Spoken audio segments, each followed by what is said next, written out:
Yeah, we got that Drift Veil music going. I do love the Drift Veil theme. Lo-fi Drift Veil. What do you mean no, Bevan, as well? How can you say no to that? What the? How's it going though, my dude? Thank you for the lurk, Shaq. I do appreciate it, my dude. Thank you for being here. Thank you for lurking. I hope you have an enjoyable lurk.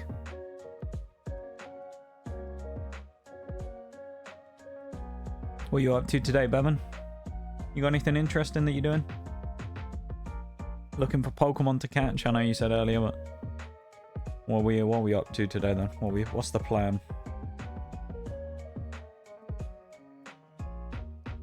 Gym, I guess. Going to the gym. Schoolwork.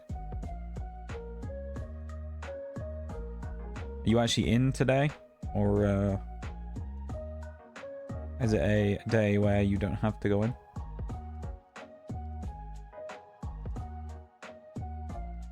Be interesting to know.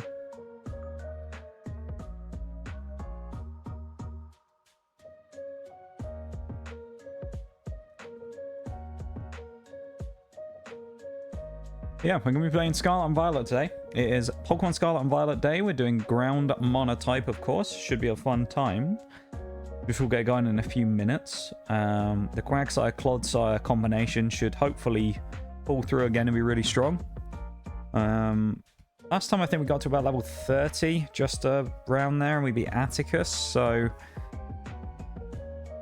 Trying to think...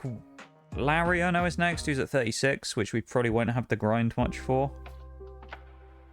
So that should be an interesting fight. After Larry, we've got, what, Rhyme? So... And then Rhyme, Ortega... And then kind of cleaning up the rest of the game. So, yeah, I don't know how much we'll get done today. I don't think we'll make it to the Elite Four, but part of me thinks we'll get fairly far into today. So, we'll see how we go. But, yeah,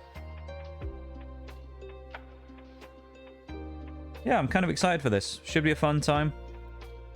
Monotypes are always a good time when we do them. You know, it's always an interesting little challenge. So, we'll see how we get on with that, I suppose, as well. Whether we make some good progress and... really get into the run. First time playing on the Switch since losing to Cynthia, so you know, it'll be an interesting time to see how we get back into things after losing the BDSP hardcore nuzlocke at the final fight in the final 1v1, which was pretty devastating. So yeah, should be all right though today. I'm looking forward to it. Should be a nice chill day. Gonna be a painful one, but a chill one.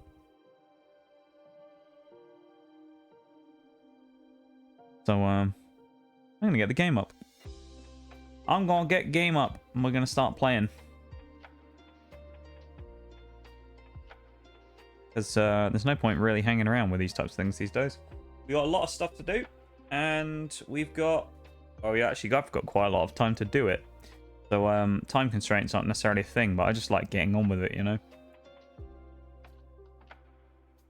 I feel like sometimes I don't have much to say at the start of a stream, so I always like to get on and you know, get into something so that I can get cracking with it, really. Switch out the cartridges as well. Probably helps if I have the right game in, doesn't it?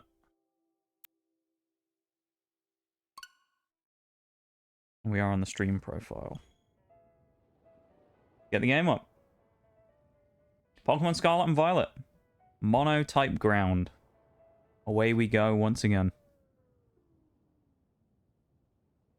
I'm ready. Music is going off now as well, because in-game music will take over. Yeah, today should be good. So we're gonna kind of crack on and see how we go. So let's see how we get on, shall we? Last time we dominated, quite frankly, with this ground type team. It was very strong. There isn't really much more to say other than that. It was a very dominant team. well, they just kind of rolled everyone. Iono lost first time. We beat Atticus first time. We beat Mela first. Oh, actually, second try, I think we beat Mela. I think Mela might have been the only person we dropped a fight to. If I remember rightly last time. I think she was the only person, boss, anything we dropped one fight to. We also only have 4 more Pokemon we can catch, which at least 2 of them will be in the desert, so we can get them fairly soon. And there's Toadschool and Barboach, who we also need. So our team is almost complete as well, which is kind of crazy. We have young Gib here as well at level 26, who now exists, of course, with our level cap raised up to 36. With Big Larry, who's over here, we need to go and beat. Although I think we're going to go in the desert, and we're going to go and see if we can catch our last couple of Pokemon we need. Because we do need Sandile, we do need Hippopotas. And we're going to go and get them right now. Hippopotas, however you want to call it. We're going to go and catch it right now. Because we need one. And potentially... is Steve the Gibble? I can't remember. Is he Sandvale? He is. Steve the Gibble with Sandvale. Was he... I can't remember. Was he plus speed natured? Is that what I just saw? Oh, he is. He's timid. Oh, hasty even. But yeah, because of like... I can't remember what I was going to say now. Ignore me. I'm just in my own world. All I know is we need to get a Sandile here, and we need to get a Hippopotas. Oh yeah, no, that's what I was going to say, I remember. What I was going to say was, getting a Hippopotas is actually really good. Hippowdon, whichever. All of them, that line is really good for the team we have, basically because we have Sandvale Gibble. So in the event that we have any Pokemon now where we need to switch out, we can now switch the Hippo. We're not going to fight the Titan here as well because it's too strong for us. But basically the Hippo gives us a free switch to bring our Garchomp in, or Gibble, or Gabite, or whichever evolution we have at the time in. We can bring them in, and it should help us a lot because he will currently be boosted with Sandvale. Because Hippopotas / Hippowdon has the Sandstream ability. I don't know what their other ability is, if there is another one they can get other than Sandstream. I assume there's a hidden ability, but obviously they're very rare. So the default ability on that Pokemon is Sandstream. Same as Tyranitar. So pretty much it will guarantee us to get Sandstorm up, which will then benefit Gabite, Gibble, Garchomp immensely. Because we'll get hugely boosted evasion from having that. So that's very good. Only thing so far is I haven't found any of them, which is weird, because normally they're everywhere. So it's very odd that we haven't found a single one, nor have we found a Sandile yet. Oh, there's a Hippowdon. We'll go and grab one of these two, shall we? Let's go and get this one. Why not? Grab the male one, because I like the way that when it evolves, the male one has like the color differentiation. It has the sand, like tan color. Level 33, so it is just about within our allowed level range right now. We'll catch it. Definitely worth grabbing. I think it actually could be a huge Pokemon for us. It gets a lot of utility moves with the fangs later on. Fire Fang, Ice Fang, things like that. Should give us some good punch. Probably will substitute in place of something like Doug Trio, honestly. I'm going to call it Bueno.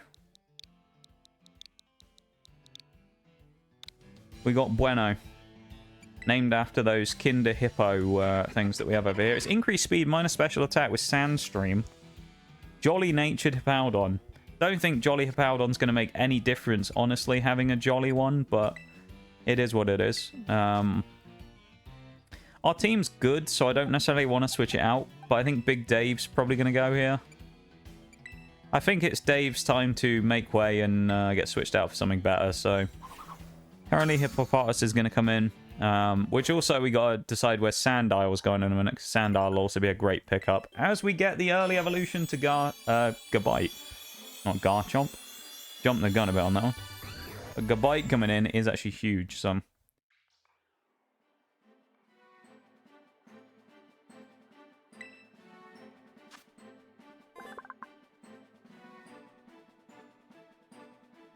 We'll take it.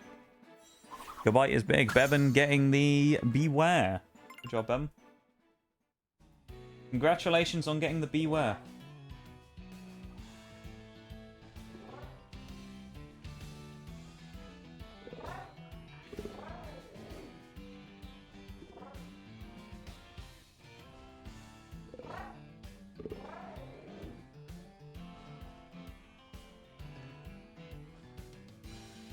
You're right, Bowl. I did. It's B-U-E, isn't it? Not B-E-U, it's B-U-E. Of course it is. I can't believe this. I'm going to get murdered now by the Bueno fans. The Kinder Bueno fans are going to kill me for that one.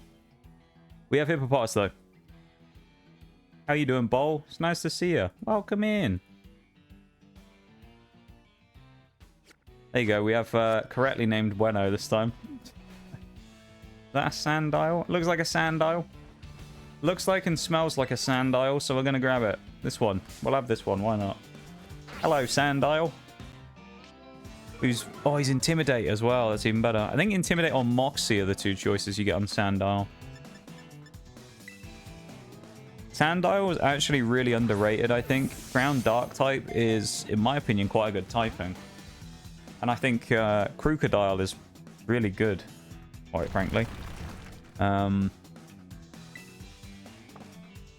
know, it gives us psychic coverage, gives us all kinds of stuff, so he's probably going to outspeed us. We'll go for the Mud Shot just in case. Oh, he does outspeed us, as expected. We'll go for the Mud Shot, get a little bit of damage on him. Rocky Helmet as well. Maybe it will knock him down to yellow. Okay, chance of capturing and going up higher now. Bueno boys do go straight to violence. It's true, they do.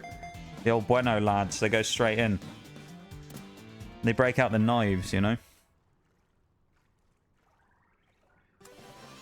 The weapons come straight out with the Bueno lads. Yeah, I'm good, mate. How's you? I'm doing alright. I'm doing alright. I did hurt my neck this morning, though. That's the only thing. But other than that, I'm doing good. But we're surviving, you know. Surviving. What do we want to call Crocodile for the future? I don't know. I'm glad you're doing well, mate. I'm glad you're doing well. Always good to hear that people are doing good.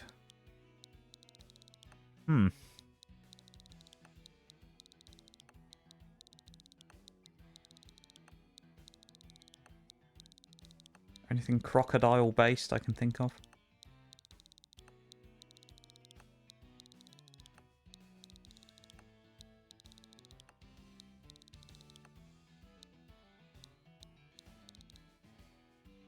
We're just going to have to go with a random name here, I think, for old Crocodile.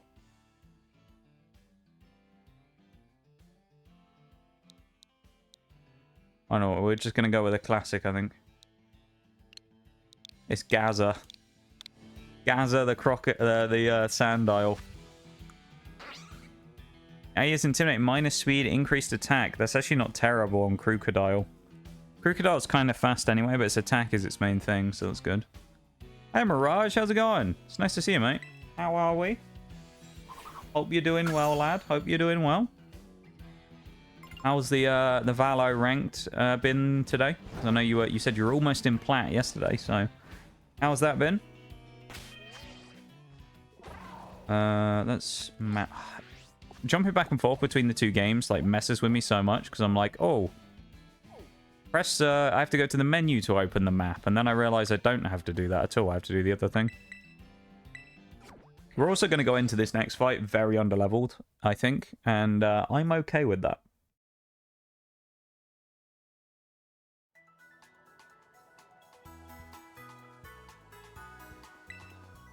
Today my monitor stand broke, and now my monitor is held up by a pot of a pot of cookies, and it's snus.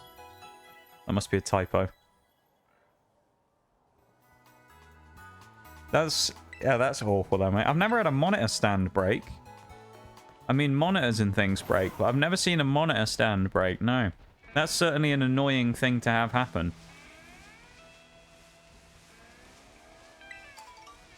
I assume you can just get like a replacement one.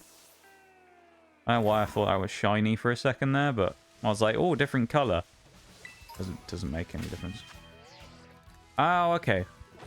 I wondered if it was a typo because I'd never heard of snus before. Ordered a new one on Amazon. Yeah, I hope... Well, they're probably cheap though, aren't they? Presumably a monitor stand? I'd assume... Well, it's like, what is it normally? Like a piece of metal or a plastic stand? Plastic, like, rod, effectively. Can't be that bad, surely. That's a fairy type. Uh-oh. Although, is it going to have any fairy moves? I'll run the risk. Okay, it's 30 quid. Oh, Jesus, never mind. 30 quid. Yeah, that's actually not so good, really, is it?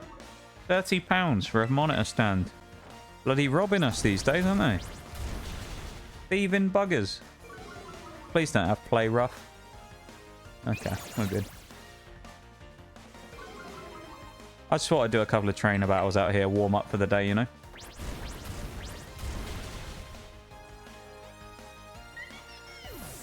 Young Goose versus Magikarp, who wins?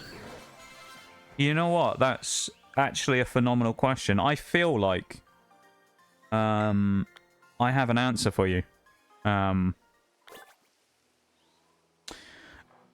think, in my opinion, from the evidence I've seen in the past, you know, Magikarp is useless. And I've seen Gumshoes, you know, DDoS people. So I think it has to be Young Goose, really, you know? Young Goose has the ability to DDoS people. So I don't think Magikarp can come back from that, you know? Even if Magikarp did win, it's just going to get DDoSed by Young Goose. So I think it has to be Young Goose, in my opinion. Can't be Magikarp.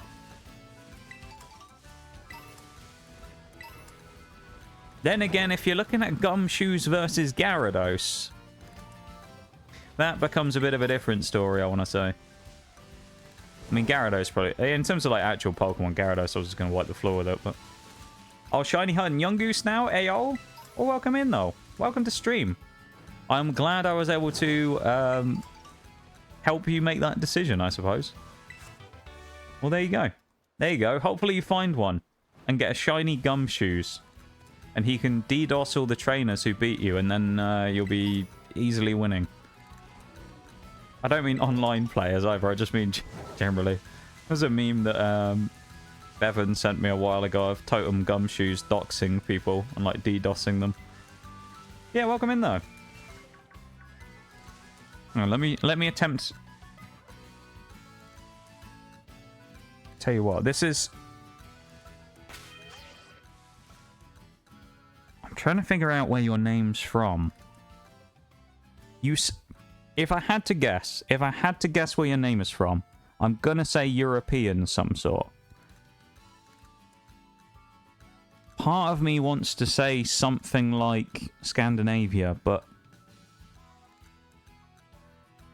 I don't know here. Poll is up, time to vote. We got Mirage, Big Man Bev, Magikarp, and Young Goose. Okay. Yeah. I would say I'm gonna guess it's Denidus, isn't it? Is it Denidus? Is that the pronunciation?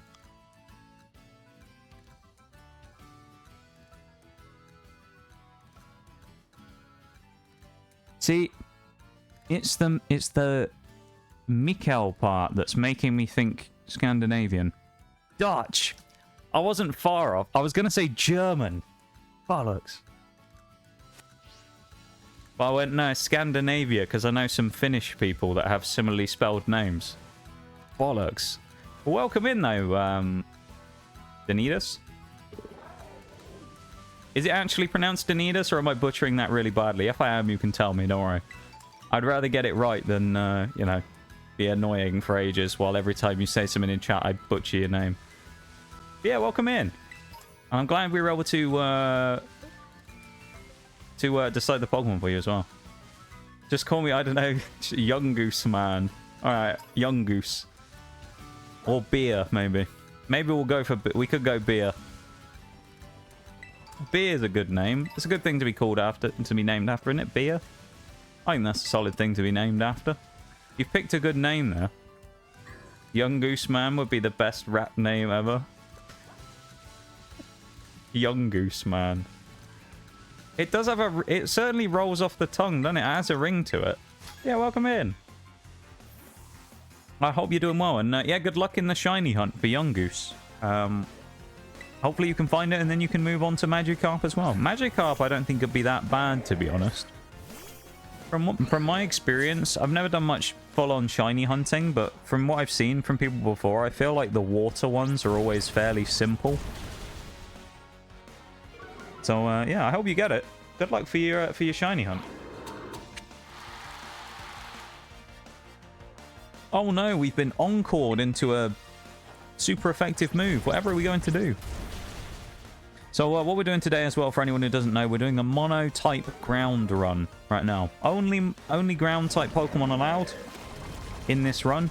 There's not that many of them in the base game of Scarlet and Violet, so that's what we're using. And this is probably our strongest, which is Gabite right now. Or at least what will be one of our strongest when it evolves to Garchomp. So we're at Gym. We completed 4 gyms. We're looking to do Gym 5, which is Larry, and we're just training outside a little bit before we go in there. So that's what we're doing today. We're doing, as I say, Monotype ground, with our kind of overall quest to be to complete a Monotype run of every typing in the game.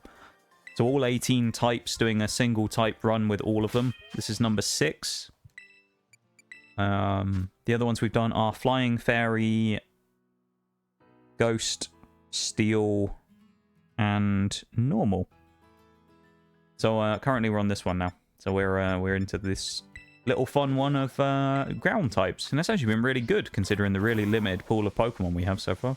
They've dominated, and we can get another Pokemon right here, Toedscruel. Oh boy, it's your boy Young Goose, man. It does have a, it does work as a name, I think, you know. Pull out Totem Gumshoes if Mirage wins. Should I vote in the poll as well, or do you think it's unfair? Do you think it's unfair if I vote in the poll? I feel like it should be a chat poll and I shouldn't be able to decide. Vote for the GOAT. I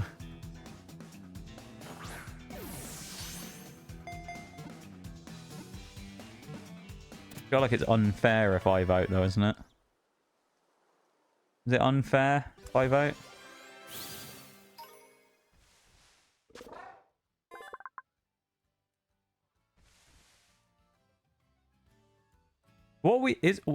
Who would win though?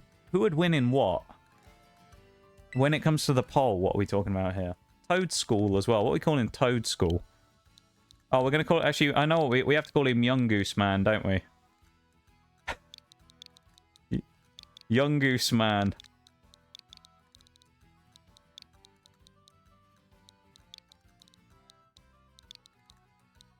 Young Goose Man, the Toedscruel. He has a tiny mushroom, and he's increased speed with my... Oh, that's not bad, you know. Hasty nature. Actually decent. I can't believe what I'm seeing! Thank you for the follow, Young Goose Man.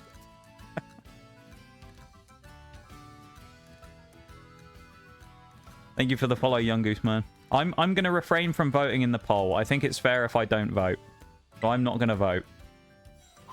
Thank you so much for the follow. I really appreciate it. And welcome in. Welcome to the lab.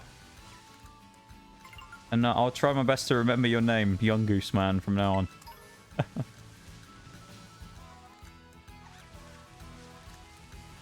Let me quickly add... Oh, the only Pokemon we don't have now, the only ground type other than Sandygast who we're not allowed to use is Barboach. It's the only Pokemon we don't have. We've got every other ground type we are allowed to catch.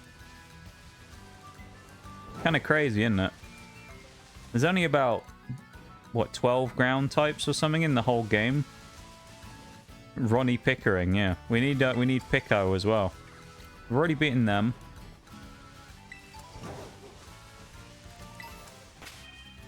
Let's bring Hippopotas up front. Nobody yelled at that sound. I love that sound alert. That one, that and Cheese are the ones that jump scare me every time if I'm not ready for them. Every once in a while, I'll still get caught by that. About to summon Totem Gumshoes right now with this treasure I summoned. Hey, we got Pull Me.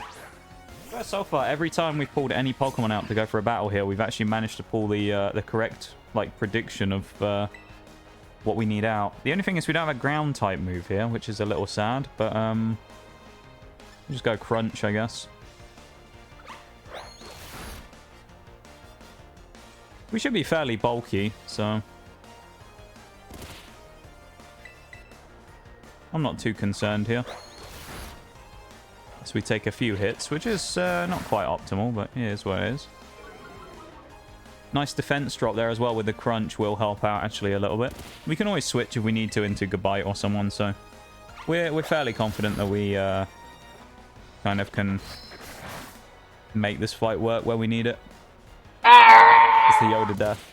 It's the sound that poor Mo is making right now. Or the sound we make every time we get flinched. Speak of the devil, we got flinched. There you go, we got flinched again. Are you happy, game? Are you happy flinching us every turn? Evil. And we flinched again, didn't we?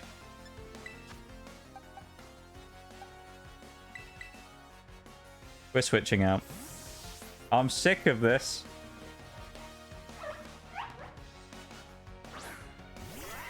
Why? Why? Well, I don't know. Why does it do this to us? Why do we have to flinch every time?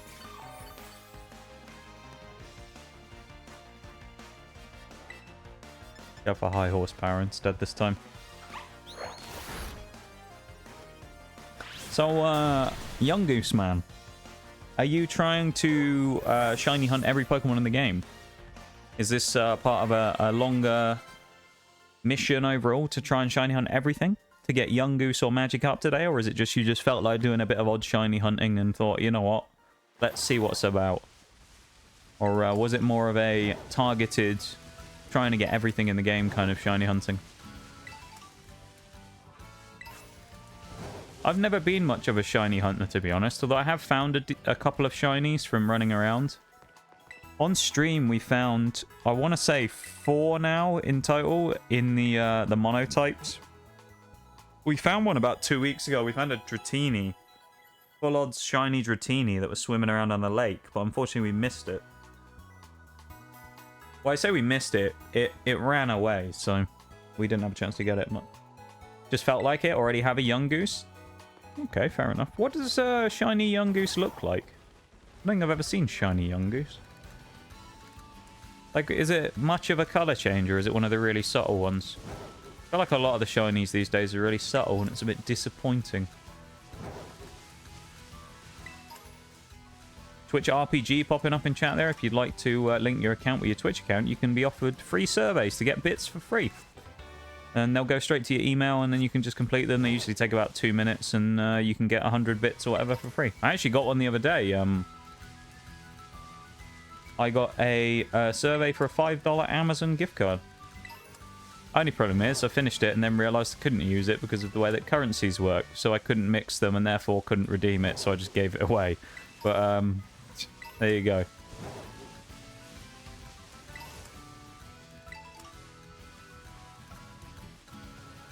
If you are in the US anyway, you might be able to use it. The yellow is pink. Fairly subtle then, I guess, as shinies go, but it's still not bad. I like the idea of changing it to a pink though, and that I think it would kind of pop quite well. I think the problem with a lot of the really new shinies, some of the Scarlet and Violet shinies are really disappointing. I know, the one that really gets me the most, that makes me really sad, is Armarouge and Ceruledge. Just having the eyes change color is such a disappointment. Because I saw a video about this a while ago, which actually came up with the same idea that I did. My idea for what I think they should have done for Armarouge and Ceruledge, if they just flipped the colors, it would have been so cool. Like, can you imagine that if Ceruledge turns gold and red and Armarouge goes black and purple? That would have looked so cool if you just flipped the 2 colors. Or if you really wanted to and make it a reference, make shiny Armarouge look like Mega Man. Make him blue and yellow. But no, they had to just change the color of the eyes. It's like... What was the point? All they did was change the color of the eyes from, like, red to blue, I think it is. What a pointless shiny. Tandemaus flashbacks? Yeah, Tandemaus is another one. It's pretty much not even different, is it? It's really subtle, I think, the Tandemaus changes. I don't understand the point of it, really. I thought the whole thing with the shinies was that they make them deliberately, like, very different, so they stand out. Because they're supposed to be cool, but some of them, you can't even tell if they're shiny or not. I just find it a bit of a waste with a lot of them, I think. As I say, thankfully, not being a shiny hunter, I don't really have to worry too much about shinies not looking that great, because I only find one every once in a while. So when I do find one, it's kind of cool, but thankfully all the ones I've found so far, they all stand out. And then we found Skiddo, Mudbray, Ormot, and... What was the last one? Oh, Dratini, I guess.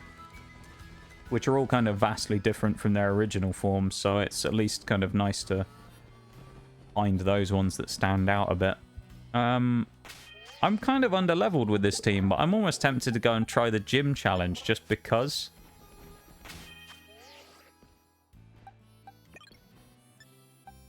I'll probably end up switching this. If I have one, I might go go for the old Chesto Berry strats on this one. I was going to call it the Resto Berry strats, but it's not. I'm probably going to go Chesto Berry on Mudbray up front here. Because I know that Kamala's going to go for Yawn every time, so... We could do Smooth Rock to increase Sandstorm, but... We'll do Leftovers, I think, on Hippopotas for now. It'll be fine. Everyone else, I mean, this team is probably fine. I don't think we want to bring... Because it's going to be, what, Staraptor with Facade? There's going to be basically everything here. None of these Pokemon are really going to be that great in this fight.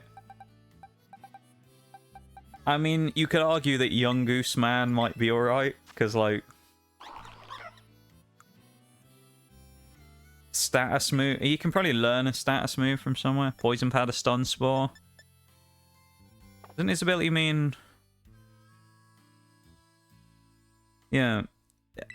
If it increased its accuracy, that would be good, but it just means that it can status through abilities, which isn't that useful in this case. Charcadet is okay with the eyes, the evolutions. Yeah, the evolutions are just bad on Charcadet, if you ask me. I don't like it. I thought it was a cool idea. Like, I love the Pokemon. I think Ceruledge and Armarouge are really cool, but they really did them dirty, I think, on the shinies. Because they're cool Pokemon. And they did it really badly. Does anyone know where you can get tofu? Tofu. Oh, it's a sandwich ingredient, presumably. Huh. I'm not sure. I'll look it up for you. Give me like 2 seconds. Tofu.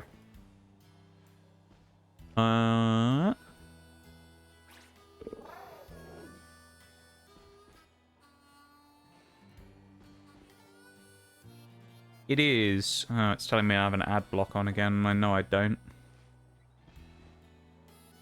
I hate websites that do that. They tell me I have an ad blocker on all the time, and I know I don't because I uninstalled it, like, years ago.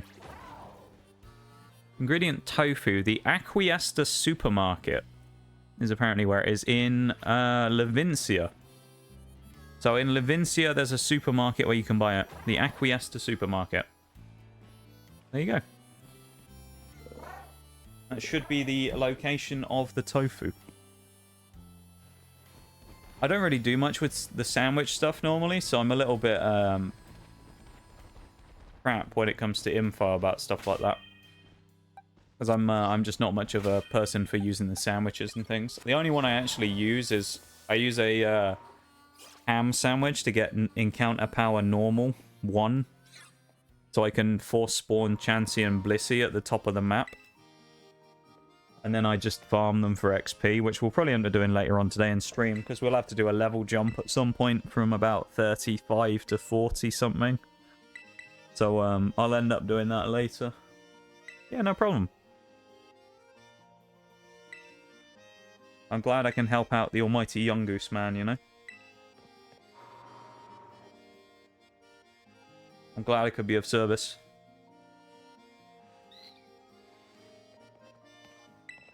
Talk to this geezer.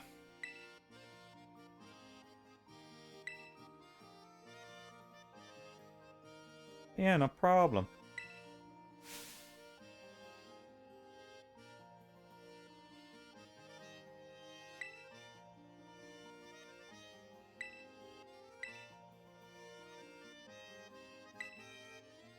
I forgot how much text spamming was done in this game compared to BDSP. At least it's a lot more concise in that game.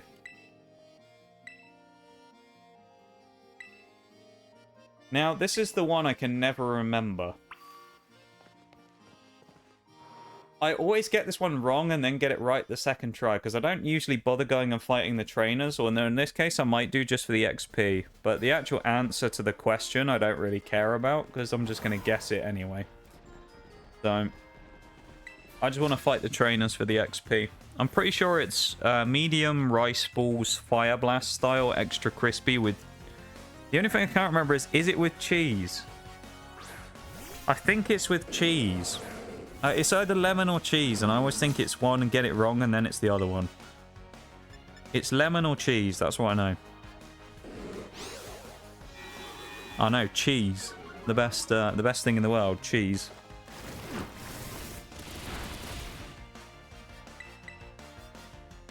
Evan, there's a Wooloo in chat. I thought you had...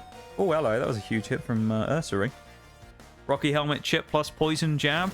If we get poison, it might be enough to knock him out. No. We're definitely going to make a switch. So this isn't a nuzlocke.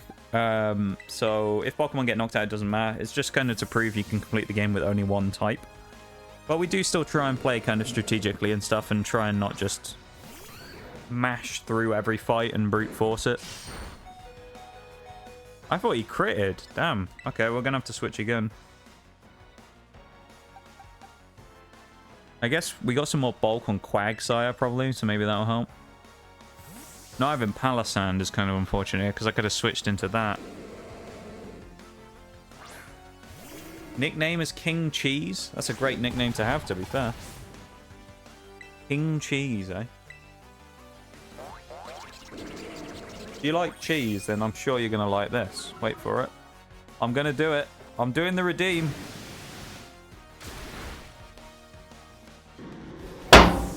Cheese. Cheese. There you go. Cheese. Just a bit of cheese, you know?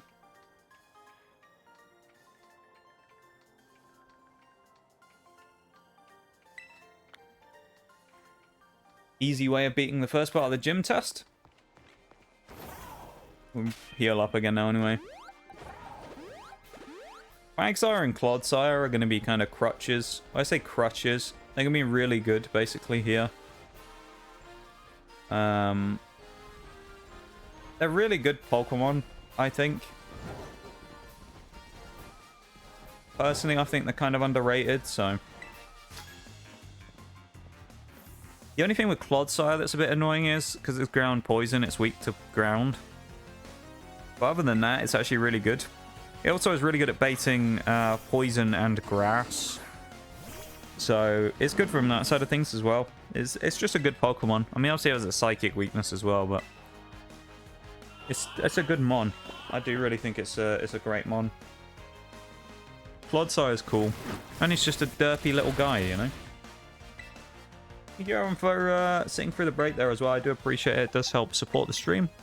And goes towards making more and better content. So thank you very much for watching the ads there. If they popped up for you, I do appreciate it.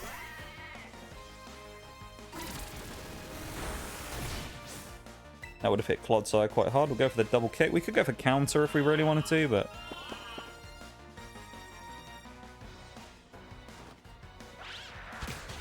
Oh, we're not going to do enough damage unless we crit.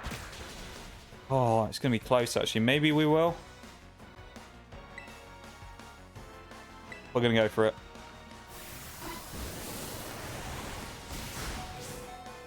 Come on, Mudbray. Oh, it's going to be close. We got it. We got the crit. Welcome in, Nova. Welcome to stream. You knew I watched ads? I did. There was a little pop-up that came up in chat to say that an ad was currently playing. So I did see that. I saw that the ad was about to play, so I assumed that people were in them.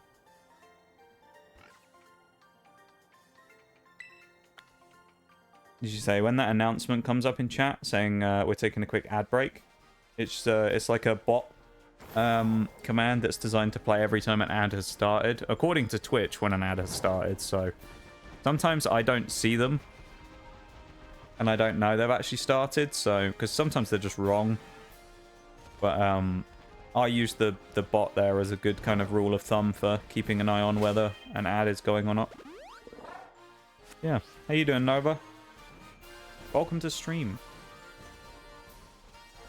Can you actually get up there, I wonder? Well, you obviously can, because there's a thing there. I wonder if there's a ladder.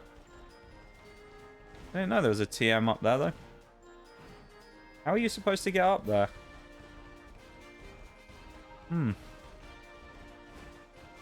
We do some exploring, so we can figure out how to get up on the roof. Parkour our way up there. Presumably you got to jump from roof to roof somehow, but... Oh, I wonder if you got to fly off of there. Yeah. I suspect you got to fly off the cliff then, maybe. We're never going to make it there in one jump, so... But I guess for future reference, maybe we'll come back here one time when we get fly. But for future reference, apparently it looks like you can jump off here, fly down there, and you can grab ATM from on that far rooftop right next to the really tall building. There you go. So, like, all the way over there, you can get a TM on the roof. I don't know what it is, but there you go. There's a TM there.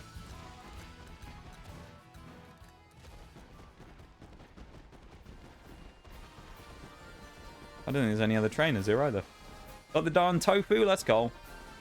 I just woke up and need to put my hair in a bun. That's fair. I feel like there's better things to wake up to than this stream, though, you know? And it's a bit of a surprise when you wake up and then it's just me here, you know?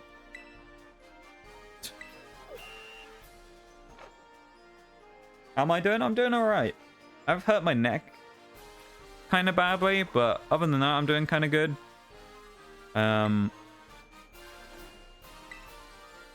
It's like an aggravation of an old like injury to my neck.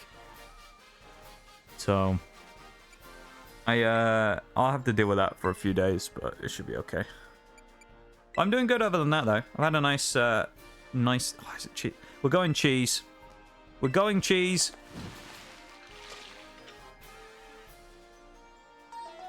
Oh, it was fucking lemon, not cheese. Cheese has let me down. Can you believe the cheese let me down, chat? Cheese let me down. I've also got the wrong team up front as well. I need to deliberately get it wrong because I've got the wrong people up front, I just realised.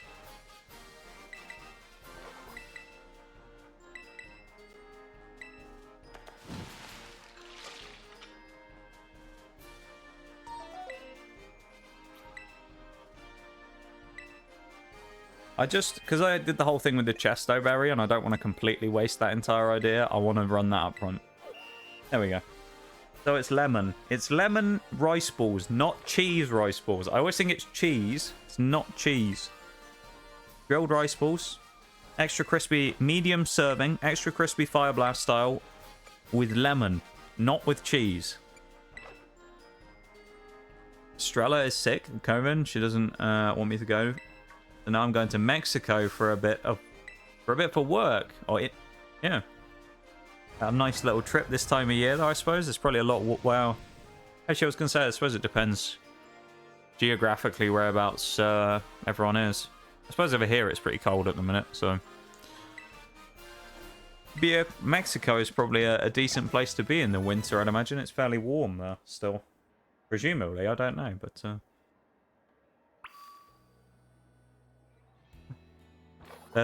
She's lying it's cheese on our hearts. It is, we believe. We all believe it's actually cheese.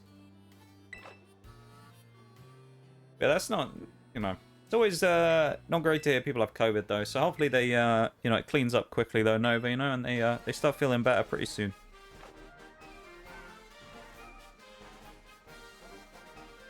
Because it's no fun having things like that. So, yeah. Hope they feel better soon.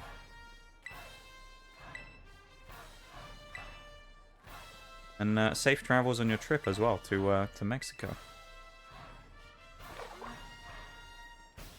This fight against Larry... We're really under-leveled, but like... Well, I say we're about 6 levels under, 5-6 levels under, so... I don't really know what's going to happen. We're kind of just going to see what goes down in this fight. We might end up getting mugged, or we're going to just run through them. I honestly don't know, so... Let's find out. Cheese in our hearts. I love it, though. Comatose coming up here. Just go for the double kick so we can really do... It's not going to hit us probably first turn. It is, never mind. The whole setup of me going in for Chesto Berry was completely worthless. I mean, you can't know I've got Chesto Berry. I feel like it's going to go Yawn, so I'm going to double kick again. No, it actually went Slam. Even the sound alert, young goose man. I'm so confused. Why is it not going for Yawn? It always goes Yawn. I'll switch and it will use Yawn now, I bet. Let's,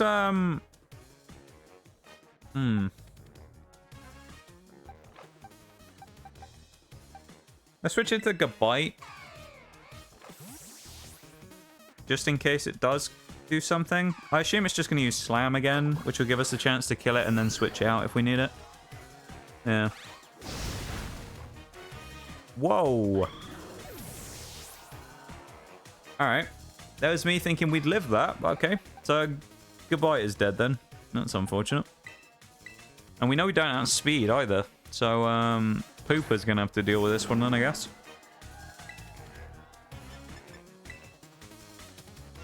Now the Yawn comes out. Of course it does. The whole Chesto Berry idea gone out the window already. I think we'll just stay in... Well, I don't want to stay in with Clodsire though, do I? We can't switch during the mid-turn here, so... Get rid of Defense Curl as well for Stomping Tantrum. We'll switch out after he brings whatever in. It'll probably end up being a Glare from the Dunsparce. We try and play on set battle effectively, even though there's no set battle in the game, so... We'll switch out now. We'll switch back into Mudbray, because if it also gets glared, then it's not the end of the world. It's not great, but it's not the end of the world. It'll probably get hit with Hyper Drill now, won't it? Yeah, Drill Run. He just randomly attacked. Love that. Well, at least it gives us a switch again, I suppose. Do I want to do Sandstorm now? I don't think I do, you know. I guess we'll go Mushroom, and then we'll save the other 3 for Staraptor. Because that thing's just going to bank on the fact we're all hit up really badly from various moves, and it's going to try and use Facade on us. Glare. I knew it was coming. Is this a Nuzlocke? It is not. So the death part, no. Basically everything else, yes. So it's basically just to prove that you can complete the game using only one type. However, a lot of the like hardcore Nuzlocke rules we still use. So no healing during battle, set battle, things like that, level caps, stuff like that. We'll still use most of the rules from a traditional Nuzlocke, just the permadeath part we take out. It's just kind of something different we were looking to do, you know? I mean, best thing here to do is just lose Donphan and then make a switch into someone faster. unless we get lucky. So it's like a kind of half nuzlocke, if you will. It's like all of the rules of a hardcore nuzlocke minus the death. Oh, we're gonna get hit with Drill Run. That was a bad mistake. We're gonna have to live the hit now, no matter, unless we outspeed, which I doubt we will. Yep. We'll live with our mistake there. Friends forced me to do a shiny only nuzlocke. That sounds terrifying. I've seen a few runs before where I did see one thing. I think it was an Emerald run where the guy... It was an ongoing thing where he had to catch every Pokemon as a shiny on like the route he was on before he could move to the next part of the game. It was just ridiculous. Like, the guy had been there for like hundreds of hours already and he'd hardly got anywhere in the entire game. It was so like stupid. Those shiny type only runs, I respect them immensely because of how long they take and how much patience they require. So I respect the fact that you're doing one of those. Or at least tried one, you know?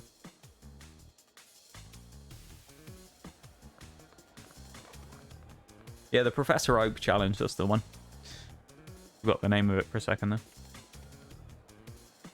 I think it was Johnston.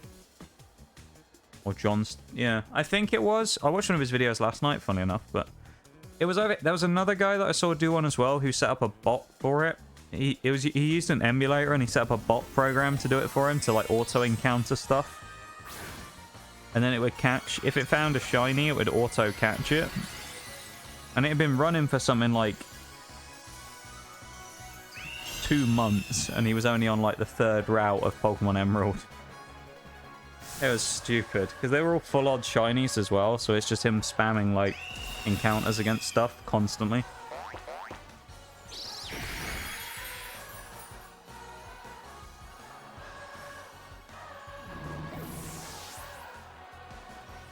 If we lose, I'll just level up a bit, because I just wanted to come in here and try and do this under-leveled and see if we could get through it. So, oh, no terrestrialization as well.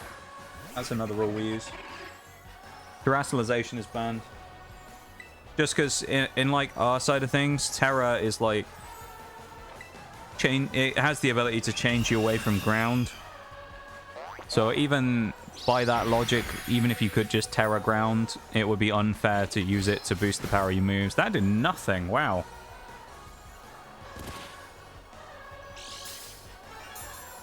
This hasn't gone quite as smoothly as I thought it would so far, to be honest. That's not so good.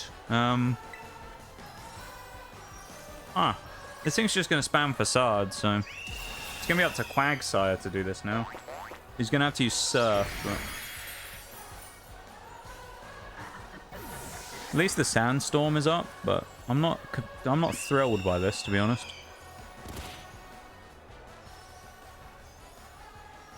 Do you have anything over there? He has Facade and Aerial Ace, so he's not going to use Aerial Ace, is he?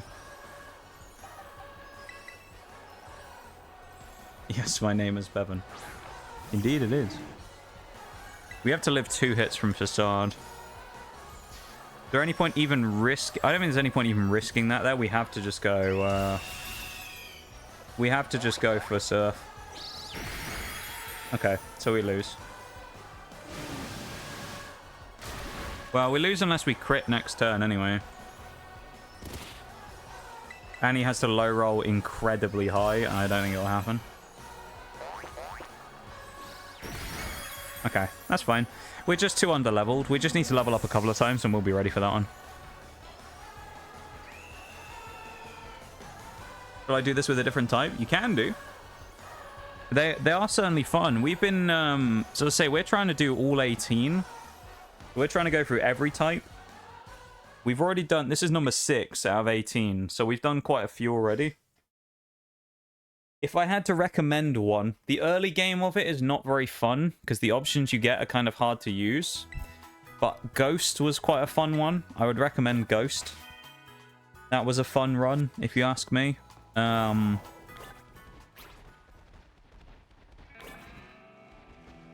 What else was a really good one? Normal, surprisingly, was quite good as well. I enjoyed the normal type run as well. So normal type, I'd say I'd recommend that one. The way we do it is we use a wheel to randomize it. So we'll spin the wheel each time and then take away the ones that we've already finished. So we gradually get down to the last ones that we haven't done, but we make sure that it's as random as possible each time. It kind of makes it fun just not knowing what's coming up, you know? Hey, Hippowdon. This will make a huge difference. Honestly, that might make enough of a difference to win, because we'll get one hit in now with Hippowdon. That'll be way stronger. I do like Hippowdon. I think it's kind of underrated.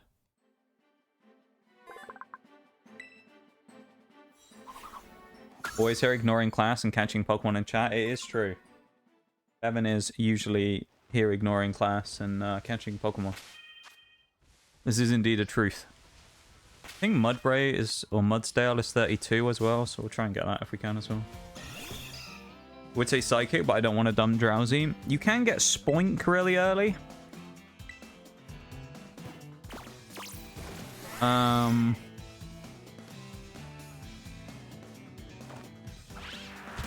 Because Drowsy you can get in the ruins right at the start, can't you? I guess you could use Ralts as well.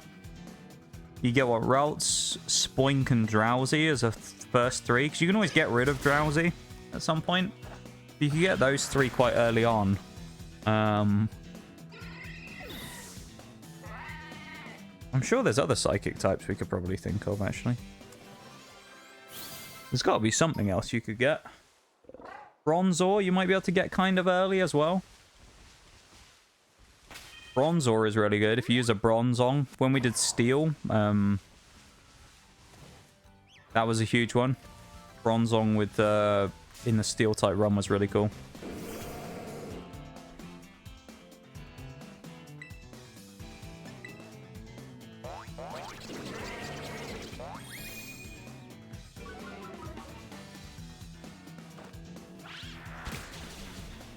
Okay, that is not so good on the damage front against that Ursaring.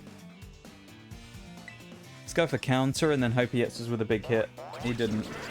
We're just going to have to hope he hits us with like a slash or something. We live it and then hit him with counter.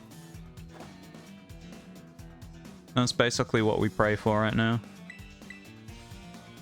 He's just spamming play nice. Why? Love that for us.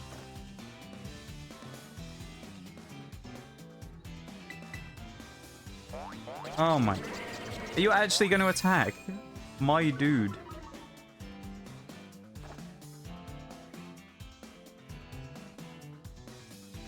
What is happening? Hey, finally, and he's dead now as well. Yeah, counter was probably our only way of winning that with just the Mudbray. So, I'm glad we were able to get away with that.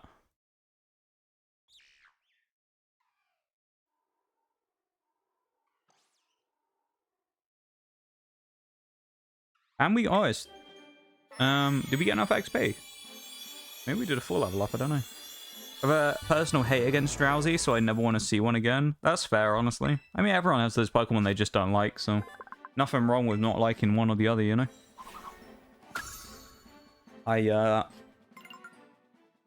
That's fair enough. I think so far, honestly, during these monotypes, I don't think I've ran into a Pokemon that I properly hate, you know? Like, I don't think there's been one that I go, oh, I just hate using this.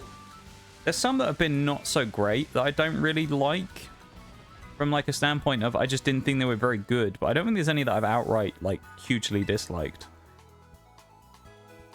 Not as much as Skarmory. You hate Skarmory more than Drowsy. That's an interesting one. I think Skarmory is really cool.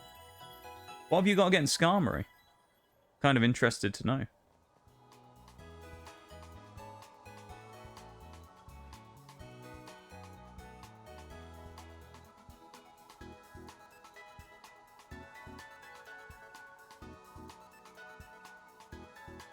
I swear Twitch is, like, broken right now. Or something. All my stuff's going kind of crazy. Alright, I think we're gonna try Larry again now, straight away. We might as well.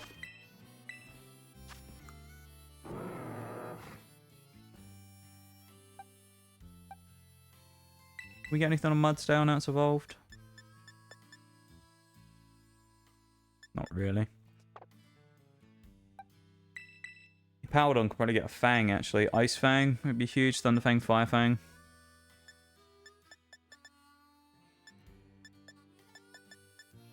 We'll put some on it. Actually, we'll probably want it for this fight now I say that. Let's put a Fang on it now. Donphan, I'm pretty sure, can get Ice Spinner. So I think we'll go Fire Fang instead. Give us a Grass counter. We have a lot of water types as well, so having a Grass counter is good. I think it's cool, so I wanted to catch one in silver, but it took 3 hours to find and then got rid of all my Pokeballs. Yeah, if I remember rightly, I think you're right there. Skarmory has a really low catch rate, doesn't it? Bird. I love that so much. I think you're right, though. Skarmory, I'm pretty sure, has a really low catch rate, and it's notoriously annoying to get.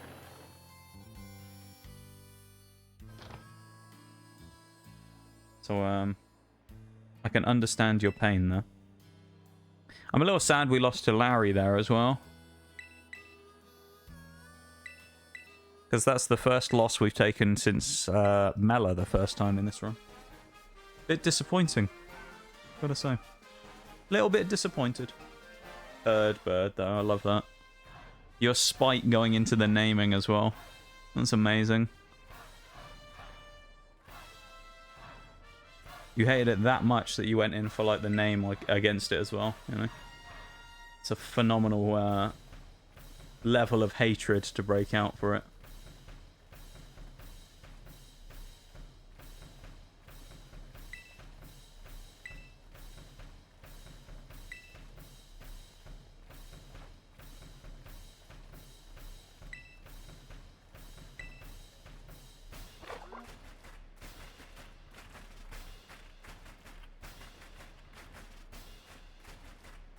Bird, what a name.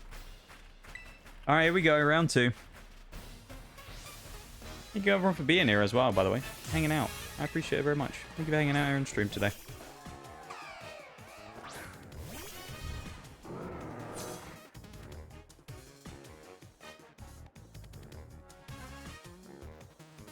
Here we go.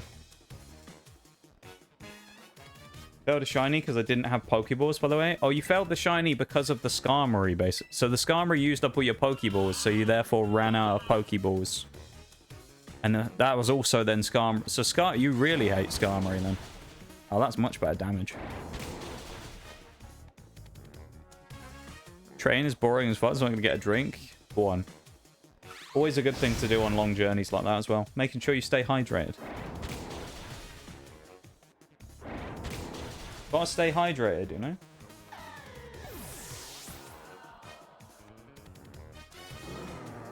Solid, we'll take that. Spice Skarmory. I love how much you hate it, you know? We've fallen asleep? No, we haven't. We have a Chesto Berry. Gotta take the train tomorrow going into uni? You've got to go in tomorrow, mate, have you? Why have you got to go in? You gotta be... Well, you're not that far off of finishing now, though, are you? No, what am I on about? You finished already. Have you got your graduation tomorrow or something, mate?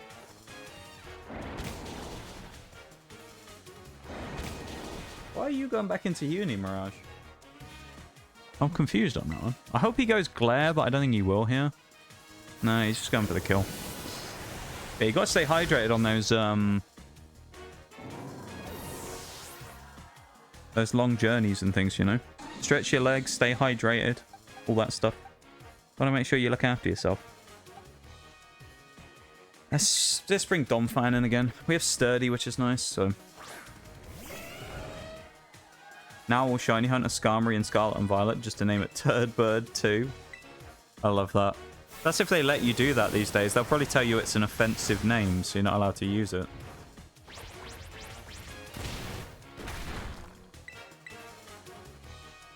Ah. Oh god, tutorials. Yeah, I forgot about them. Even the Hydrate as well. They're Young Goose Man. Good old tutorial.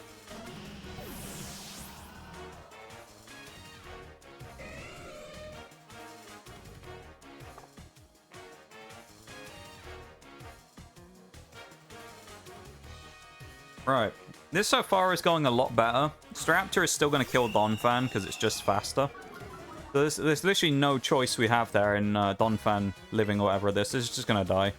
So Donphan will just die. It'll go Terra normal, which means it will lose its flying typing, so we can actually go Stomping Tantrum.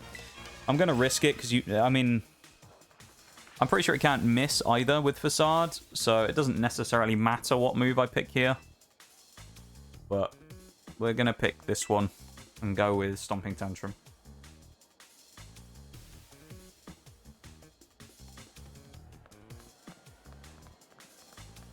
I believe, you know?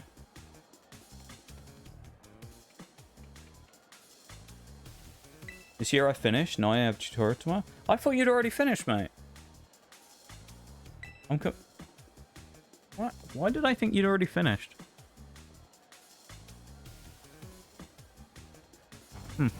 Weird. Find my way around it. Yeah, just change the U for like a 3 or something. I don't know. That'll work. Change the U for a 3. You'll get around the naming system. Turd bird with a 3.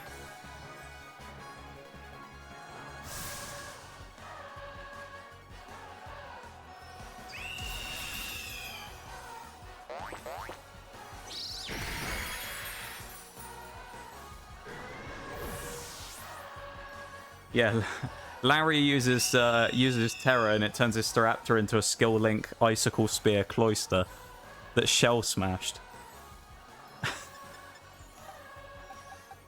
And he just instantly nukes. Oh, I should have brought Hippowdon out first, so I got Sand Veil. That's unfortunate. Well, Steve, we'll go for a Dragon. Well, actually, if he lives a Facade, which we got one-shotted last time, Dragon's Breath or Bulldoze? We have a chance to paralyze, or I think Speed Drop is better here. I think we'll die to Facade, though. Dude, this neck strain is really annoying. Ugh, I can't get comfortable in my chair at all. I hate this so much. Did that, I would just quit. That would be super annoying, though, if it could do something like that. Might as well go for the Yawn. I think it's actually worth it here, honestly.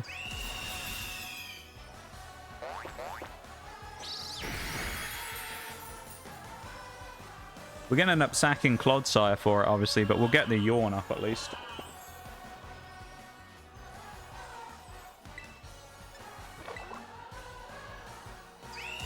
Means we're going to have Hippowdon and Quagsire to win this. I'll bring Hippowdon out front as well, so then we can get Sandstorm up and get the benefits from it, but also get the chip damage on Staraptor for a few turns. The Hippowdon has to come out first as the sleep goes up, because then we get chip damage while it's asleep. We also can't take any damage from Sandstorm ourselves, and we have leftovers to recover chip damage on ourselves if we get any. So, and then we just Fire Fang, I think, probably. Crunch. If we get a defense drop, it's probably over.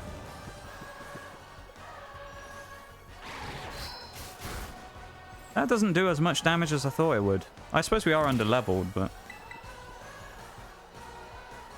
What's your favorite Pokemon? That is a great question. My favorite Pokemon at the minute, I would say, is Electivire.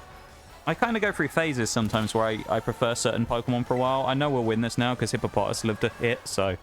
It's guaranteed if he facades us. The only way we die here is crit.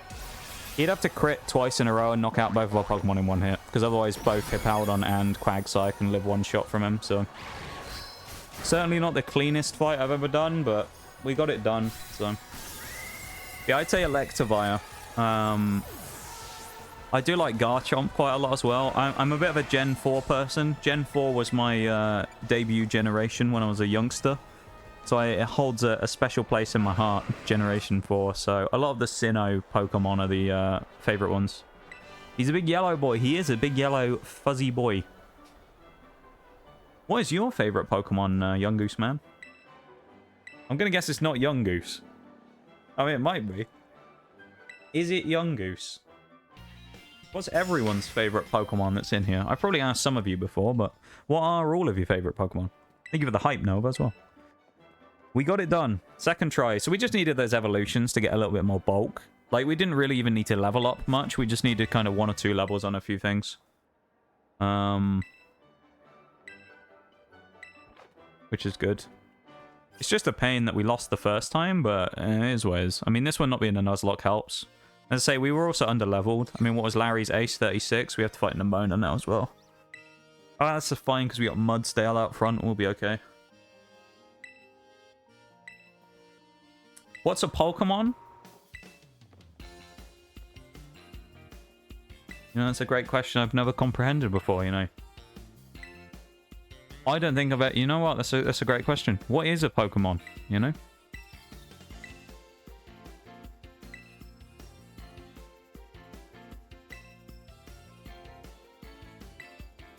That's a great question there, Mimi Maple. I don't know. What is a Pokemon? Or how is a Pokemon, you know? Why is Pokemon? All, you know, great questions that need to be answered. I'm pretty sure as well, I've tried this before. If she goes, do you want to battle me? And you say no, she basically just stands there going, you know you want to, until you say yes. So you actually can't get out of the fight. Because this is really annoying, because as far as I'm aware, there's no way of switching your team. This is for nuzlockers anyway. There's no way of switching your team from the gym fight to immediately going into this next fight.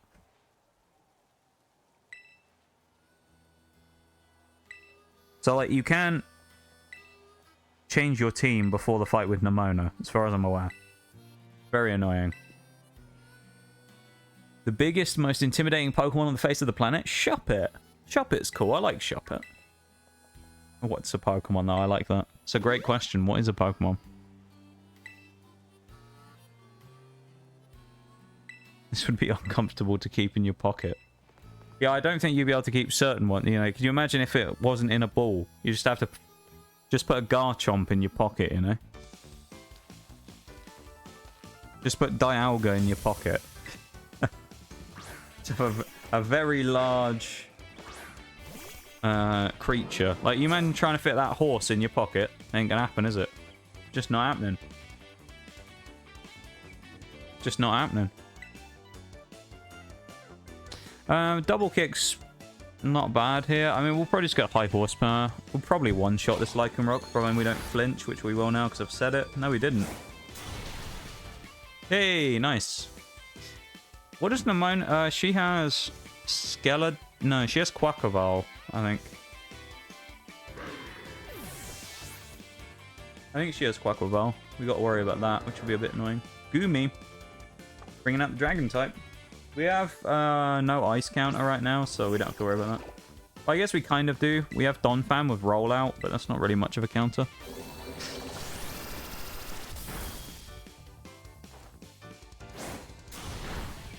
Nice.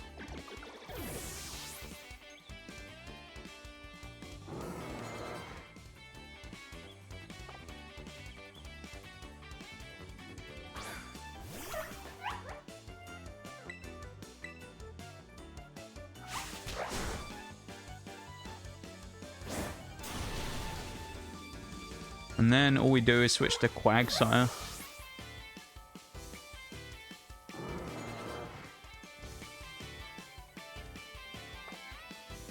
I feel like I can feel the sarcasm right now as well.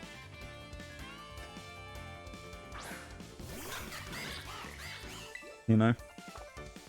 I feel like I can taste the sarcasm in the air. Put Joltik in your pocket. Joltik's a cool... I like Joltik. It's a cool little guy. This thing's going to line up straight away for an Aqua Step, probably, or an Aqua Cutter. So we'll eat it with Water Absorb. The only thing is we can't really do much damage in return, so we'll just yawn it first turn. It'll hit us with Brick Break or something. And then we'll go from there.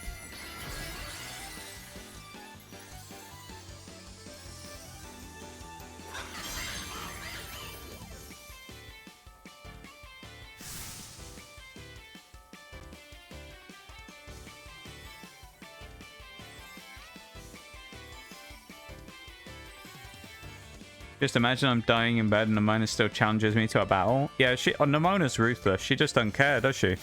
She doesn't care. She just challenges you anywhere. You could be in a grave under the ground and she's still there just like challenging you to a battle, you know? So it's going to go Air Slash. I suspect. I don't see it. I mean, it might go for the water type move.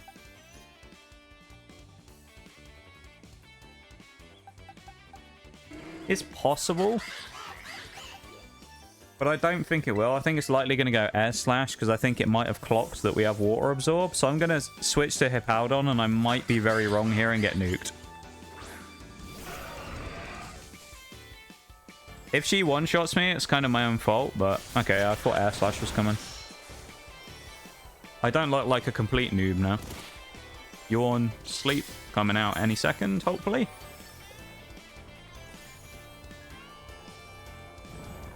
There we go. Nimona is my type of woman. We're challenging you to a fight every second of the day. Be right back, I'll go for a sec. No worries, Young Goose Man. You have a good one, yeah? Take it easy on your BRB. I'll probably go for a BRB in a minute as well, actually, myself. I'll finish this fight and then I'll have a quick BRB and just have a stretch break. I'll see if I can stretch my neck a little bit as well. And see if I can help out with that.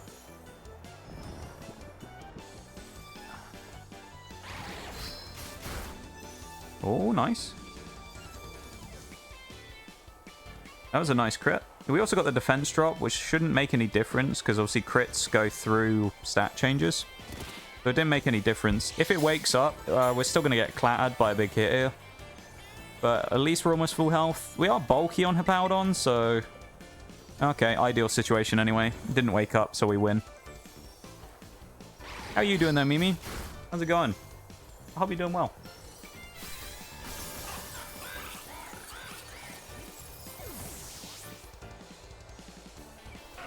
Oh, and they want to fight you more than one way. I see. I see.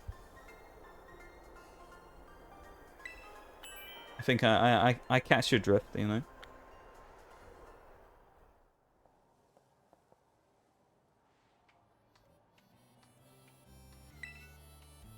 Skip through the cutscene. That's pretty good, though. That was a clean fight against the rival. I mean, what did we use? 2 Pokemon? Other than Quagsire, who just basically came in to absorb a hit that never happened. Which is weird, because it means it... She air slashed Mudbray? Or Mudsdale? I don't know why she did that. Because she could have just used, presumably, Aqua Cutter and just one-shotted me.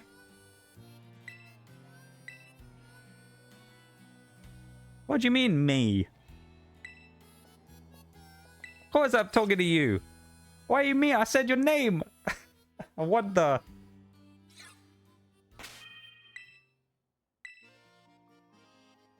Yeah, I'm glad you're doing well. I'm doing good.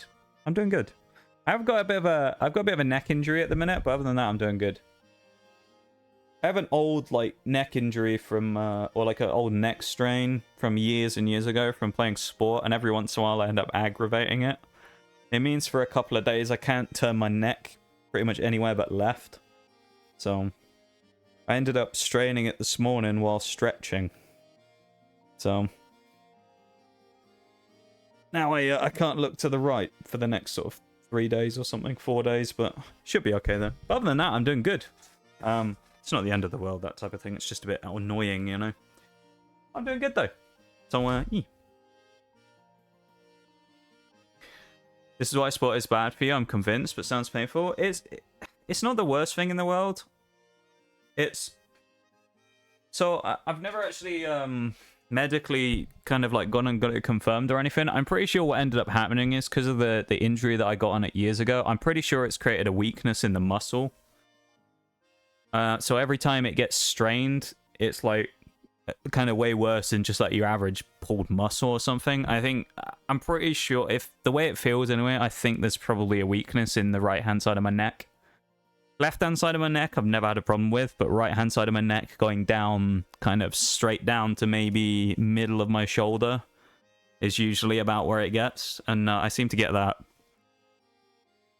once every 3 or 4 months probably when I like tweak it or something. More Nox Law. First the lab and then sport. Yeah, I mean, all's true though. Lab stuff's true as well. I am a forensic, or I was a forensic scientist, I suppose. have a degree in forensic science and crime scene investigation. For anyone that doesn't know, it's my fun fact I talk about every once in a while. I haven't done it for a few years now, but I did do that for a while. And me and my old pal, who used to be my lab partner, we did a final thesis on the. It's kind of hard. There's no like easy way to word it. It's one of those ones where it's like there's no condensed version. I just have to explain what it was, and it doesn't sound as good when I have to do that. Basically, what we did was we conducted an experiment to determine how long a surface can be left underneath water, both salty and regular fresh water, with finger marks on, not fingerprints. They're finger marks. Finger marks on how long it could basically be left underwater, like uncovered, not wrapped up in like a bag or anything, before you could no longer determine where it was from, or you could determine no details about it. So we ended up making 2 like giant fish tanks and filling them with knives that we'd taken we used these things, I think they're called enzyme pads. And they basically kind of like are used to emulate the oils and things you'd get in your fingers. So you'll roll your finger in that, and then we used to use our index and a thumb, I think. And we would roll them, one on the handle and one on the blade of the knife each. And then we would submerge them in these like fish tanks, basically, for like... The maximum we were going to do it for was 10 weeks. It turned out after 4 weeks, you couldn't really determine anything anyway. So it saved us a lot of time and energy. And then COVID happened, so we actually never finished. We only got to 6 weeks, I think, before we weren't even allowed to finish it anyway. But by that point, we had no more to bother taking out that were useful. So, but yeah, we basically did an experiment to see whether you could submerge knives in water with, you know, what people would call fingerprints on them, whether you could take them out 4 weeks later and determine whether they were, or who they were from, by looking for the details of the actual marks left by people's fingers. The details themselves are called minutiae, for anyone who's interested. There's a lot of different parts. There's patterns, there's little things called bifurcations and stuff like that, deltas, all kinds of stuff. There's little, I can't remember what they're called. I think they're called, there's ridges, there's little dots that you get in the finger mark as well in the pattern. There's a lot of stuff like that. But so basically, TLDR, if you're going to murder someone, you're going to stab them with a knife. Chuck it in the water for 4 weeks. There you go. That's my educational piece of knowledge for you today. Welcome in, Shags. How you doing, my dude? It's nice to see you. How are we, mate? How are we? I'm actually about to go for a BRB, so I'm going to do that in a minute. But yeah, that's some lore, if you want to call it lore. Crime tips stream. What do you mean, Shaggy? We weren't talking about anything. Shaggy's a mafia crime lord anyway, so, you know, he's going to be teaching us about it at some point. He's going to teach us how to make people disappear next week. But no, as I say, in the case of what we found, as far as I'm aware, from what I remember, I think salt water was actually way worse for it. Like, salt water made it... you think maybe that salt might have helped preserve it, but the salt ended up... It was about 2 weeks, and they were pretty much unreadable, versus 4 weeks in fresh water was good. But it all came from when we did our actual thesis project. We had to do a whole crime scene sweep of a house. We did a sweep of this entire house and gathered evidence, and we had to choose one piece of evidence from the house that we'd found and then perform like a scientific study basically to go with it to prove what we'd found from it. So in our case, we chose the knife that had been... It was like a bloody knife that was wrapped up in a bag and had been thrown in a river, and then... We didn't have to find that because obviously it wasn't on the premises, but the story was that the police or whatever had found it a couple of days later and we had to look at it. But obviously in that one there was dry blood over it, which is where the marks came from, but in our case we just put them on and chucked it underwater to see what would happen. The only other problem we ran into doing that is we just used these random knives they gave us, which I'm pretty sure weren't made of stainless steel, so they all started rusting. So that made it a little awkward in some cases because we had a bunch of rusty knives that you could barely see anything on anymore. But there you go. That's your fun educational facts for the day. But I'm going to go for a very quick BRB. I'm just going to go grab a drink and have a quick stretch and just flex my shoulder a little bit. Is water better or water worse? Oh, what, then just... What, just out in the air? Like if you just left the knife on the side versus leaving the knife in water. Is it just better to leave it out? You mean?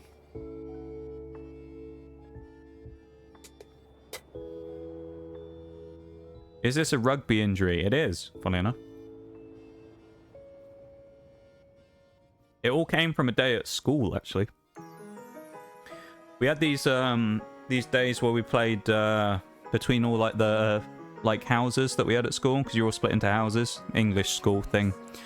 But we were split into those, and we'd do a day where we'd play against each other in various sports, which meant I ended up playing 3 matches within about 6 hours. So it was like 3 hours or whatever of scrummaging. And basically after that, I sat in the changing room for like 40 minutes because I couldn't actually take my shirt off. I couldn't move my neck to take my shirt off. It was so painful. So after that, it kind of... That's where I'm pretty sure created the weakness from the strains. So there you go. Have a busy day tomorrow. I gotta go. No worries, Young Goose Man. You take it easy, yeah? I appreciate you being here. Thank you so much for the follow again. I hope you have a good one, and we will see you soon, yeah? Like water or salt water? Oh, yeah. Regular water was better than salt, yeah.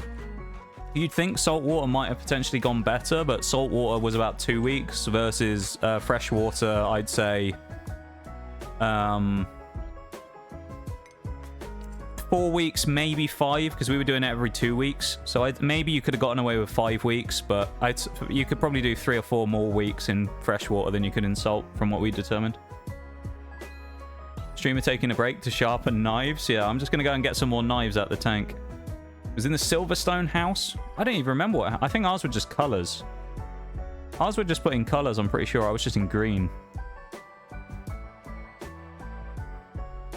It was always so rigged as well, because one of them, I think it was yellow, they ended up having all the bloody sports players. It was ridiculous. They had all the sports players, and everyone else had to play against them in these torturous bloody games, like, every 3 months. And they just won every time, because no one had any, whatever. So salt water is better? No. Fresh water will let you get about 5 weeks. Salt water, maybe 2 weeks max. Salt water's terrible. Don't use salt water. That's my top tip of the day. If you're gonna chuck anything in there that has finger marks on it, remember, not fingerprints. That's the other factor to know. Then salt water's terrible. Use fresh water. Anyway, I'm gonna be back in a second. Speaking of fresh water, that's what I'm gonna go and get, as well as doing a stretch. I'll be back in like 2 minutes. Okay? I won't be long. BRB.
said 2 weeks to vanish. It's true, but chances are they'll find it before then.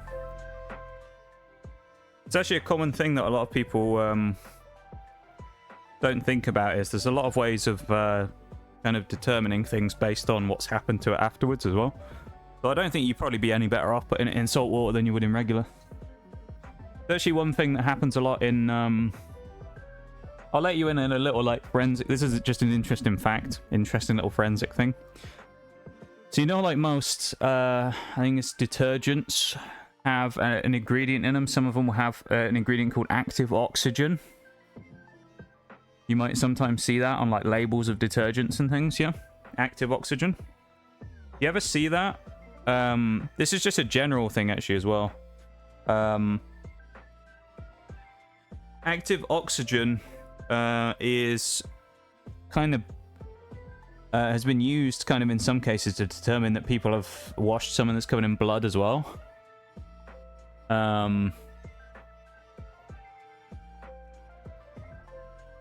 Because if someone's been this is just a general thing. If you have like a blood stain on like a, say you had like a bed sheet, right, and you had like a cut on you or something, and you were asleep at night and a bit of it like broke, and you ended up getting blood on like your bed sheet or something, and you chucked it in and washed it with active oxygen. One thing that happens is, I'm pretty sure, I can't remember exactly what the process is, but I'm pretty sure the active oxygen will actually stick to the areas where the blood was. So it's one of the things you can do is you can do a number of tests to determine whether the something's been covered in blood based upon whether there's a large kind of amount of active oxygen matter stuck all over it. Because if you think something's potentially been covered in blood, then it's not too hard to find.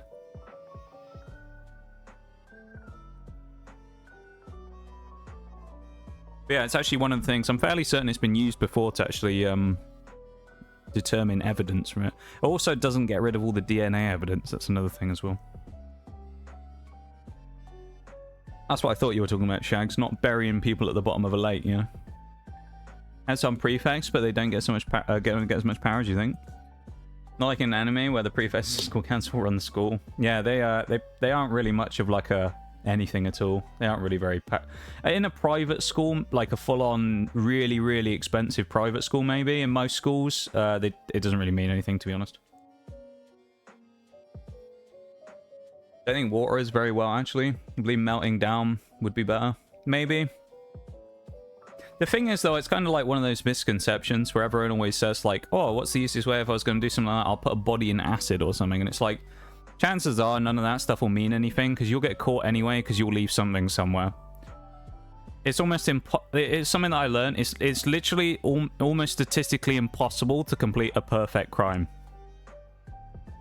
There's just like the actual chance of you leaving literally nothing traceable anywhere is almost impossible. So it's like, it's kind of one of those ones where it's kind of you're very, very lucky if you actually never get caught these days from doing like a serious crime, unless no one ever just finds out about it. But if someone knows and it starts getting investigated, the chance of you actually getting caught can actually be quite high, because there's probably going to be something somewhere that someone can use to find you. It's not kind of as easy as people think to get away with certain things. Sodium hydroxide. Never done that, actually. I don't know if it would do anything. Most stuff would probably get it out. I'm not sure. I've never done that. So I'm not sure if hydroxide would work to get rid of anything like that or not. Maybe to some degree it would. People use peroxide for certain things, don't they? Actually, that peroxide might not work if you did that anyway. Because, from what I remember, one of the things you use to determine is a thing that you do called a presumptive test that you use to determine whether you think... You're basically assuming that something is something, so you want to kind of have a very basic confirmatory test to determine whether it is or not. So a blood one is called Castle-Mayer. You have this, I think it's an, from what I remember, I think it's an orangey solution or something. I can't really remember, to be honest. It's been a while. But you use a Castle-Mayer solution that you put onto like a thing that you think is dried blood. And then you add 1 drop of hydrogen peroxide and some... Oh, no, actually, I think it's just you add the peroxide and the reagent together. And when you do that, Oh no, and then you had phenolphthalein. Phenolphthalein is a staining agent that turns pink when it converts to phenolphthalein. So basically, you add them together, and I can't remember what the exact reaction is, but the peroxide and the hemoglobin in the blood react to some degree, and the hemoglobin in the blood then changes phenolphthalein to phenolphthalein, and then turns it into a pink solution rather than a clear one. So it'll turn pink basically if there's a presence of, or what you think is the presence of blood somewhere. So things like that as well, even though it might look completely clear and there'll be nothing on there, chances are you can probably do a KM test on it and you might actually find something anyway. So no worries, Nova, you take it easy, yeah? Have a good one. Take it easy, my dude. Have fun, and we will see you on Sunday, maybe. Well, we'll crack on with Pokemon again in a minute. I know I'm taking a while with these breaks. I'm just kind of talking.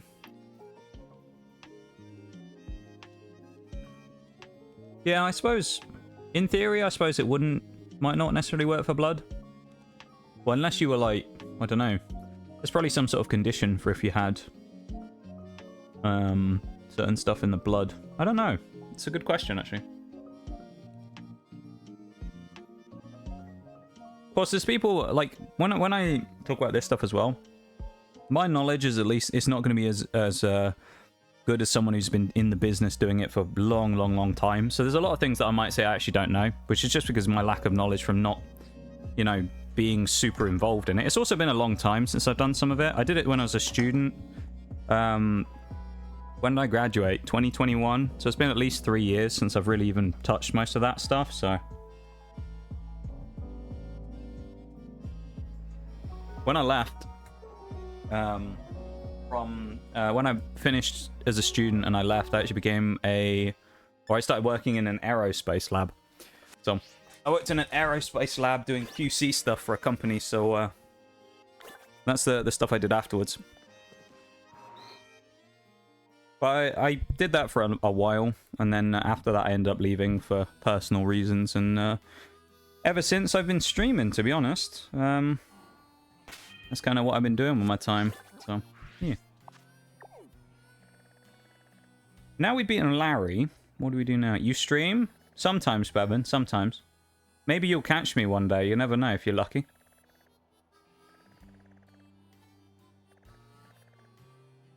Maybe. Yeah, maybe. There's a chance, you know, there's a chance. Never catch your streams? I know, you never catch streams, Bevan. It's true. Who even are you? Don't even know who you are. I saw you sent me something on Discord as well. I'll have a look at that in a bit. Did I tell you my exam score? You, did not. I don't think, no. I don't believe you did. I hope it went well, though, my dude. I'm a little concerned. I feel like if it was really good, you'd have been like, yeah, I got a really great score. So, concerns me a little. 92%, never mind. Hell yeah, dude, let's go. Crazy. Look at you go.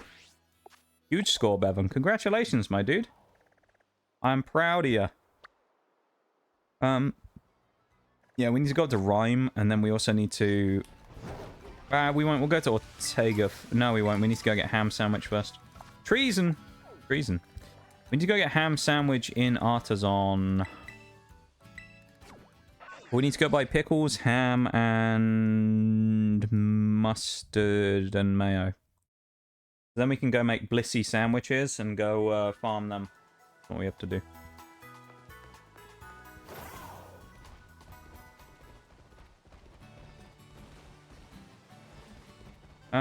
Which one is it? I think there's 2 different shops we have to go in. 2 different stalls we have to go to. I think this one is where we get the something. Are we at Delhi now? Well, I think we are, Shaggy. Subway acquired us in a merger, you know? So now we've got to work for them. We've got to make sandwiches in the Pokemon world.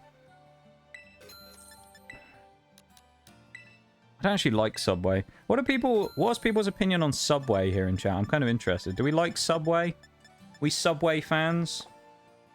Hey, Forks. Hello. I'm not big... I don't really like Subway. Gotta be honest. Did we get everything we needed?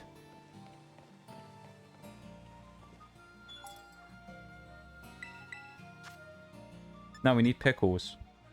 Which we get from somewhere else. There's another... Is it the... That was the bread shop we went to. I'm sure we can get them all here. Or am I being really dumb? Maybe it's in the sandwich shop?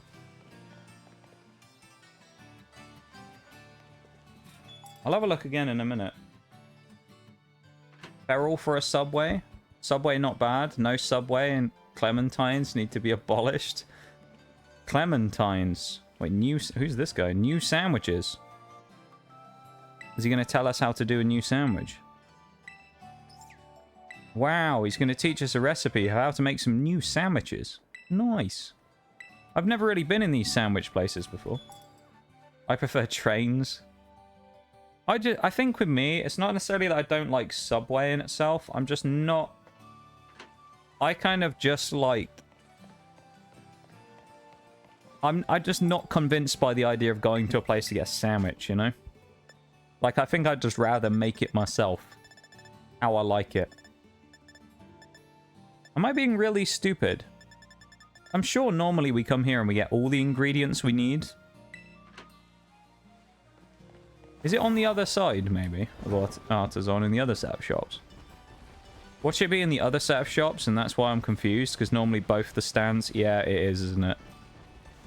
Oh, God, I feel dumb now. Normally it's here that I come down to, and then you can get everything you need. In that shop over there, in this one. I was on the wrong side, because I was thinking, I'm sure I normally buy it all here. Deli sandwiches hit different, like, not talking about Subway. Really? I've just never been that sold on them, honestly. Wait, is it not here? I thought it was here. Maybe it's not this one. Okay, let's try the other one.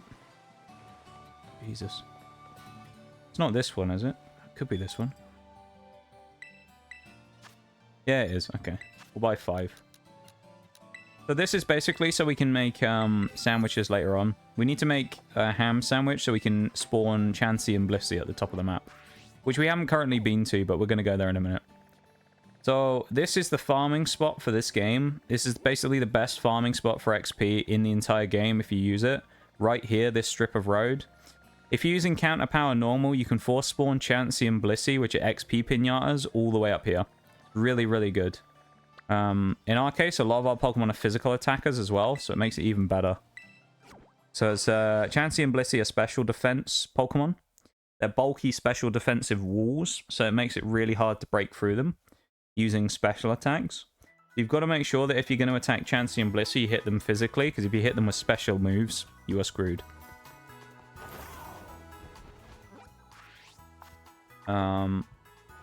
Subway is only almost kind of alright because of the Italian herbs and cheese bread. Other than that, it's not too good. I feel like over here, people are a big fan of the meatball subs as well. I feel like that's the one I always hear everyone talking about. I haven't been to a Subway for years, to be fair. So, I mean, and the cookies. Everyone loves a Subway cookie. But acting like parents who say we have McDonald's at home. Well, no, I just don't really, like... I would just rather make it myself and make it exactly how I want, you know? Rather than go get one. Like, it kind of is just like one of those concepts that I'm just not really, I don't really care for, you know? Versus some things, like pizza, it works. But I just think when it comes to sandwiches, it's like, I could just do it myself, you know? Jersey Mike's is better than Subway any day of the week. I feel like I've heard good things about them. You might well be right there, folks. This is much more advanced than I imagined a Pokemon game being. Have you, I'm assuming you must have never played a Pokemon game before, Mimi. Is this the case? So, at its core, I would say Pokemon is... Oh, fuck, my internet's just died. Nice. Internet, hello? Come on. Oh my god. Are we okay now? Hello? Bitrate? Hello? I think we're good. Alright, I think we're good. I don't really know, honestly.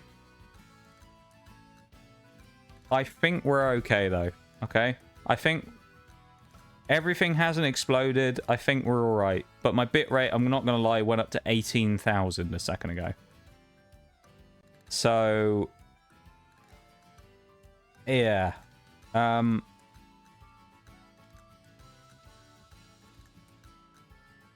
All I know is it's back now. So there you go. Play Pixelmon on Minecraft, that's all. So I would say at its core, classic Pokemon, not that complicated. Really, the most complicated thing you've got to know about regular Pokemon is just type matchups, which is just something you learn over time, you know, like you do in other games. What types are good against what types? So, me having played the game a lot, you'll hear me talk a lot when I'm doing fights about, like, switches and all kinds of terms and things that probably most people have never heard of. If I ever say anything that you don't understand as well, then you can always ask me, and I'm more than happy to explain what I'm talking about, because I'm aware that I'm kind of like a... I play Pokemon in a kind of more advanced way than most people would, so some of the stuff I'll say doesn't necessarily make sense to people. So at its core, I'd say the typings chart is really the main thing. And even that I get wrong every once in a while. So the typings chart is really the most complicated part of the game. And then you have individual stats, right? Which are shown here. So individual stats on a Pokemon, as you can see on the right-hand side there. HP, attack, defense, speed, special defense, special attack. It's pretty self-explanatory. HP, how much health you have. Attack is how much physical attack you have. Special attack is a special attack stat. So for kind of non-contact moves. And then defense and special defense being a defense for one of those two stats. So how well can you take hits from the special attack, and how much can you take hits from regular physical attacks. And then speed just determines the order in which you move in a turn, basically. If you look here on the moves, there's a symbol as well. So you see like a star symbol under category. And then on, have we even got one here? I don't think we have one on Hippowdon, so it's not a great example. Stomping Tantrum count as a thingy move. Donphan can learn Knockoff now. I should probably put that on. Where's the symbol I'm looking for? I don't think we have any of the... Oh, here we go. Quagsire work. So Quagsire, as you can see here, he's got like a kind of hypnotic circle symbol. And then there's a star symbol. So a star determines it's a physical move. The circle determines it's a special move. So in the case of this with Quagsire, we have here, if we look at his stats on the right, we have 73 regular attack and 56 special attack. So in this case, Quagsire would be better off using a physical move than he would a special move.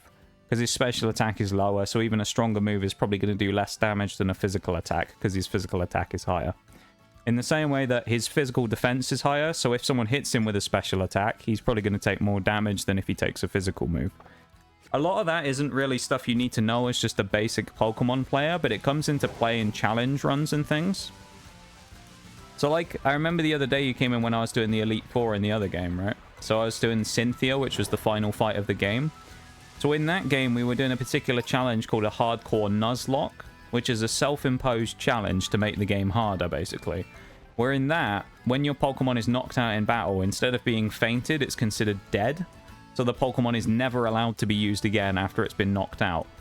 You also have limited things like you're not allowed to heal, you're not allowed to switch during the fight. So if it comes up and says, Trainer Dave wants to send out Gyarados, you aren't allowed to switch or anything like that. You have to stay in so you don't get the advantage of being able to change to get a better Pokemon out against what's coming out to fight you. So it's basically like just a self-imposed set of challenges to make the game harder. So those types of things like physical special stats, things like that, become a lot more relevant in a challenge like that than they do in, say, just a regular fun playthrough of the game. Where really, Pokemon at that point is all about picking what you think's cool and just using it, you know? But in the case of, as I say, like what I do here, these challenge runs and things are designed to be more complicated to make them slightly harder. Like this one, we're only allowed to use ground-type Pokemon. So I said there's 18 types earlier. We're only allowed to use Pokemon that have ground as a typing. They can be ground and something else, but as long as they have ground, then we're allowed to use them. So yeah. That's kind of the point of like this run, is it's one to determine whether you can complete the entire game using only one type of Pokemon, which in most cases will end up running into stuff that is really good against our ground type. and makes the game harder. But then at some points, we'll run into stuff that's really easy for ground types to beat. So it kind of creates this weird, like, power struggle throughout the game of whether we're in a good part of the game or a bad part of the game.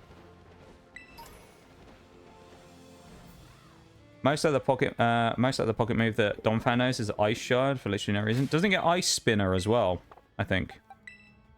Pretty sure Donphan gets Ice Spinner as well.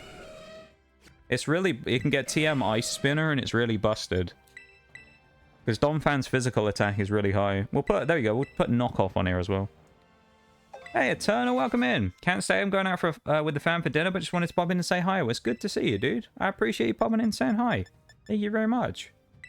Let's put Thunderfang on, I think, actually, here as well. I really do appreciate it, man. Thank you so much for popping in. I feel like the way I explained that with all the Pokemon stuff a minute ago wasn't very good. It was kind of a lot of information very quickly. And that's just kind of I talk quickly. But, yeah, it's good to see you, though, Eternal. I really appreciate you coming in and saying hi. But the Pokemon TLDR, though, is like, at the end of the day, just kind of do what you want and play for fun. And then if you ever make things harder for yourself, like I'm doing here, that's when kind of a lot more of the complicated parts really come into play. Like, tight matchups and stuff is really all you need to know for a basic Pokemon run, but then when you start doing the challenges, that's when you need to start knowing stats, you know, other things as well. I use the word stab a lot. I refer to stab. Stab is something which is a bonus you get on your moves called same type attack bonus. So, for example, if a ground Pokemon uses a ground type move, it gets I believe, an extra 50% damage put on top. I think stab is 50%. So, like, you get, like, extra bonuses and stuff like that, which you need to be aware of. Stab is the thing you do in the prison shower. Yeah, all that. But there's a lot of, like, things like that you become more aware of when you do, like, a higher tier run that you don't necessarily need in regular Pokemon. But it's just kind of one of those things where, as I say, I've played a lot of the games over the years, and I've kind of got better and better and done challenges and things. So with that, you learn more strategy and information and things like predicting the AI, which you necessarily wouldn't need in a regular playthrough. If you were just playing for fun, you don't need to worry about thinking, what's the AI going to use next as the move, and do I need to bait it and try and force to switch into something? You just play the game for fun, you know? Versus with me, I'll always try and kind of bait it, especially with the lack of switching that I'm allowed, to kind of manipulate the AI to give me a good switch in every time, instead of just running into like a Pokemon that's going to immediately just destroy me, you know? Because you got to be careful of that. It's very easy to make a bad switch and then get punished very quickly for it. So it's always something I'm very conscious of when I do these runs, is to try to make good switches as well. Especially if you're doing a death run. Like as you say, or as I say, Cynthia the other day, that fight pretty much ended because of a bit of unlucky stuff from me, from stats not going quite my way, and also from a bit of bad luck on switches and things. So like things like that are actually really powerful, and you do need them in those higher end runs where things like deaths matter. But for the most part, it's really not that relevant. General Pokemon though is a very basic game. It's fire beats grass, grass beats fire, grass beats water, water beats fire, and then you have like those kind of type triangles generally between other types as well. There's pretty much type triangles for just about everything, using almost all the types, where something beats it, it beats something else, and something else beats that thing that beats the first one. So it's kind of one of those games where it's like on the outset it might look kind of intimidating sometimes, but actually when you kind of get into it and start doing it, you learn pretty quick. And really most of the statistical stuff doesn't really come into play for the most part, unless you're really kind of sweating. Which is probably not the best way to play the game. I think I would say, would encourage people to... Oh god, we learned all these sandwich recipes. Where's the ham one? I think so I would encourage like everyone at some point to try a nuzlocke if they ever want to, just to see what it's like, you know? But just play it for fun at your own pace with your own rules. Because no one can tell you you're doing a run like that wrong, a challenge run. Because at the end of the day, you make the rules. So you can't be wrong if you've made your own rules just because someone else doesn't like it. You can make it as easy or as hard as you want. And, you know, it's fun to experiment with it and try different rule sets and different ways of playing it and see what happens. See what works for you, you know? Like, some people like to use healing items. Like me, I always ban them so that I'm not allowed to heal during a battle. But some people like to use healing items. Some people say that you can't use held items. I like to use held items. Some people say you can't use any evolution that requires another game. So if you need to trade or something like that, I'll use trade evos sometimes. Like, there's a lot of stuff like that. Some people might use the legendary Pokemon of the game. I usually ban the legendaries. There's a lot of like variations you can do. And it's all just about finding the what works for you, really. I found some good little runs I can do here with the Monotype ones are really fun, and then the other hardcore nuzlocke stuff is good as well. The only problem is it's not quite as fun when you lose, like we did on Monday or Tuesday even.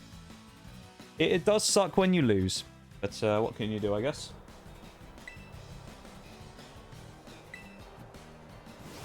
I feel like we haven't done anything today, you know?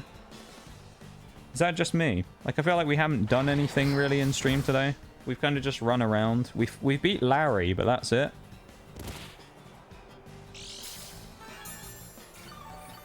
But Larry wasn't even that much of a threat or anything.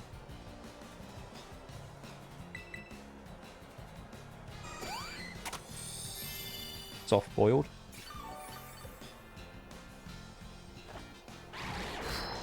Feel like you've been playing Pokemon for a very long time. First Pokemon game I played was in about, I want to say it was 2007, which was Pokemon Pearl, which was the remake of the game I was playing. The game I was playing on Tuesday when you came in was actually the remake of that original game that I played when I was a kid. That was the first one I played. That was Generation 4, so the fourth game that came out. We're now to Generation 9, which is this game, so... yeah. I've been playing for a while. I have a lot of like game knowledge. You build up over time. I also just have a good memory, like as a person, so that helps a lot with being able to remember things.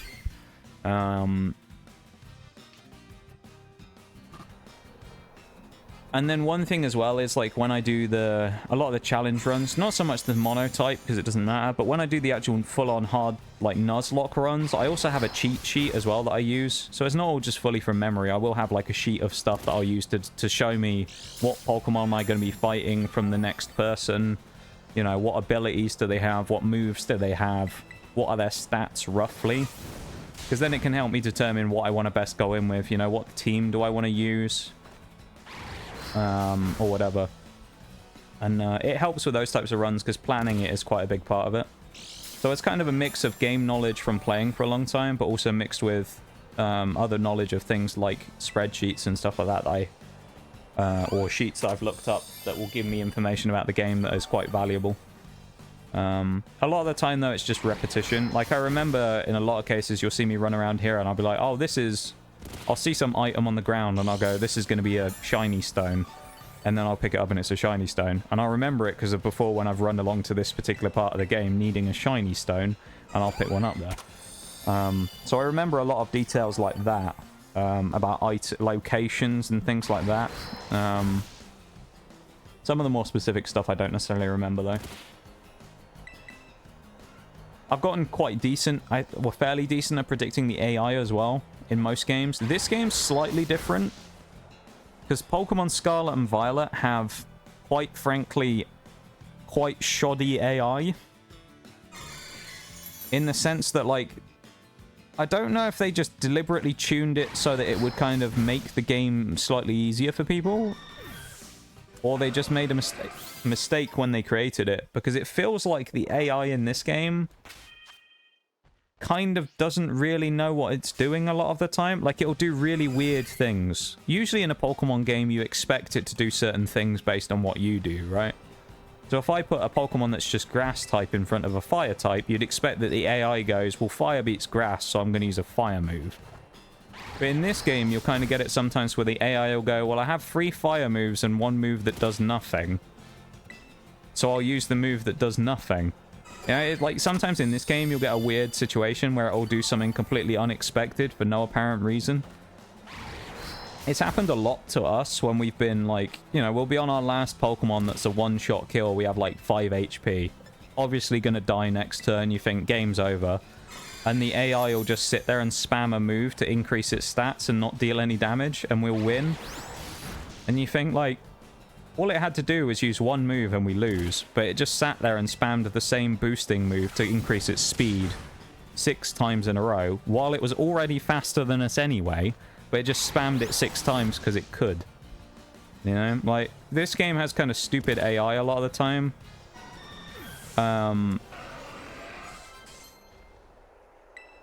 Oh, we could run a rest... We could run Resto Berry here if we want. The temptation to do Resto Berry Hippowdon. We can always learn it again in the... Yeah, we'll leave it for now and we'll learn it in the future. We have been Pokemoning, Shags, you're right. Got Mudsdale. Thank you for the Yoda death sound, Shaggy. But yeah, like, I kind of talk a lot of stuff about Pokemon. I probably use a lot of terms and things that people don't understand sometimes when I talk about things. Stab is probably one of the common ones, as I said earlier. What was one... Oh, it was when I was talking about Pokemon cards. Because we've done some opening streams as well. We've opened TCG stuff on stream. I was using it the other week where I said about reverses and regular cards. I was explaining stuff like that as well. So I'm always happy to try and, like, explain things to people if they don't necessarily understand what I'm talking about. I missed the Floettes. I was not supposed to run into them. That was not good. That was not optimal, running into a bunch of Floettes. Why you hitting me with a clown, Bevan? It's a woolly emote, isn't it? I think? It is. Oh, I recognize it. Cheeky little woolly emote there. Thank you for being here today as well. I appreciate it. Thank you for hanging out and vibing. I know Pokemon's not everyone's thing as well. Kind of become my, like, big thing recently that I've been doing. I say recently. Probably since, like, mid last year. But yeah, it's become like a big part of streams for me. I've started doing a lot of it, and I really enjoy it, so thank you for hanging out and enjoying it with me. Why are you pointing guns at me? What have I done? What have I done to have a gun pointed at me, bum? What have I done? Answer me. What have I done?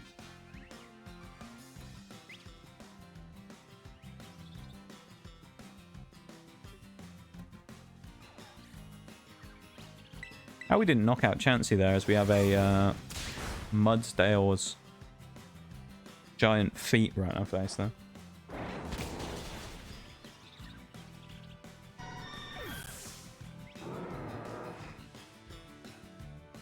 This is so annoying as well, having this neck strain, because I just can't sit comfortably in the chair. No matter what I lean on or whatever, I always have this annoying, like, strain. I can't get in a comfortable position to sit in. Why are you emoting on me, Bevan? What have I done? Megahorn? Who wants to learn Megahorn? Quagsire learns Megahorn. What? Oh, I mean, why not? Let's put it on for the memes. Let's put Megahorn Quagsire on. Why not? Did you know they learned Megahorn, Forks? I didn't know they learned Megahorn. I mean, you're kind of more of the... Forks has probably more knowledge of Pokemon in most cases than me, so... I didn't know Quagsire got Megahorn, though. That's kind of crazy. Game changer. What horn? Megahorn. M-E-G-A. Megahorn. The Megahorn, Bevan. The big horn. It's actually the most powerful bug-type move in the game. What horn? No, I know that. What do you mean? Why are you asking me then? I'm confused. If you know, why you ask?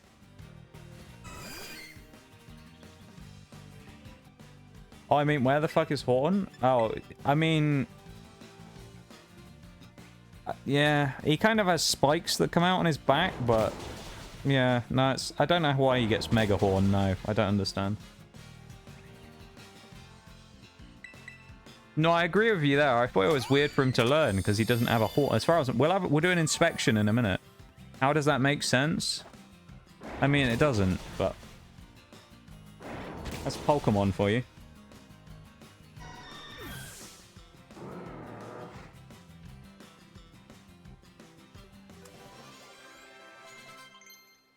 course, I know what Megahorn is. Heracross the GOAT. I mean, I know you're a big Heracross fan, yeah. I'm actually I'm kind of sad as well, because I saw this, thing the other day. I saw a video yesterday. I saw a Pokemon Challenges video, Bevan, about hardcore nuzlocking with no deaths on BDSP. Yeah, he has no horns. That's so stupid. It's the spikes that come out on the white spots on his back, presumably, they're using as the horns. Like the white spot that you see on his head there. A little spike comes out of it, but that's kind of dumb either way. But yeah, I watched the Pokemon Challenges video about BDSP, hardcore nuzlocke with no deaths. If a Pokemon died, he reset the run. I actually did really well in comparison to him in a lot of cases. His fight against Cynthia, though, was really frustrating because I saw it and I realized that I could have emulated the same strategy and I never did. Because he used stored power Clefable as like a main, like one of his big things was he used Clefable that I didn't use for the entirety of the Elite Four, and now I kind of wish I did because I know it's actually really good.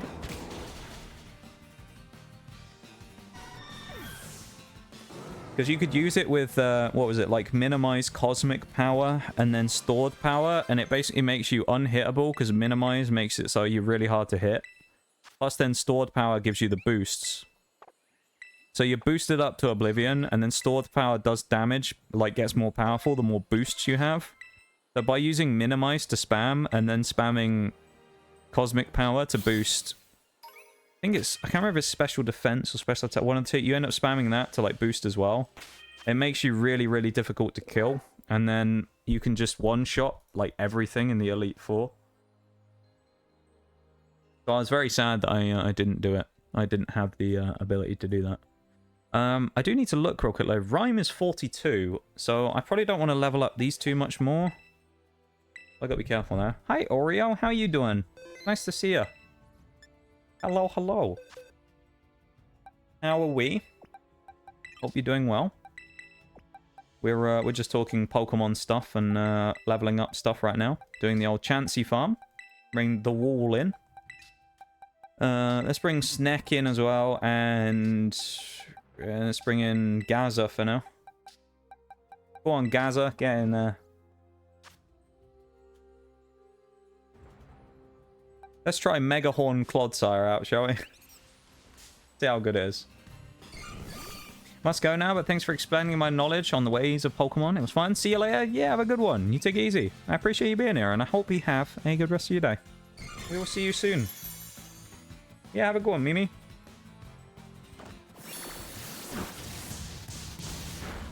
Nice. That was not bad. Let's go for Poison Jab. It's soft boiling. Okay. Okay, last session with my therapist, so a little sad. How are you all? We're doing okay, you know? We beat Larry. That's basically it. We beat Larry. We haven't really done much. I got the test wrong again, where I thought it was cheese, but it was actually with a hint of lemon on top of the deep-fried rice balls Fire Blast style. The cheese faked me out, you know? I think it's because of the sound alert that I want it to be cheese every time.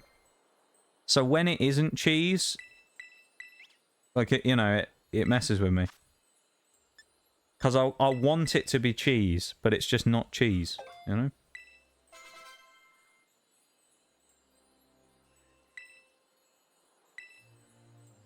Well, you did lemon last time and it didn't work. I think I always think it's cheese. I always sit there and I think, is it lemon or is it cheese? And I always think, no, lemon's wrong, it must be cheese.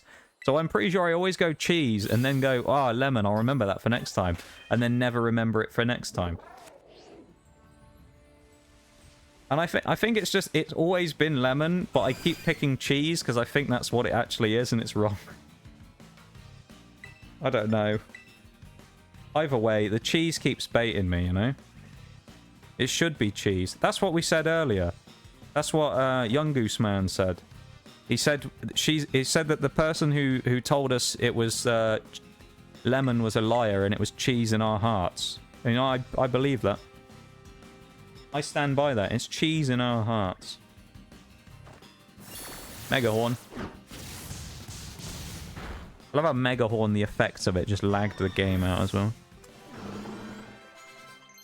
Cheese, you say? Cheese. Was indeed cheese, folks. Toxic or Toxic Spikes? I think Toxic Spikes is better if we run a lead Quagsire. I'm going to run lead Quagsire with Toxic Spikes. Also, I don't really know how Sandile hasn't leveled up yet, because surely it should have evolved into Krokorok by now. Oh, I forgot we had Numel as well. Next gym is Ghost, so I don't really know what the best thing to run here will be. Big Dave actually might be kind of useful here. We'll run Donphan up front. Cheese versus cheese. Cheese versus cheese, you know? It's the battle we all needed. Cheese versus cheese. Go for it. Let's go roll out. It'll just do a bunch of damage. Yeah, cheese, you say. Indeed, cheese.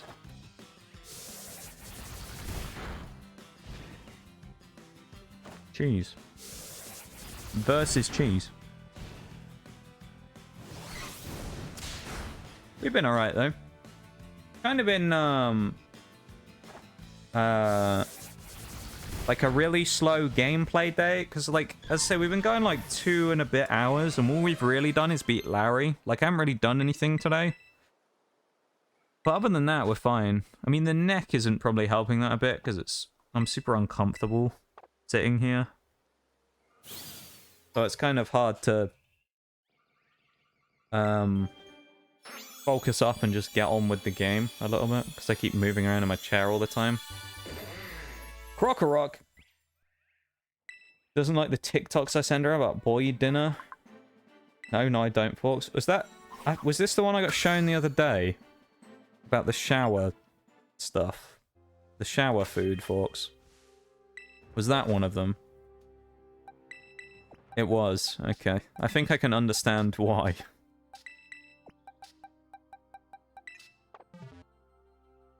Eek boy dinner. Well, there you go. There you go. I don't know, shower food just doesn't sound like that great of an idea to me, you know? If you ask me.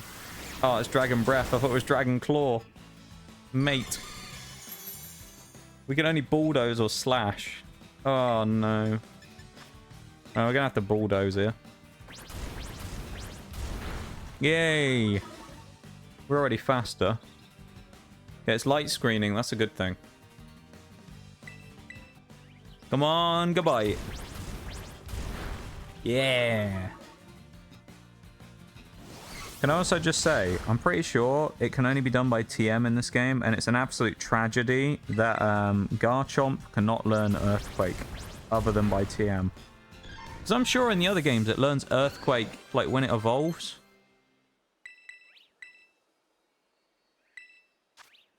But I'm pretty sure in this game, for whatever reason, it doesn't learn Earthquake.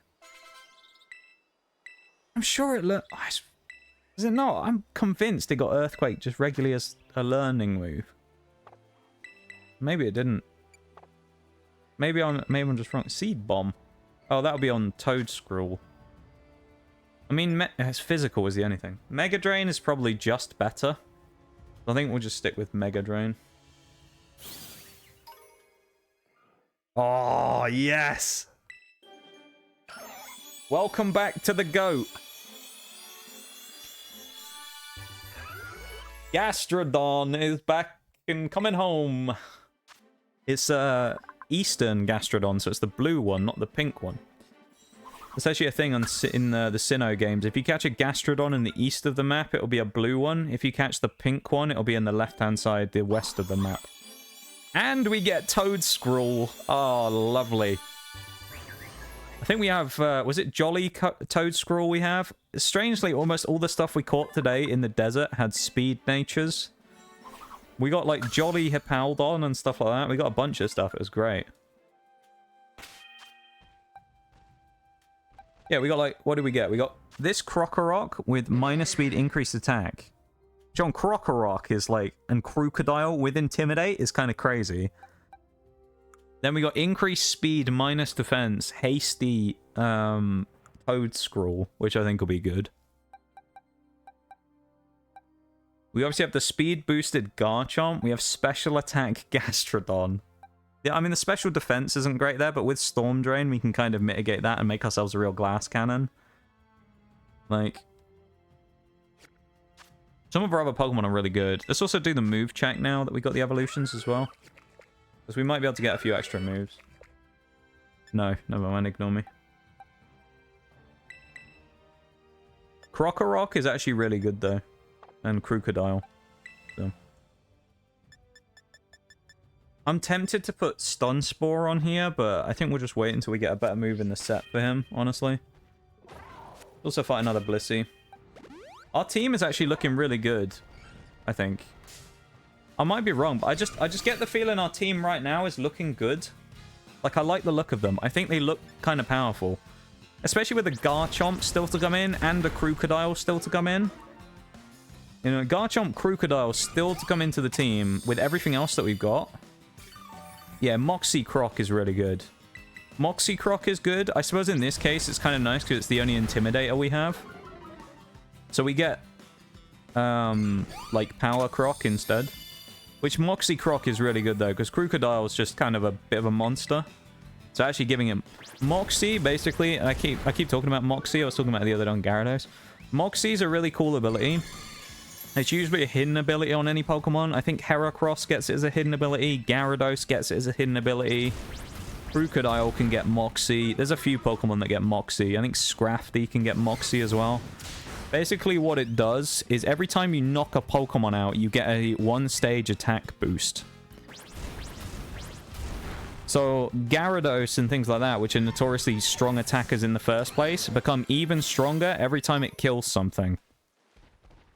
So you have these Pokemon that are already kind of goated, getting stronger and stronger and stronger the more they sweep through a fight.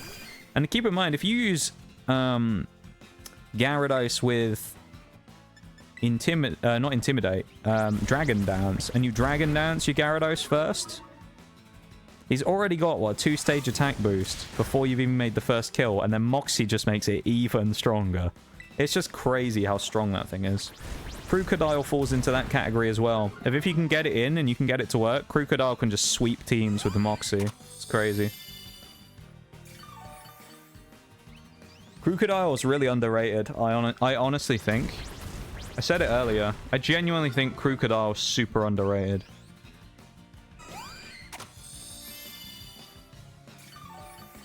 Like, people I think really overlook it as a mon and don't think it's that good, but I genuinely think Crocodile is really good.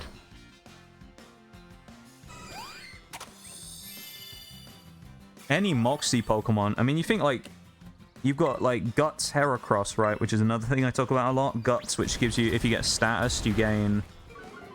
I thought that was a shiny Blissey for a second. But you gain a attack boost. You double your attack, I'm pretty sure it is, when you get statused.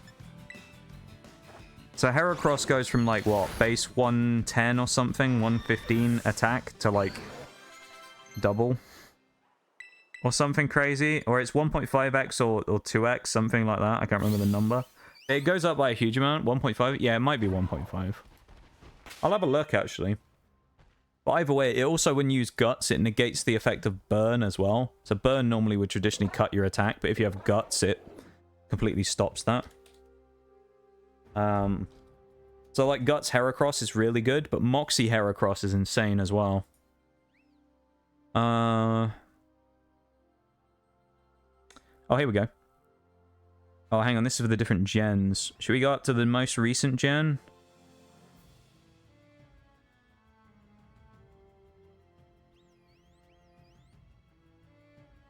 Okay, so we have the original one, Gen 3 and 4, when abilities came in. While a Pokemon with this ability has a status condition, non-volatile status condition, it says the attack is increased by 50%. And the Pokemon does not lose attack due to a burn. So there you go. Burn is traditionally the one that's used because it does less damage than poison. So you take less damage because you get burned and take damage from burn every turn, but you take less damage than you would if you're poisoned. Apparently it used to work on freeze as well, so if you got frozen and then thawed out, you'd get the attack boost.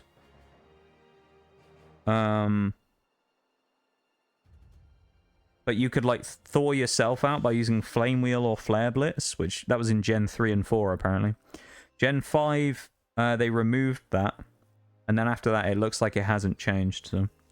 But the Pokemon that can get Guts, there's only one in Scarlet and Violet, a new Pokemon, which is Squawkabilly. But other Guts Pokemon, Rattata and Raticate, Machoke, that line, up to Machamp. Flareon apparently gets Guts. Heracross, Ursaring.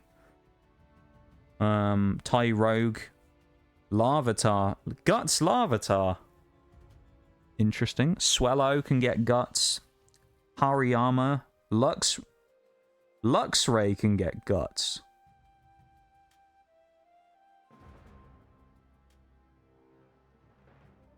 Wait, Luxray gets Guts as a hidden ability?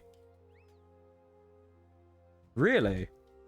Dude, that'd be crazy. I think that'd be really good on Luxray. If you could increase its speed, that'd be insane. Yeah, it does. It gets Guts as a hidden ability. I had no idea about that. And then you have Obstagoon Ursaluna, which needs, of course, no more fucking power, but for some reason they gave it a boost. Alright. We'll stop talking about that now, because we talked about enough Pokemon stuff for now.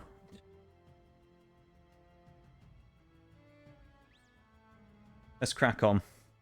Level 40 Goodbite, though, we can switch him out now. Flame Orb Heracross is really good, though. There's a lot of really good mons out there.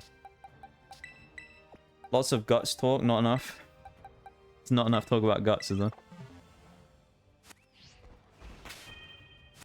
We'll let Krokorok have a go at this guy as well. Come on, Krokorok!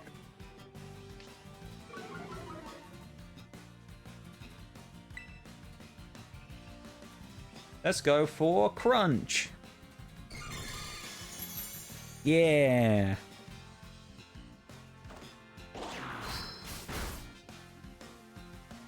That didn't do that much damage. That sucks.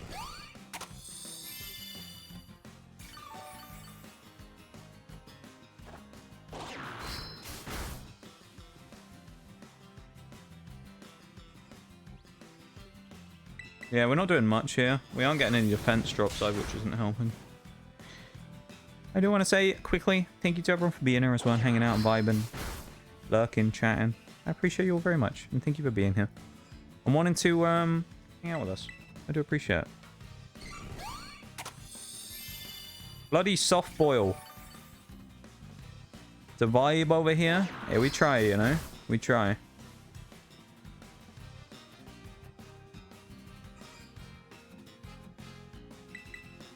We're just level grinding at the minute, though, which isn't the most interesting thing in the world, so... Can understand if it's a bit boring right now as well. Usually does take a little bit of, like, time to grind these things, so... Foul Play. Oh, that's excellent as a move. Foul Play as well, very good move. Basically means we'll deal... the power of our move will determine, or will be based on how much the opposition Pokemon we're fighting's attack is. So if we're fighting something that's like a... I'm trying to think of a really good example. Let's say we fight against Heracross, right? And we're fighting Heracross. I don't know why you'd use... This is a really bad example, because you would never use a Dark-type move against Heracross. But let's say you're fighting Heracross, right? And you use Foul Play. Because of Heracross having really high attack, Foul Play will do more damage. So it scales based on the Pokemon you're fighting's attack.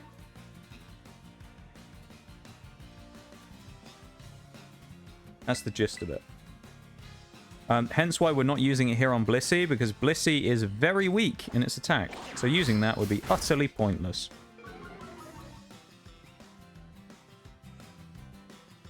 So we're just going to spam Crunch instead.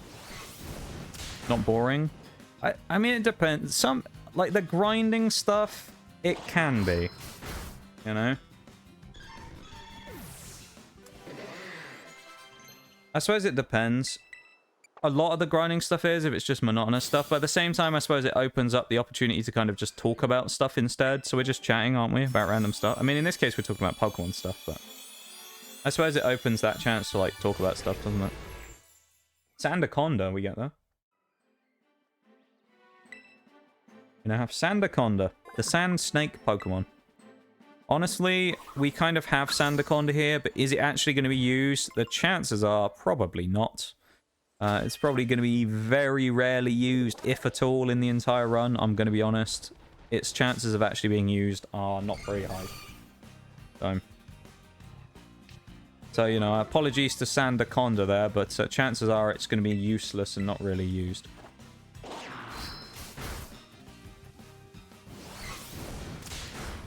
That hurt. We're going to go for Crunch anyway, because we outspeed. My Sandaconda don't want none unless you've got Mons, hun. Oh, Shags. I love that. I love that, Shaggy. That's amazing. I should have gone Dig there, actually, instead on Doug Trio. Oh, we getting the boy. Crocodile. This is going to be good. Crocodile's coming home. The big croc. Dark ground type. I believe he's one of the first dark ground types. Actually, can I think of a dark ground type before Crocodile? Just in any game? I don't know if there was one, you know. I feel like Crocodile might well have been the first dark ground type. A very strong Pokemon, though. When we look at his attack now, it's gone up from, like, what, 60 to that he was before when we started leveling him to 119. At 75 speed is pretty good, but 119 attack at level, what, 40 is pretty good. Crocodile is pretty strong. With Intimidate as well. Crocodile is just a strong Pokemon. Like, there's not really much else to say on it. It's just, he's just a good mon. Crocodile's just good. He'll be really useful later on. We have Ghost coming up, so Crocodile's going to be huge there. We also have Psychic coming up. Crocodile will be massive there. Elite Four, will it be good? I'm trying to think. What is it? Ground, Steel, Flying, and Dragon. The only thing about this run, this entire run that scares me, and I'll be, like, straight up... The only thing about this entire ground-type run that scares me a bit is the Elite Four is not very friendly towards ground. Because now I look at it, it's like... We got ground first, which is okay, because we got Pokemon to deal with that. That's fine.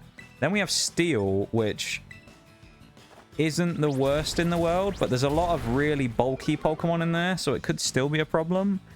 Flying is going to be an interesting one because we're not going to have any stab at all. We're going to have no stab moves on any of our Pokemon because we can't hit them with ground type moves. And then Dragon is going to be really wonky as well because we're not really going to get much against any of the Dragon types. It's all just going to kind of be off moves and stuff like that. So, yeah, I don't know.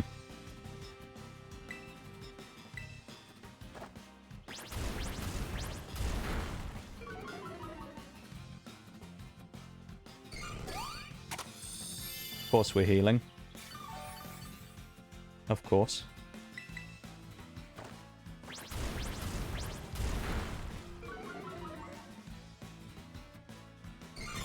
Not always about what's going on in game. That's true.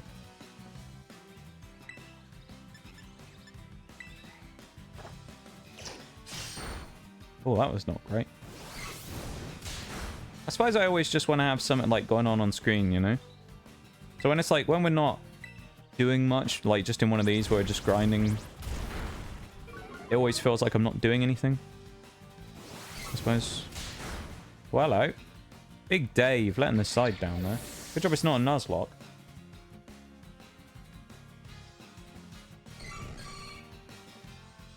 At least it gives someone else a free kill, but like, that was poor.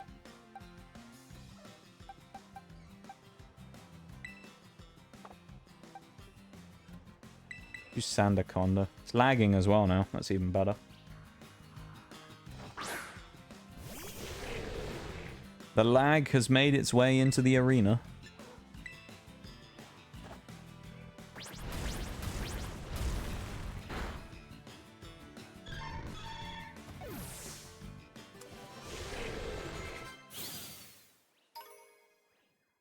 Evolution on Numel. Finally, we're going to have a fire type that's actually decent in Camerupt.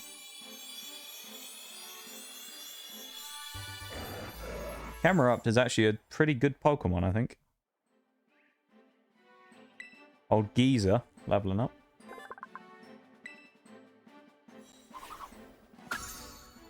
Nice. Wants to learn Rock Slide as well. I think we'll take that. We'll drop Focus Energy for Rock Slide. It's probably worth taking. It also gives us a Flying counter and a Bug counter and an Ice counter. I mean, we're already a Fire type, but still. We get a lot of counters, pretty much. So, it's worth taking.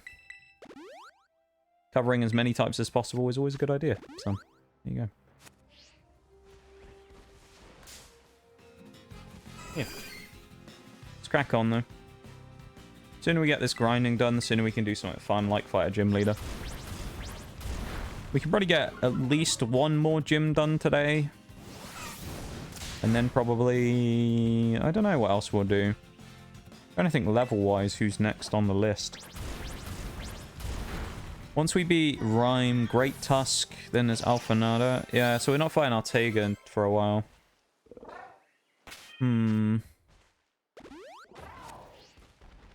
Yeah, maybe we'll only get... we might get 2 gyms done today. We'll see. Or another 2 gyms done today.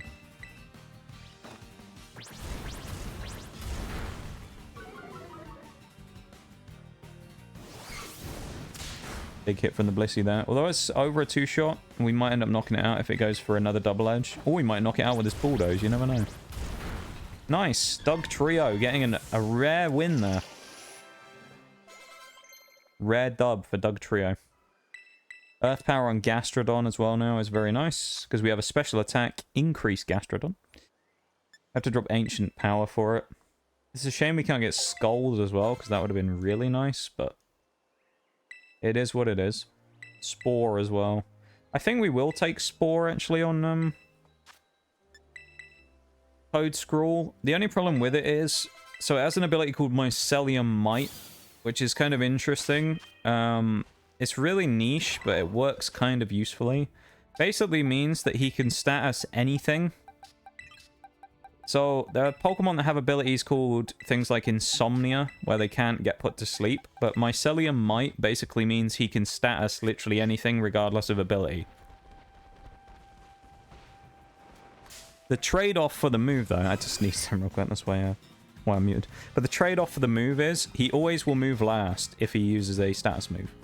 So in the event of using anything like Spore there, it puts you at an inherent risk of getting hit by something. But... you're guaranteed to pretty much get the free Spore off on anything and put them to sleep. So that applies to any status-based move. So there's another ability like it called Prankster. Prankster basically means that any non-attacking move gets priority. You can use it at the start of any turn, even if you're slower. Versus this one guarantees you can go through abilities, but you have to move last. So it's like kind of the opposite of Prankster, but it works as a trade-off instead of the benefit that gets before. There you go, there's 12 Pokemon that we'd be able to use for this run, as you can see there. There's only one ground type we're not using from, like, the main ground types in the game, minus legendaries, which is Sandygast.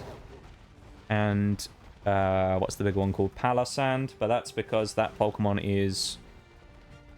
it's not busted, but, like, we used it before and it's very strong, so I don't want to waste the whole thing on Camerupt. I'm just going to send him out to fight stuff. I don't want to waste another, sandwich just on this. I'll just send him out to go and fight everyone. Fine. It's fine. It'll be fine. Go on, little Camerupt. Have your moment to terrorize everyone. You've earned it, lad. Look at him go. Oh, there's a Chansey. That's who we want to fight. Yeah. Thank you, everyone, for being here, though. I do appreciate it very much. For you hanging out and vibing. Wanting to hang out with me while we're playing these Monotype Pokemon runs. I do appreciate it. Crit Rock Slide. Not bad. Earth Power, I think, is special, isn't it? Yeah. Everything else we have is special, so we have to use Rock Slide. We don't have a choice. Need a big Rock Slide here. Rock Slide's notorious for missing.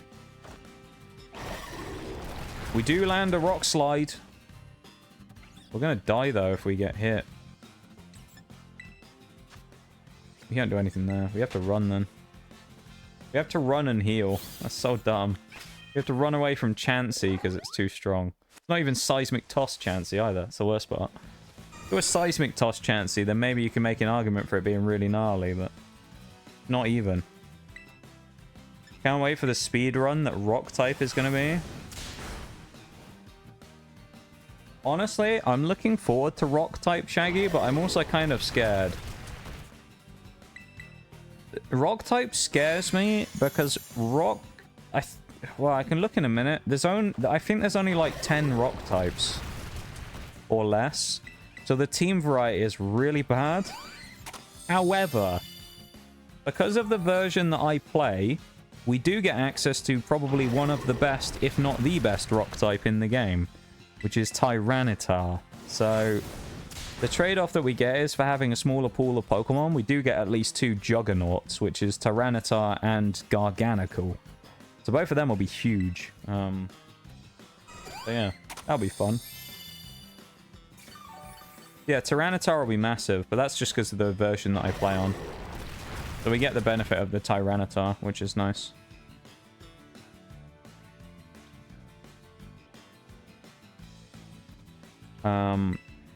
Tyranitar will be good. Garganacl will be good. We'll have to probably just kind of bolster it with other Pokemon. Glamora, I think, might be kind of useful. Geeta's favorite, like, ace Pokemon that she doesn't use as her ace. Or at least doesn't use very well as an ace. That Pokemon as well will be something we can use. We're in trouble here because we're about to run out of Rock Slide PP. Alright, if we hit this Rock Slide, we'll knock it out probably. If not, then we will be screwed pretty much. Okay, we ran out of PP, so we were kind of screwed there. Speaking of the devil, there's Sandy Gast in chat. Nice.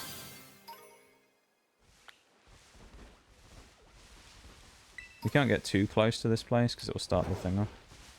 PP, yes, PP. Power points. PP. Power points being the PP of a moved. Wonder if he streams. What, exclamation mark PP? You mean? For example, exclamation mark PP. Take you to twitch.tv//Bevan. There's a Frostlass there. That's pretty cool. And a Chansey. Fight the Frostlass and the Chansey. Go on, Camerupt. Yeah. He got nowhere near as much XP as he probably should have there. Look at him just charging around, knocking everything out. I love it.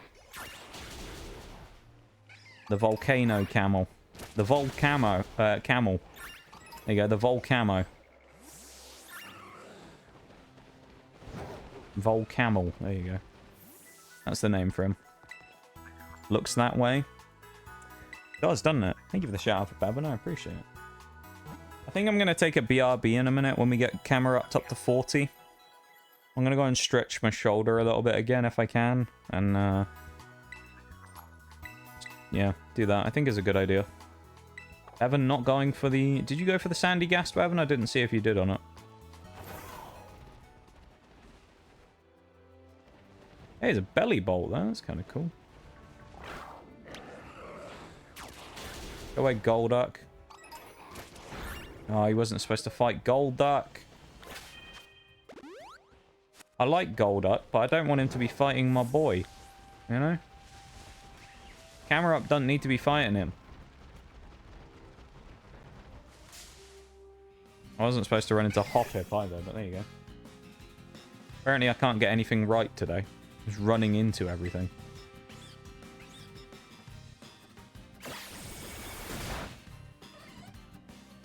I'm just doing everything wrong.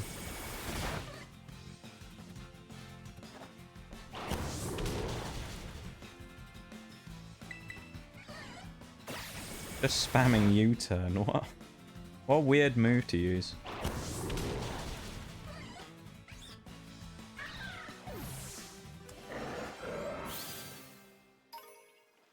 Go on, camera up. Run rampant on him again. There you go, lad. Take them all down. Get all the XP to get yourself to level 40. Go on, son. There he goes. He just needed a bit of encouragement, you know, and then he's in. There he goes. What a legend.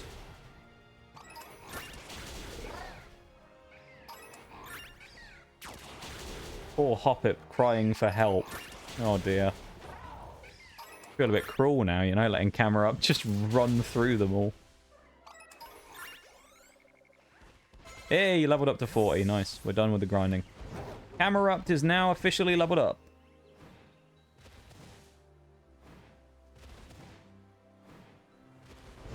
Take him up top, and then let's BRB, and then we'll go up to Rhyme's gym. So we'll move up to Montenevera, I think it's called, if I remember the name.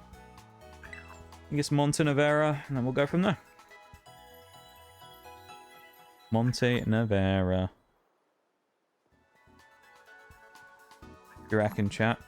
Think we're going to beat Rhyme first time? The ghost-type gym? What do you think? You think we're going to do it? You think we're going to pull off a masterclass in that fight? Confident? I like it. I'm glad you're confident, Shaggy.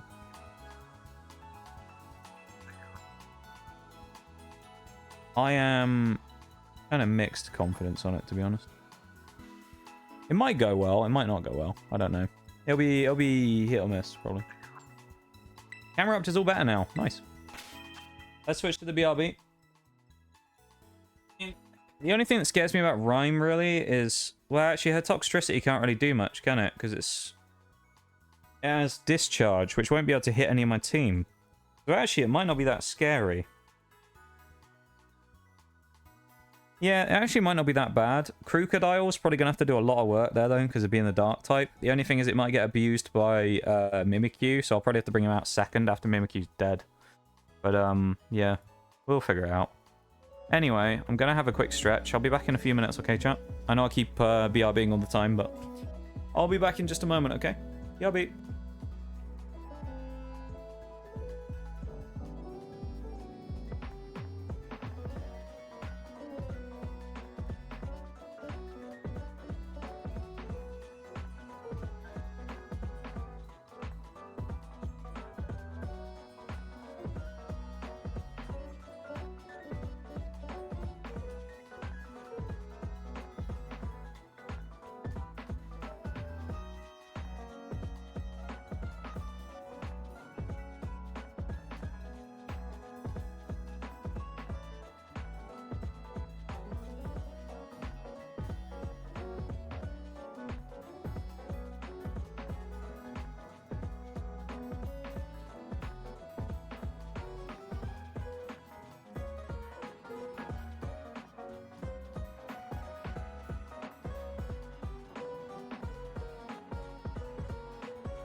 Hello again, chat.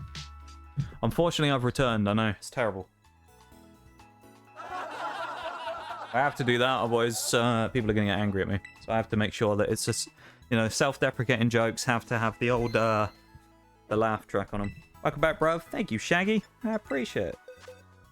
You can't be angry. I did the laugh track. I did the laugh track. You can't be mad, alright? That's the rule. You know the rules. And so do I. You know?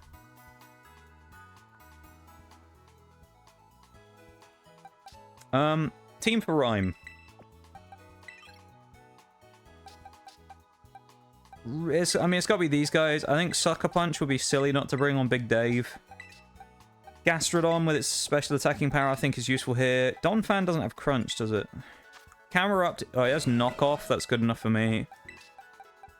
We're not bringing Geezer. Rock Slide is good for doubles because it is a double hitting move, but I don't think we need a fire type, so I'm not going to bring it. I think we probably want to bring Quag. Yeah, we're going to run Quag, actually, because we can run Quag and Gastrodon and boost ourselves with Storm Drain. Oh, the strats.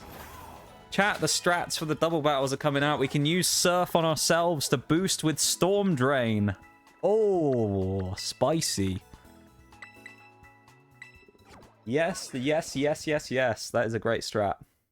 If we use those two, pair those two together, then Storm Drain will hit ourselves and we'll boost our power with Gastrodon on our special attack. And heal us. So we can get free healing on Gastrodon by using Quagsire to use Surf.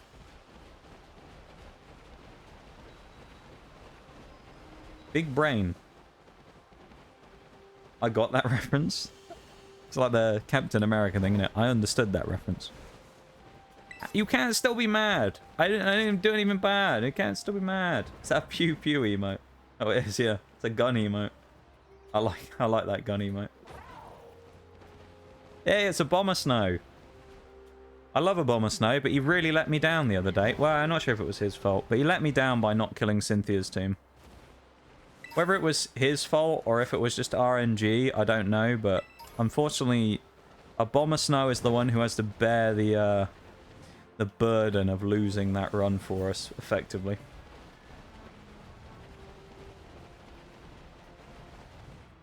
It's very sad, I've got to say.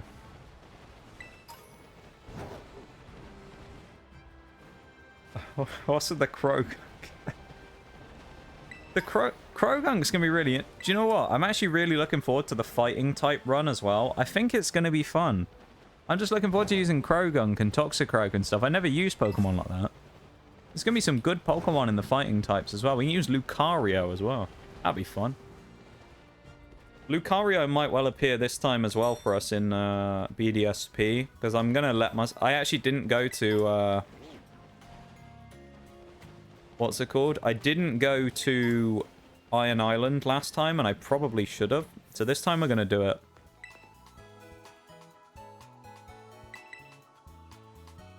I'm also tempted to try and get Steelix very early if we get Onix, which I think we're forced to.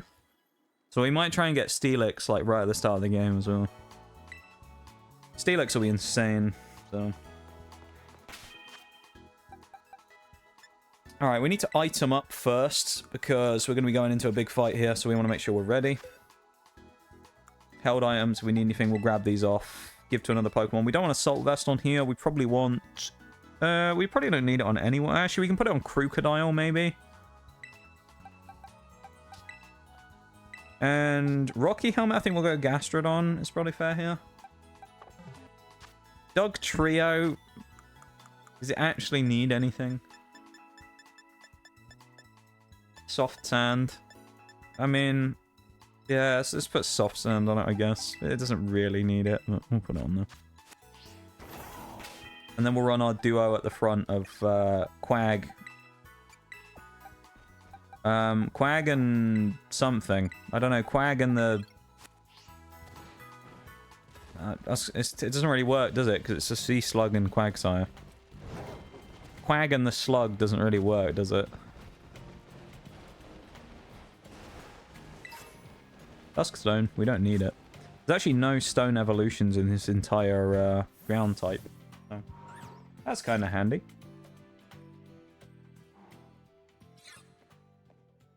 What have you been up to today, Shags, as well? I don't think I asked when you came in. What have you been doing? Anything fun, my dude?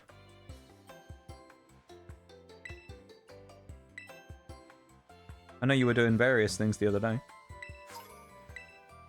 What have you been up to, lad?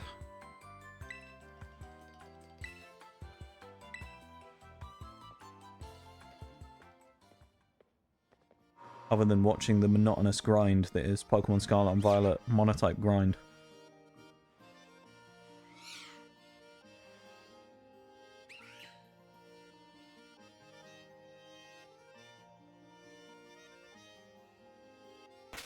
Out looking for some plumbing surprise. Surprise, I was going to say. Plumbing surprise. Some plumbing supplies. Back home now. Nice, nice. Anything planned for the afternoon? You cooking anything tonight, Shags? You doing some chefing? Any grub, mate? What we up to there?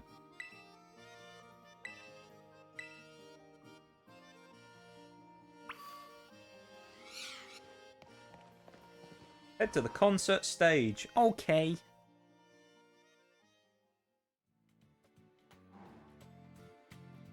Let's do it.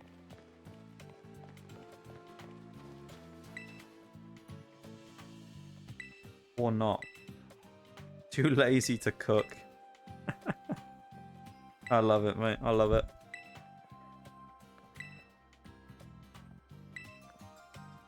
I mean, fair enough, you know. Fair play.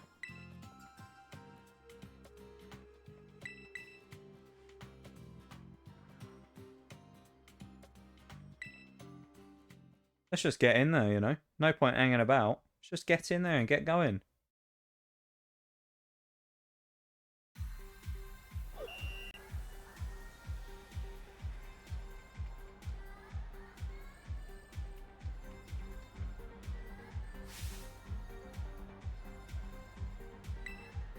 Food refuses to make itself? That's fair, though. It is. It's too lazy to make itself, you know? So who's the lazy one, actually, Shags? Is it you or the food? The food doesn't make itself, you know? It wants you to prepare it for him. For itself, you know? I like that kid's Toro shirt. Yeah, this is such a good duo, though, because they just boost each other with Water Absorb.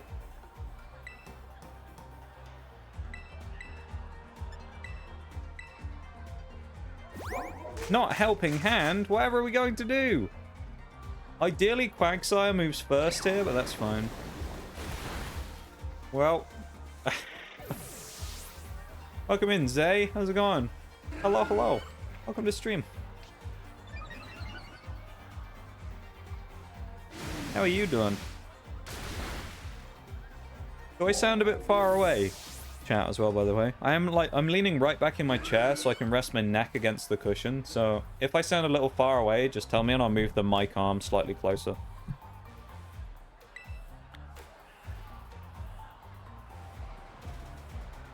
Yeah, welcome in, man.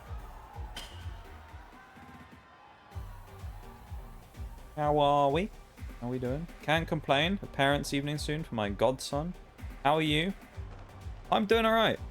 Doing okay. I've hurt my neck a little bit, so I'm in a little bit of pain every once in a while, but other than that, I'm doing pretty good, to be honest. I mean, enjoying myself. Stream's been alright. Yeah, we're doing good. We're doing good. I'm glad you're doing alright, you know? Glad things are going good. Sound fine? Okay. Thank you for letting me know. I appreciate it. It's always good to know, because I don't want to sound really muffled or anything. I do know sometimes, because I've noticed it when I've listened to VODs and things, that sometimes if I kind of turn away, I go really quiet. So, I always try and make sure that I'm like as, you know, like my sound quality is decent. It's because, I mean, it's the first thing you get as well. If a new person, if you come into a stream, first thing you can get as well is the sound. So, you know, I want people to get a good experience on the sound quality as well.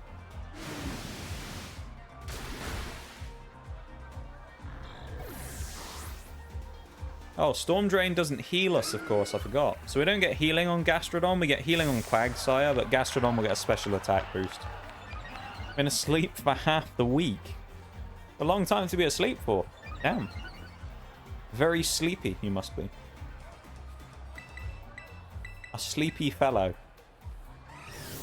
Doesn't sound quiet when you turn away, it just sounds like you turned away, which is fine. I always thought it sounded worse, but then it's, of course, it's like, to some degree, it's gonna be, like, depending on what you listen to it through. Like, when I listen to it through my random cheap Chinese headphones that I bought for £5 on Amazon or whatever, that was 2 sets for £5 as well. I just needed some, like, crap wired earphones that I could use, and they actually work surprisingly well, other than the fact they usually break within 3 months, but like, the sound quality is not so great on them, so sometimes things sound way worse than they actually are. So if I ever watch things back on the VODs and I hear it, I'm like, ugh, sounds terrible. But I suspect if I did my big headphones and watched it back, it'd be okay. It's useful to know. I always just want things to be as good as they can be, you know? So, like, the sound quality and stuff, I kind of always try and be quite switched on with. So I'm glad that it doesn't sound terrible. It sounds real, as you put it there, which is good. Is this the Drift Blim that uses Explosion? I feel like this is the Drift Blim that uses Explosion. We're just gonna... Yeah, it does. Okay. Wow, what a strong move. That was pointless, wasn't it?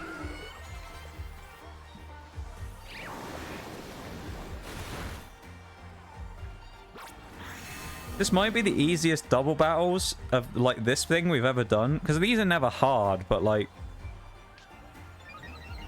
we literally just throw in Quagsire and Gastrodon and spam Surf and Muddy Water, and we just win. Like... that's kind of crazy, isn't it? We just send both of these two in, and they just win by spamming the move. Like, they just use their double attack move. In the fight against Rhyma, I'm sure it won't work quite as easily. Like, I know it's not going to be quite as smooth in that one, but... yeah. It's kind of funny, though. Then we can just bulldoze the entire team by using the same move, you know?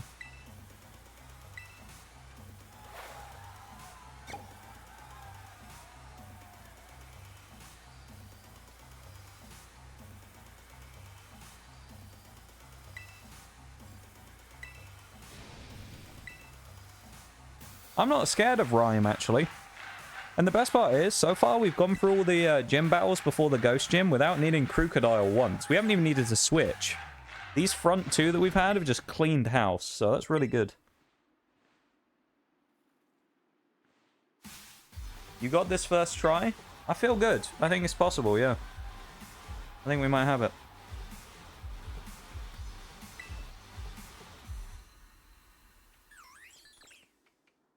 I believe, you know? Good old MC Sledge telling us what we need to do or whatever. Let's go back over here again.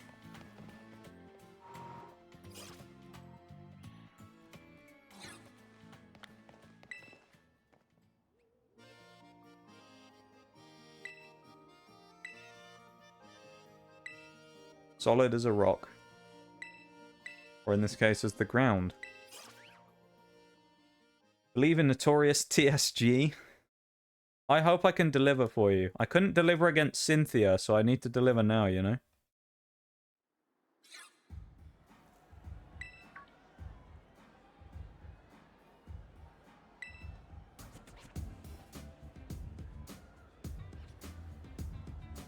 I also hope we finish it first try for no other reason that we don't have to watch this cutscene like 5 times with the kid doing the rap battle.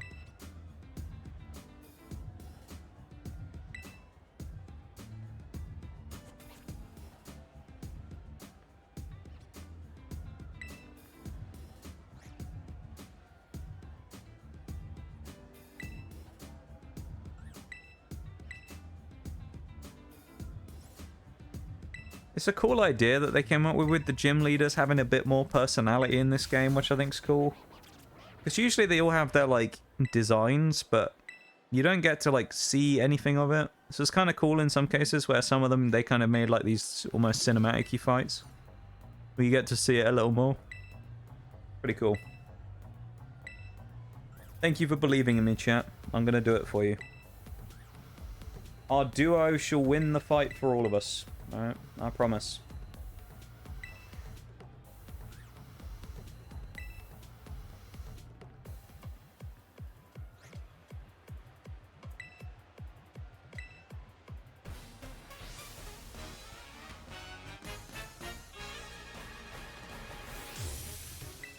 I'm feeling it.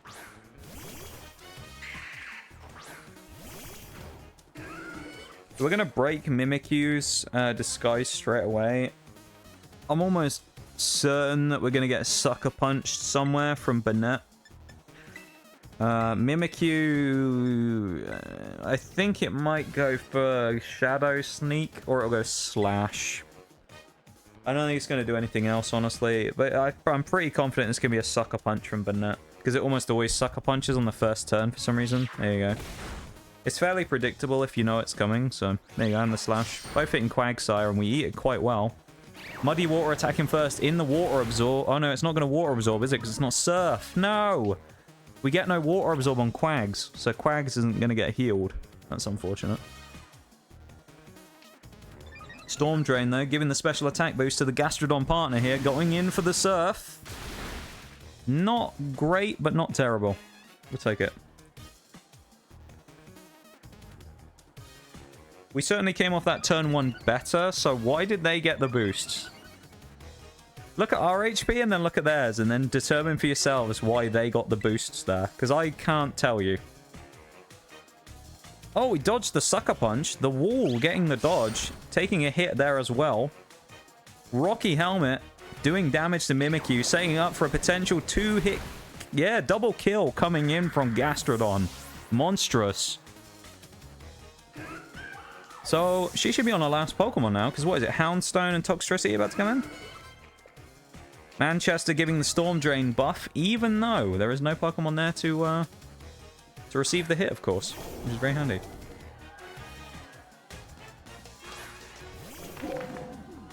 Yeah, Toxtricity can't hit Discharge, which is good. So we can basically just focus up, because it's going to use Hex. So we're just going to hit the double strat again. We're also getting the stat boost here. We got the double attack and special attack boost. So both of us already have higher special attack, and the wall, Gastrodon, now also has 2 Storm Drain boosts, so it's probably +4 special attack. So providing Gastrodon gets to attack here, we're probably going to hit like a truck. So Gastrodon may even one-shot something, I don't know, but it wouldn't surprise me if we did, put it that way. So keep an eye out, because Gastrodon might be about to one-shot someone. Which is pretty cool in my book.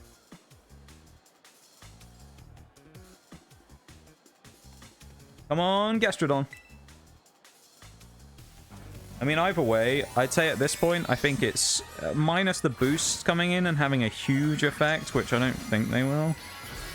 We're probably fairly clean to, like, bust through this fight now. Like, I'm fairly confident here that we have enough firepower to win this. Big hit coming in there. Houndstone can't hit 2 people. He's gone for Phantom Force, which is fine. Means he's not going to get hit by anything, but Toxtricity is going to get hit with a double shot anyway. Houndstone gets the dodge, Muddy Water comes in, and not quite as predicted. We didn't get the one-shot accuracy drop coming in, and Quagsire is going to clean up with a big surf. Houndstone gets the dodge. Storm Drain boosts once more, and we know Houndstone is faster than us. So we're also potentially going to get the benefit of hitting after Houndstone's Phantom Force. Well, actually, we would have. I think we'll get the Omni boost here, so it might not actually be a good thing in that case. By far, Pokemon are slow, though, so I don't know.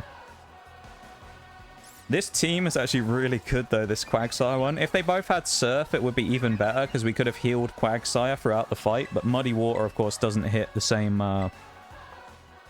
like, spot. What we're going to do, actually, we're going to go Earth. You know what? Screw it. Let's go Recover, just in case. Let's go Recover, and then we'll hit Surf. Just for the boost. Yeah, Gastrodon's now the fastest thing in the lobby. In the lobby. In the fight. What am I about in the lobby? Honestly. Phantom Force goes into Gastrodon and we eat the hit. Now we know we're faster, at least with Gastrodon, so an Earth Power we'll probably use here will be enough. Storm Drain boost again. Gastrodon is probably nearly maxed at this point. This is game over. Chat, I told you that this strat was going to be kind of crazy. We didn't even drop a Pokemon. Gastrodon and Quagsire just cleaned Rhyme out. Straight through, no problems. Wiped her off the face of the earth. No deaths. No faints. Nothing. Clean as anything. The only problem is there's no more doubles fights, basically, for the rest of the game, from what I remember. So it's like, this is the only chance we get to use this doubles team, but it's really good while we get it. Would have been better if we'd had Surf as well, as I say, and Clodsire could have worked in that same position as well.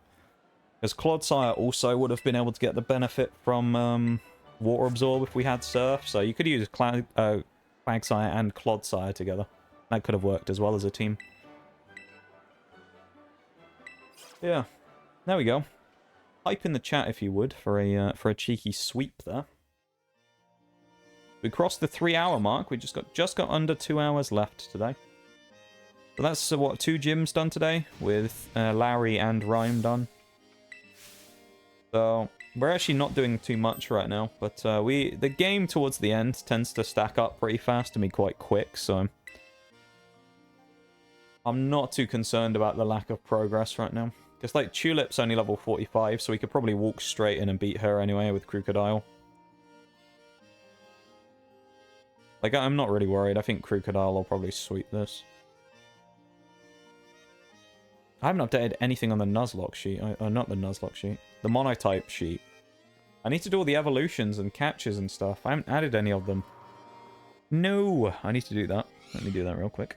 What else did we get? Quagsire, Gibble... Toad School. We got Toad School, we got Sandile. We got Hippo. And we didn't catch Barboach, so that were the 3 that we got. Go to the box. Now let's evolve all of them. Mudbray evolved to Mudsdale as well. Shellos to Gastrodon. Gibble to Gabite. Numel evolved. Silicobra evolved. Hippo evolved. Sandile evolved twice. Although for some reason the screen's breaking on me. Toad Scroll evolved. And Gibble evolved to Gabite. So the only thing we don't have fully evolved now is Gabite to Garchomp. Highest stat total Pokemon we have right now is Hippowdon, followed by Crocodile, Toadscroll, Sandaconda, and then we have 2 on 500s. Actually, our worst is Gabite. That's kind of funny. Highest speed we have right now is 100. Special defense even. Speed is 120 with Dugtrio, followed by 192, 82. So Crocodile should be fast enough to sweep the next gym. The only problem is there are a few fairy types, or at least fairy type moves running in there, so I've got to be careful with it. I'm fairly confident though that Crocodile is just going to walk through the next fight.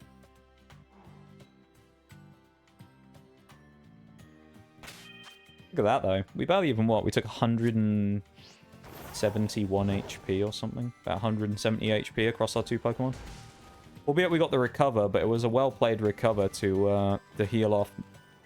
I didn't really know whether your boy was going to Phantom... Houndstone was going to Phantom Force me or not on... I wondered if it was going to go Quagsire because it had less health, but I went for the recovery anyway because I thought, well, we're going to outspeed it, so we might as well do something with the turn. Hence the choice of the recover. Get the free heal, you know, and go for it, so... That was the option, though.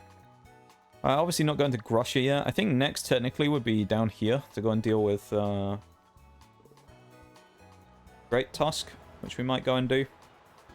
Yeah, I think we will. Great Tusk is level 45 normally. We'll go and use Gastrodon for that fight. It'll be okay. We'll also see if we can switch Muddy Water for Surf as well.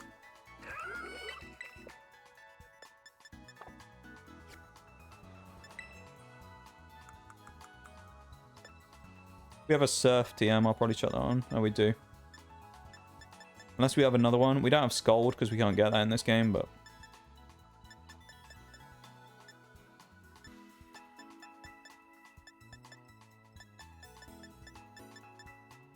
Oh, Icy Wind Quagsire is an interesting idea. And Chilling Water.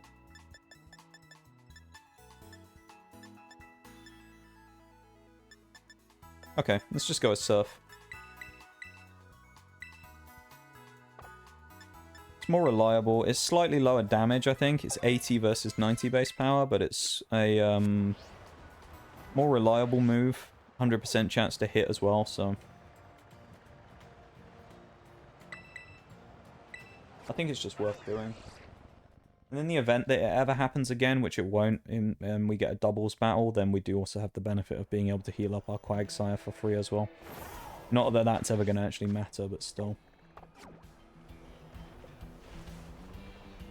The Larvesta there as well. We'll be coming back for him at some point when we do Bug or Fire.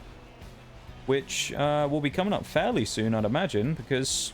Well, we don't have that many types left to go. This is number 6, so there's 12 types left in total. So, you know, we're getting closer every time to getting some of those other types. There's a few good ones in there that I'm looking forward to. We haven't done any of the 3 starter types yet in water, fire, or grass, so... I think it's going to be really fun to do some of those. Hello, friend. He's going to use knockoff, so he'll end up getting hit for Rocky Helmet when he does in a minute. Let's just yeet through him.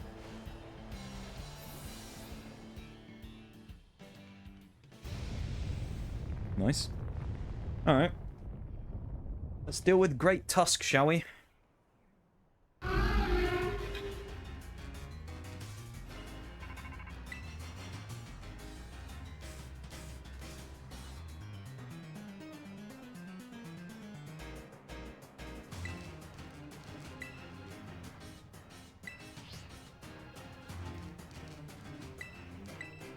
That was not what I wanted to do. Misclick. And we took a huge hit for it. Uh-oh. Well, Body Slam will work out now if we paralyze. Which we didn't. Okay, so I messed that up completely and then we died for it. That's stupid. I was just spam clicking like an idiot. That's my fault. I was spam clicking because I was doing something else in the background. If I'd have used Surf, we probably would have done way more damage. Let's just go for Surf now instead. Hey, yeah, Quagsire I guess would have been a better lead because it's bulkier. How much damage that did. Quagsire absolutely slapping right there. Good job, Quags.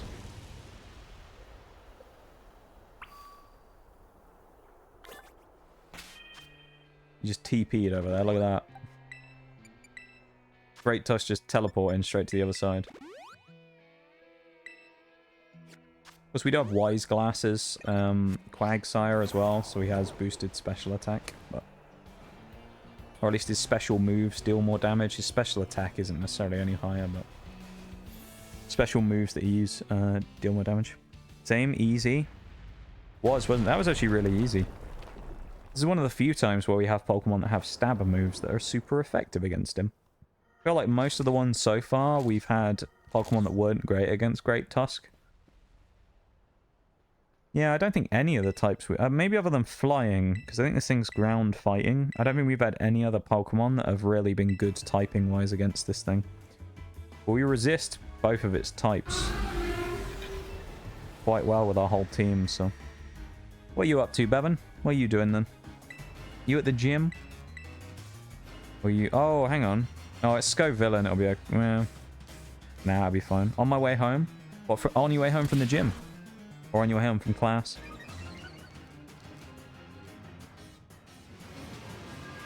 Oh, both. Oh, yeah, of course, because you go to the gym straight after class, don't you? Fair enough.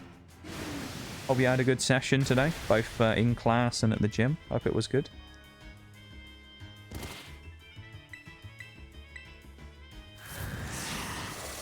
Nice Razor Leaf. Yes, let's go. Very good. Let's go. I'm glad to hear it, my dude. Glad to hear it was good. I'm very happy to hear that. Always glad to hear that you're having good sessions and stuff, you know? Makes me the hap. Now I'm hungry. Go get some good food, my dude. Go get yourself some grub, you know? Some healthy grub. I love how he just keels over, you know? Yeah, look at Quagsire. He's so happy with himself. He's so pleased with himself after just decimating that team. Also gonna have to ship Quagsire off the team real quick, because 45 is the next level cap, and he's already level 44. I think Quagsire I'll have to switch out for the next one against Tulip. He won't actually be that useful there anyway. I mean, Quagsire is always good, but Quagsire won't be that useful specifically in that one. We can probably get someone else who will be able to fill a good role there. Clodsire's kind of good, but it's also weak to Psychic, so... do I have a quesadilla or a Caesar salad? A great question. Quesadilla is definitely the more interesting, tasty option. I mean, a Caesar salad can be good, to be fair. I don't know, I'm leaning quesadilla. Go on, quesadilla. I'm going quesadilla. That was a big decision I didn't think I'd be making today. Quesadilla or Caesar salad, you know? That's a big one. Heavy-hitting decision today. Are you going with food? Just anything you can get. Get some grubbin. Quesadilla is. Yeah, I dropped a cheeky Pokemon name there as well. Grubbin.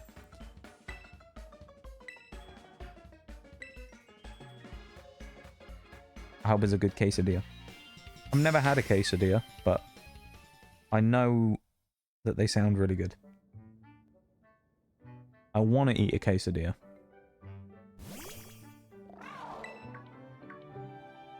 Put it that way.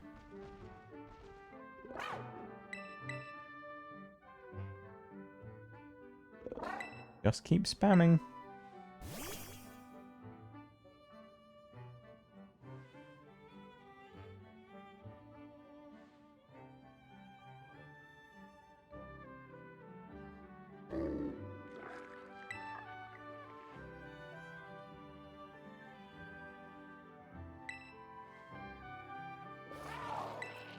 Dude, why do our shoes look like pizza from that angle?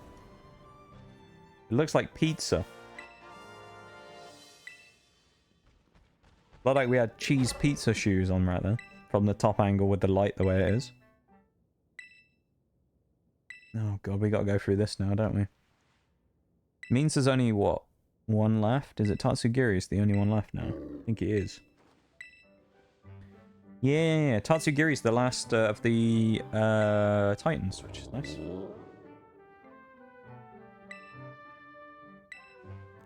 That's really good. I'm glad that that's the last of the Titans almost done. They're not hard or anything, it's just one of those, like, long drawn out things that having the extra movement and stuff is really nice, and it just being a bit slow to give it to you is a bit annoying. You know? Like, it just sucks that they don't immediately just kind of allow you to do it a bit quicker. Because it would just be really nice to speed the process up and be able to move around more. Rather than being stuck in the purgatory of, you know, running around slowly for ages, basically.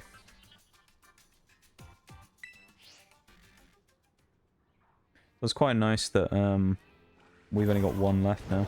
We have the ability to fly now. There you go. Or at least glide. Not fly necessarily, but we can glide. That means, you know what? Saying that, that's giving me an idea. We're going to go back to Medali, because I want to know what that TM is. I want to know what that TM was. There's a TM on the roof. And I want to know what it is. So we're going to look for it. Fine, chat. We'll do some investigating, shall we? The only way we can get there, short of climbing the buildings, which I don't know if you can do, is jumping off the cliff and flying. So we're going to try and fly our way across. So we're going to go for a big old flying dive off of... So the actual building we're trying to get to, it's that one there in front of this lamppost on the corner. That's the one we're trying to get to. We're going to go up this cliff, and then we're going to fly off the top of it to try and land on this roof and jump across. Because there's a TM up there in the corner, and I don't know what it is, and I want to know.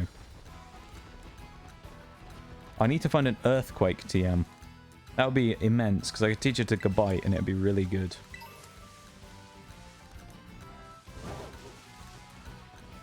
Be very nice to have a Gabite with earthquake, or a Garchomp with earthquake for that matter. Yeah, that one over there, right in the corner. Next to the really short building, the black and sort of white one, we're going to... we're going to that one in the corner. We are going to start dropping off here real quick, so I guess we better do that. Okay. Well, there's also that over there. We'll go after that afterwards. There you go. What is this mysterious TM?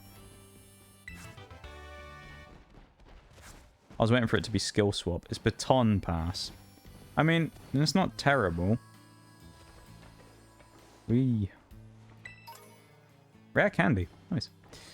There you go. Free rare candy. I think we're up to 10 now. That's kind of useful. Saves us a bit of grinding. We'll go get that over there as well. Sometimes they put rare stuff on roofs like this, but... Well... There we go. We're good. Special attack, what is it? What they called? X items. X special attack, I think it's called. We don't want any X items. They suck in this case. We don't want them. We don't need them. Make the switch out. Quagsire is just not going to be very good for this next one, honestly. For this next gym. I don't really know what's going to be good for the next gym. None of our Pokemon are super great here. I mean, Mega Horn's nice, but it's also on a poison type, so... Brutal Swing isn't the worst. Sandaconda might be useful here, because it's a dark type move.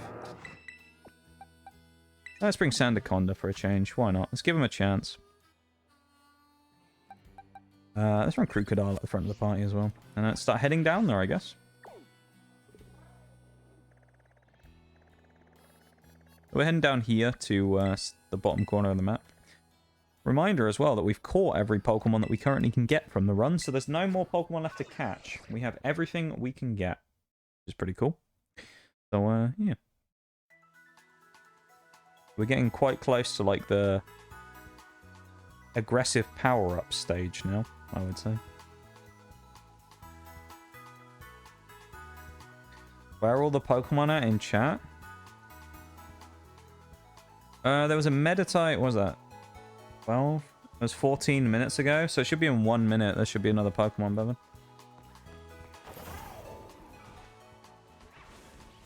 It feels like there hasn't been that many, actually, now you say it.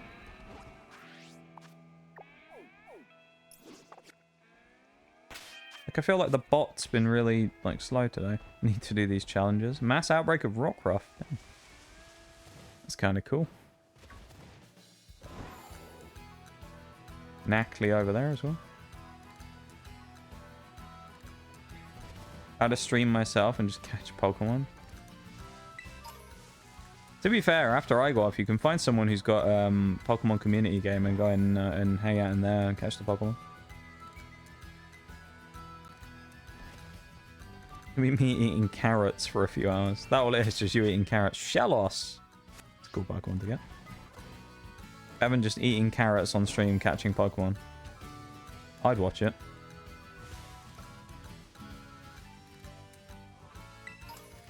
Then I gotta talk to people. Well, not necessarily. You could just put a lurk in chat and then just catch the Pokemon.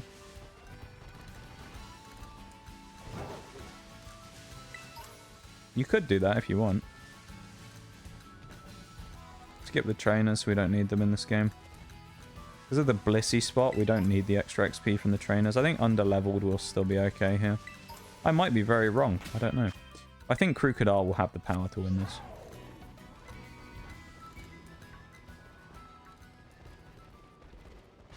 More Gabites and Gibbles. As per usual, I'll go and grab all the items in here, but it usually takes an age, and I don't remember where half of them are, so... Let's see, shall we? Do we remember? Young Gib, yeah. We have younger Bite as well on our team this time. There's Gumshoes from earlier. Totem Gumshoes. Younger Bite is not going to be fighting in the next gym, unfortunately, Bevan, I've got to say.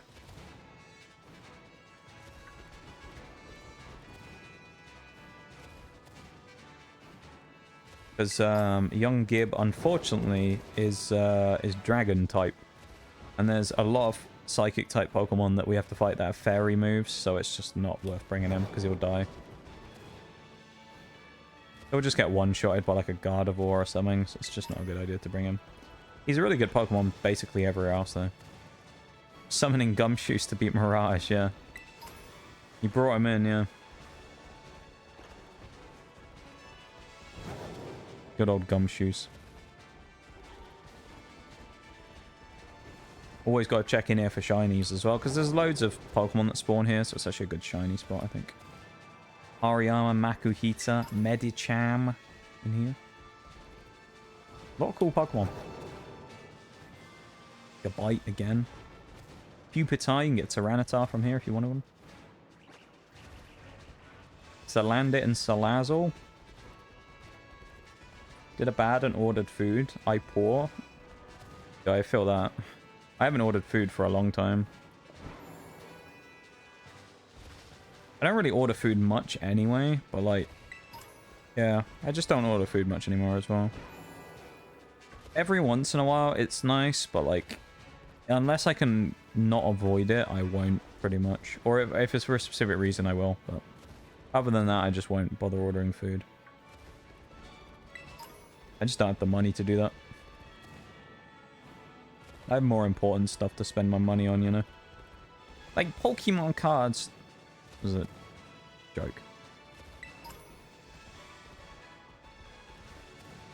Eating is more important than Pokemon stuff, right? I'll admit it.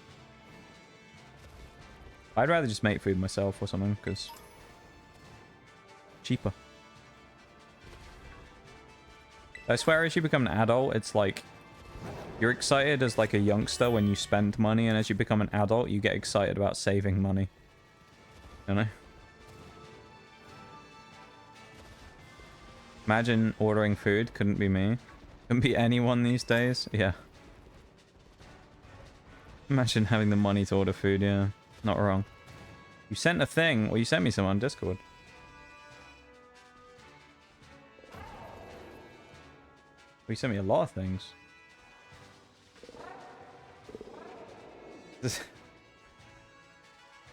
Oh no, he's got me. Totem. I like the gif of Gumshoes dying.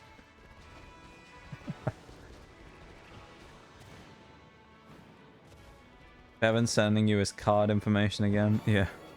Bevan's hooking me up with that money. He said Bevan ordered food for me as well. He just needed my address so he could send it across. It'll take a while to get here, you know, but we're waiting. We're being patient.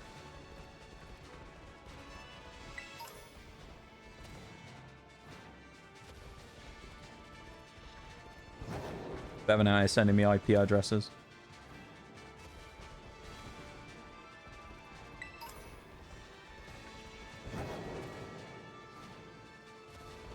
Well, actually, Totem Gumshoes is IP addresses, I think.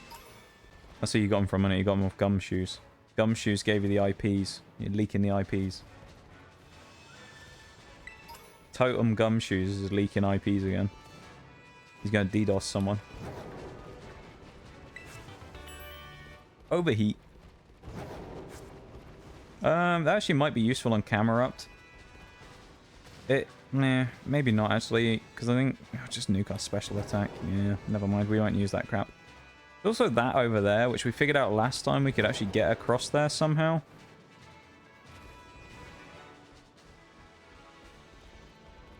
Like, we figured out you could sprint, and without being able to climb, you could just about get across there. We'll see if we can do it again. I don't think we will, but we found that there was like, you could just about get across this side without that. I think we're too low. If you get on that lip there, I actually think it's possible. We'll try it a couple of times, see if we can get up there. Because there's an item up there that I think is really underwhelming, but it's just one of those things that's kind of cool to prove it's possible. Because it's a massive jump, and normally you can't get anywhere close to anything like that without the ability to climb. It's kind of just cool to make it on its own, you know?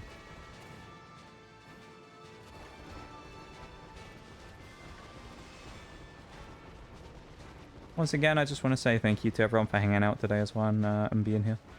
I know it's like a... Oh, that one's not going to work.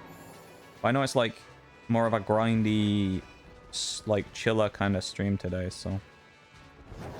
Not always everyone's thing, but if it is, then there you go. I'm glad. Thank you for being here and hanging out. I really do appreciate it. Oh, I don't know if we're going to make it to the lip again. We're so close. We need to go slightly further to the right there on the corner, I think.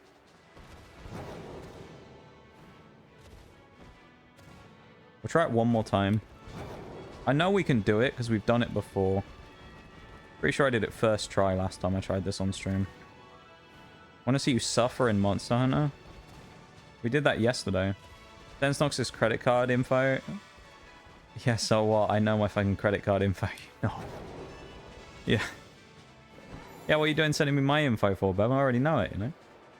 Send you a video that you have to watch after stream? I will, I promise. Oh, there we go. See, I showed you can do it. I'll watch it after stream. 4 restores, nice. Where did you send it to me? On TikTok or something? Or is it on Discord?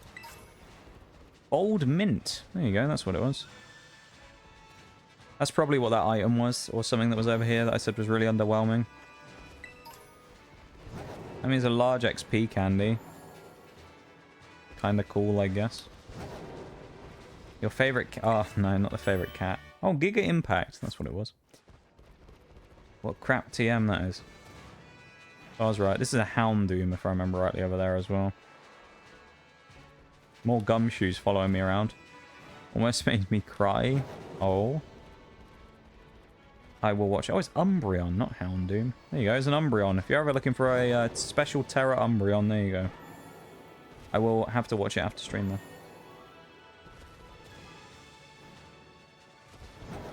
I am looking forward to watching it, you know? I look forward to it.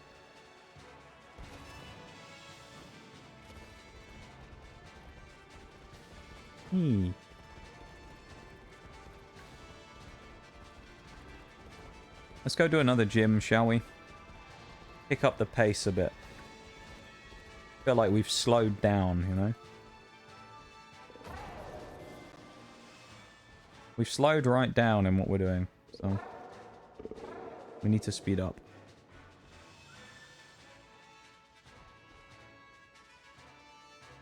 Okay.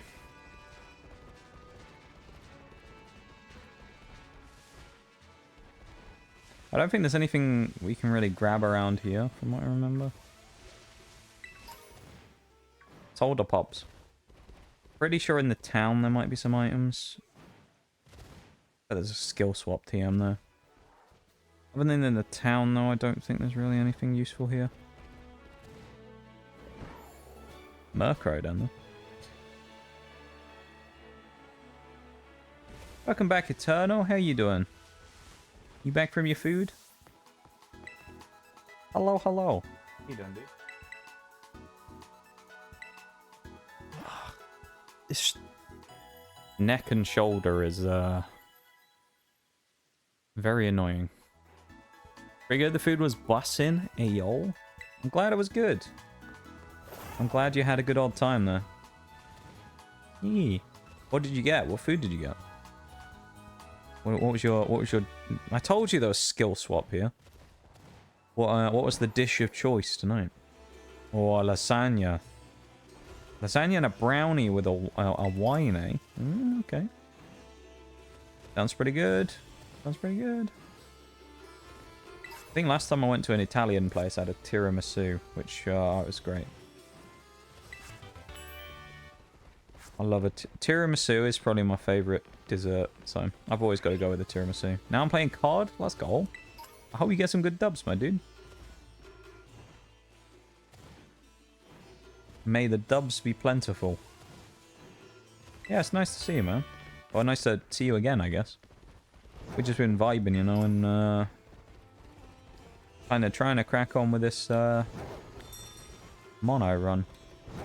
Been a little stop-start, you know.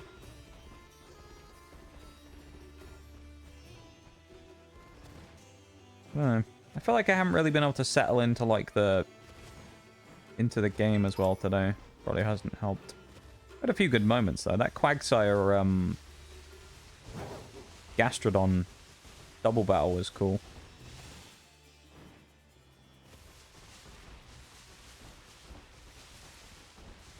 That was a nice little bit earlier on. Bulk up. That's a good TM actually as well. I don't think really anyone on our team can use bulk up, but yeah. Go to the cages with my boys.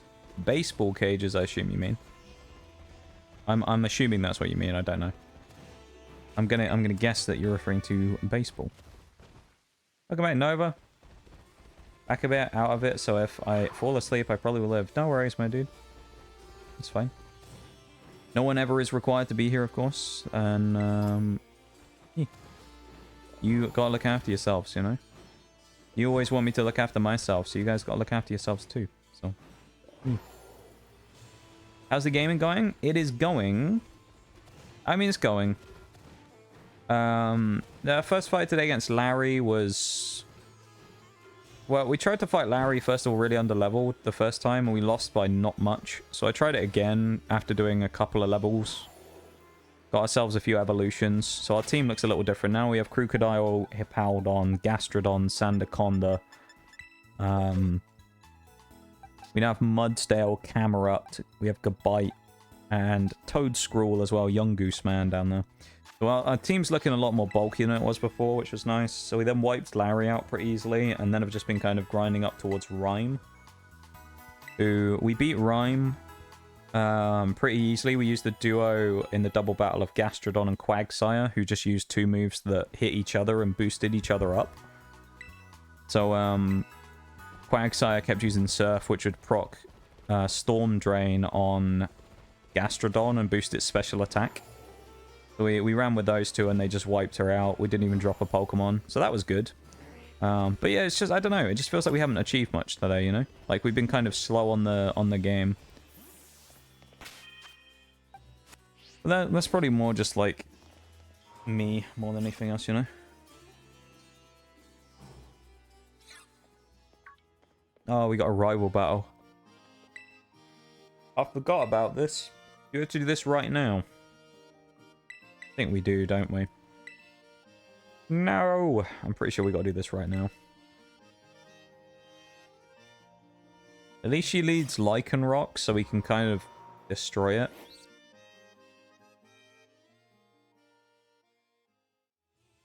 Yeah, this is going to be a kind of a weird fight, though. That Quackavole is going to be annoying again, because I don't have Quagsire or Clodsire on the team this time, because I forgot we had to do this. So... yeah, we're going to have to hope she goes Air Cutter again for whatever reason and get, like, Donphan in. I think Donphan's got Thunder Fang. This is going to be awkward, though, this fight, I'm pretty sure.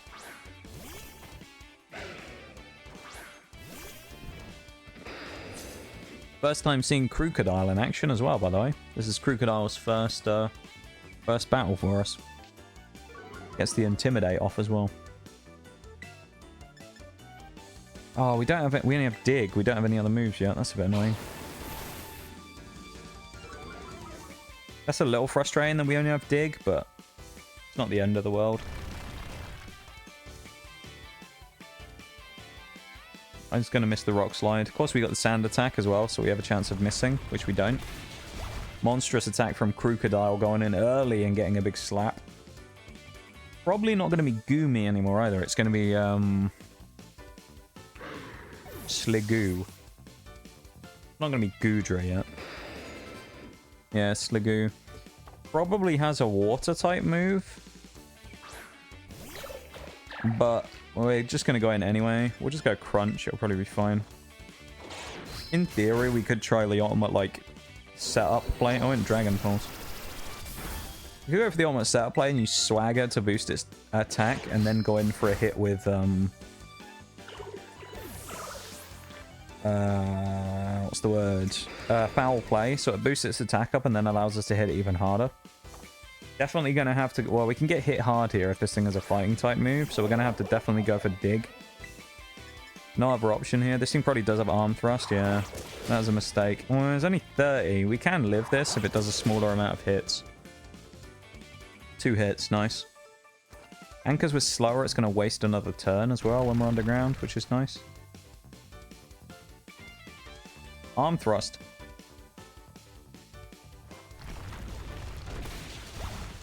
Huge from Crocodile. Lovely stuff. Yeah, Quackavole coming in. It's going to go fighting move or water move. Is it no Brick Break at this point? I presume it has Brick Break. I don't know though. Probably does. No, it doesn't. It has Air Slash, Aqua Jet, and Aqua Step. So it has no Brick Break, so that means I have a completely free switch into Gastrodon. And if we get lucky, he'll use Aqua Jet or something, and we'll get Storm Drained. That'd be nice. Storm Drain will be really nice if we end up rocking that off here. So I'll be very happy if we get Storm Drain to go.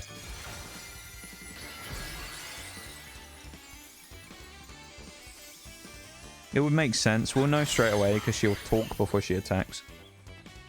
Yeah, there you go. She's used a water move. This is going to be Aqua Cutter. Or Aqua Step. Oh no! It hit a Storm Drain wall. What a shame. What are we going to do? The power of Gastrodon, everybody.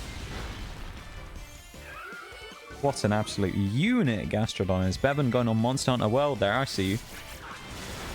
I see you in the bottom of my screen. What are you doing on World, Bevan? What are you up to? Fuck you. What have I even done? I haven't even done anything, my dude. I haven't even done anything.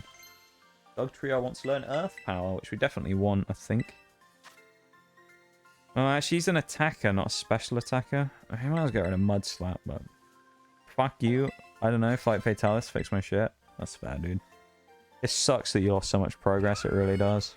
Really unfortunate.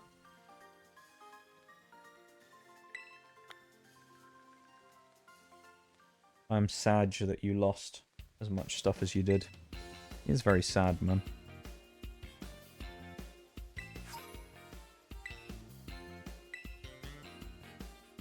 That was a nice rival fight, though.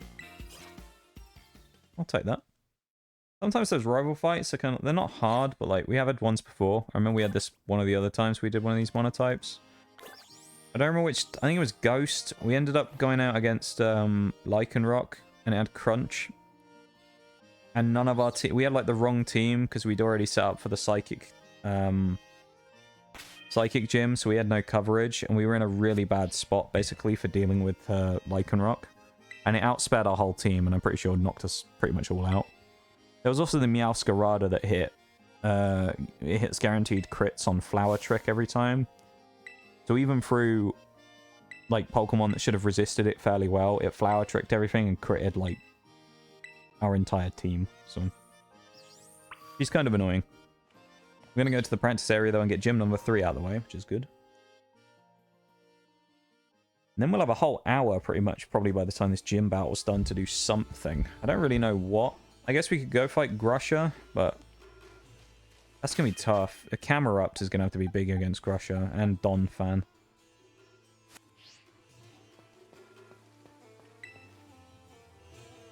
Let's do the Ordendra stuff.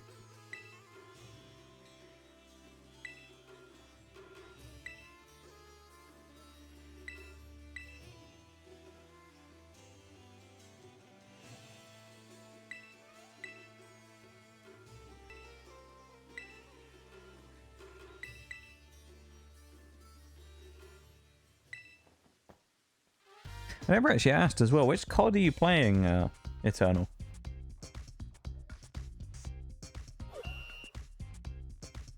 Which one? Kind of interested.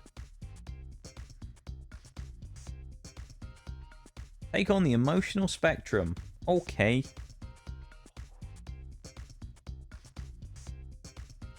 Let's see how badly this goes, shall we?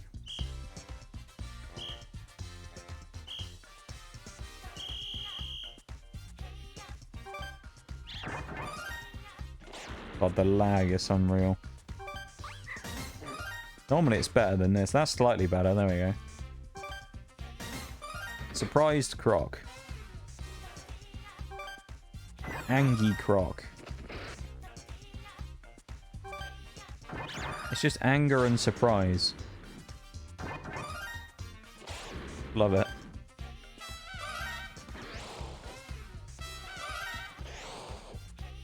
He does look like a happy Croc there, to be honest. I'm not sure excitement is him shaking his head, though. I feel like that looks a bit wrong for what they think excitement is shown as in a crocodile, though. Astonished. Like, how is that supposed to be excitement? Him just shaking his head. He looks so disappointed.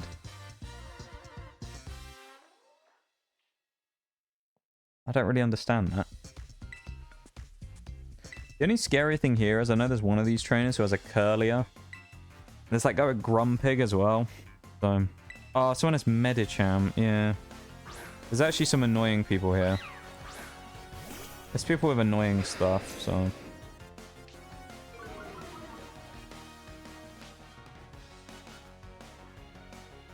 I basically went with Assault Vest just because Crocodile's going to be doing most of the fighting here. So I'm kind of running on the assumption that Crocodile's going to need the bonus special defense to take hits from the special attacking psychic types. But even if they can't hit him with a psychic move, which they can't, because he's dark, they might hit him with Ghost or something, so he needs to kind of be bulky in order to take hits, potentially. That's annoying that we got intimidated, though. Don't question the Pokemon emotes. No, we don't. We do not.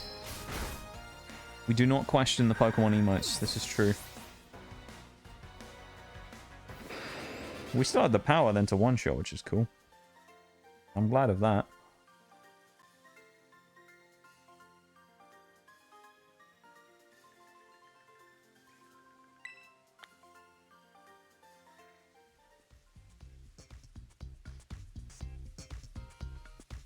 I need to change Crocodile's dig to something else as well. I don't want to use dig. Dig would be fine if I was using... Oh, crap. If I was using leftovers. Magic Leaf. Magic Leaf? Question mark? I am confusion. Magic Leaf.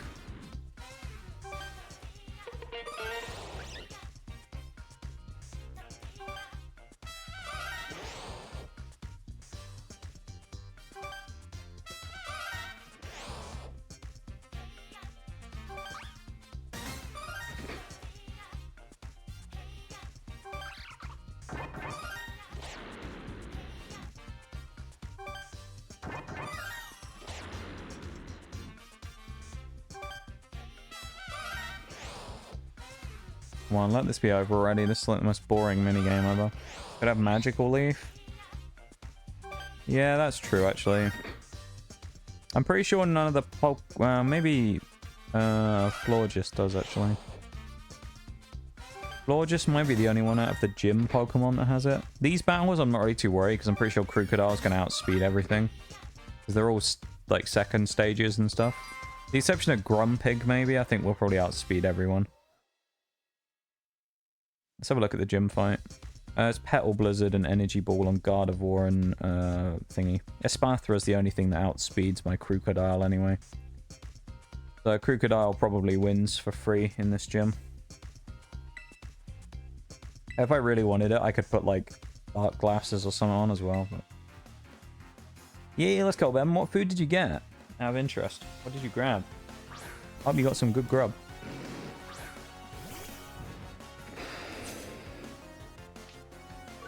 Get the Intimidate. There's the Grumpig I was talking about. Grumpig's actually got decent attack, I think, so we'll go for Foul Play and see how that works. We outspeed, damn. Okay, we'll go Crunch then, see how much that does. Rock-type move. That's an odd choice. Maybe it can't hit me with anything else because it only has Psychic moves. Peri Peri Chicken. Ooh, that sounds good. Could do with some of that right now. Half a chicken and a quinoa salad. There you go. Sounds pretty good, to be honest, Ben. Medicham. I think I'm brave enough to stick out against Medicham.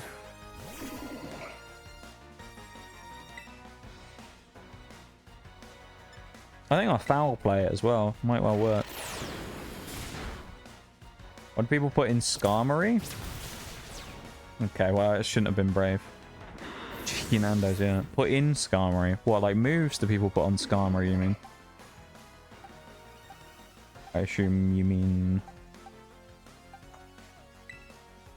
I need to get rid of Tate down there as well. Donphan can take a hit here.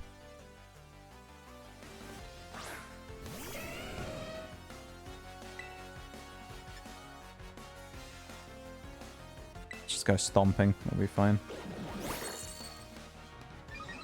Acupressure is basically fine as long as it doesn't get Evasion. That's the only thing. Because that's really annoying, but other than that, it's fine. I think most people on Skarmory run like... well, Skarmory is all about bulk, isn't it? Physical bulk. I think most people will go for one of the natures that increases physical bulk. They tend to run spikes on Skarmory. Like, it's usually a hazard setter, so they run like Spikes, Roost, Steel Wing, or any good Steel Stab. And then, I honestly don't know what the last move people run on Skarmory is. I think it kind of depends. You can run different Skarmorys. I think the most common one is the hazard setter one. Oh, it's probably Defog. Yeah, it's probably Defog to clear other hazards. So you can set up your own hazards and clear other people's. So it's probably Defog, Roost, Spikes, and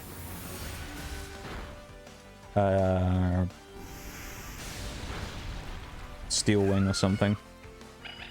Or one offensive move, whatever your choice is, really. Something like that. I suspect is... From what I remember... I need to have a drink. I haven't had a hydrate all stream. But from what I remember, as my voice dies there... It's pretty much just uses the defensive block. Its special defense is terrible, but its physical bulk is really good.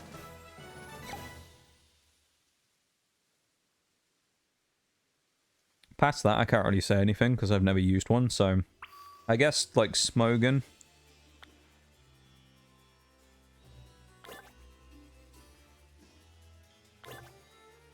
like, probably there's a set on, like, common used sets for Skarmory on Smogon.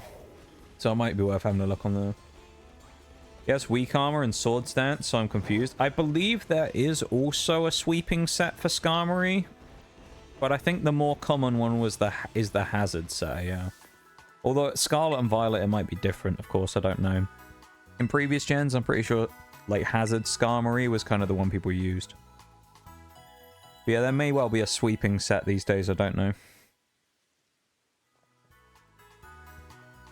I don't think he's used at all in comp anymore. He used to be used a bit, but I'm pretty sure Skarmory isn't really used in any competitive capacity anymore. I mean, it's probably been power crapped out of the game, to be honest, at this point, so...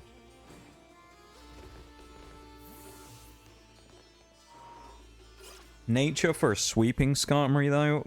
I don't know. I mean, sometimes you'll get it where people won't boost and spec into the attack. They'll just go for extra defense. Or speed or something. I mean, it'll probably be speed, attack, or defense. One of the two. Or one of the three, even. Something like that.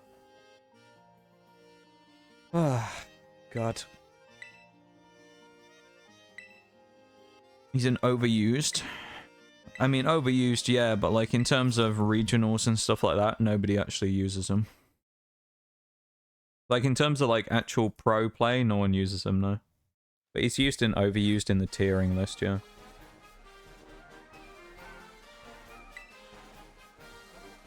That isn't really the be all and end all though, I would say, of like Pokemon stuff. That's kind of just what players tend to use.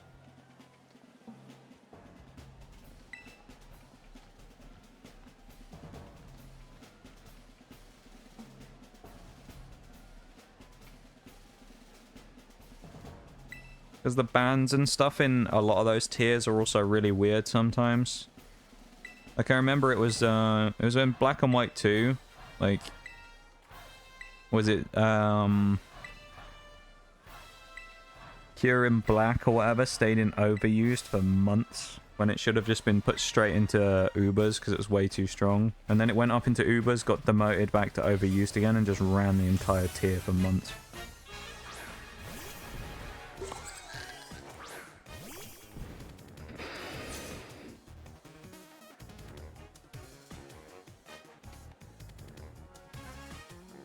Be funny to see a sweeper Skarmory when they expect spikes. I suppose it depends how common it is, though. Maybe it's, I don't know, maybe it's become more common these days that people use the sweeper one, so it might almost be the other way around, where people expect sweeper Skarmory and then the spikes one catches them off. It's kind of hard to tell, you know? The metas and stuff change so much, and like what people tend to expect, it changes quite a lot, so... Yeah, it's kind of a weird one. I suspect... Oh, Earthquake. There you go. That fixes our problem. I suspect it will say somewhere what the most used set is at the time. I'm pretty sure you can look at that stuff. We should outspeed Gardevoir here as well. Question is, do we go Crunch or do we go Earthquake? I think Earthquake's probably just better. Oh, it outsped me. Okay, well I thought we were going to outspeed that, but still. Oh, we are minus speed natured, actually. No, I say that. That's probably why.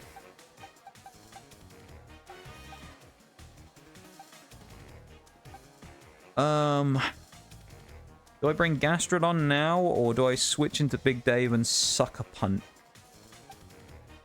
Yeah, we'll go Big Dave. It's the highest risk. Big Dave can die and it's fine. It doesn't matter if he gets knocked out. I don't mind if Big Dave dies. If I had Quagsire, it would have been perfect. But we probably outspeed here because I'm pretty sure it's never going to be faster than me here. Sucker Punch is probably just worth going for. Yeah, nice. You got the Hydrate Spinal, Oreo. Appreciate it. Ow. Hey, we got Nox Cat as well. Thank you, Forks, for the Nox Cat. That's probably the longest for a while that we haven't had the Nox Cat cat ears, you know. What are we, 4 hours in? No Nox Cat cat ears. There you go. Thank you, Redeems, Forks, and Oreo. I appreciate it.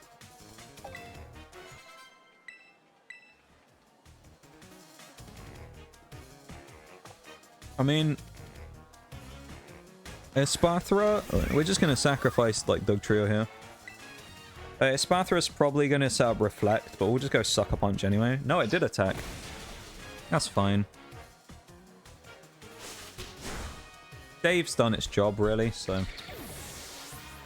I think, does this thing have Dazzling Gleam is the only question? No. It does have Quick Attack and Shadow Ball, though, so I don't really want to put Crocodile in. Let's go Bueno. It's named Bueno as well, by the way, just because Kinder Buenos, you know. And then there are those Kinder Hippo things. At least they're over here, like the Kinder Hippo wafery things. So yeah. So we named him after Kinder Bueno because that. The Kinder Bueno the hippo. I think we called one Kinder in Sword and Shield, I want to say. Something like that. Put on your uniform. Put on the uniform. I like it. Oh, this thing's going to go Petal Blizzard, isn't it? Dude, this is when not having Quagsire is super frustrating. Anyone going to actually live a Petal Blizzard here? Well, how fast is Florges? Overall. 75 speed. Base. Now, I haven't bothered putting any natures in for this one because it doesn't matter so much. Crocodile's the only one faster than it on the team that's left alive. So we'll have to sack something to bring Crocodile in. Which I don't really want to... Let's just do Snack instead. It might live one hit, you never know.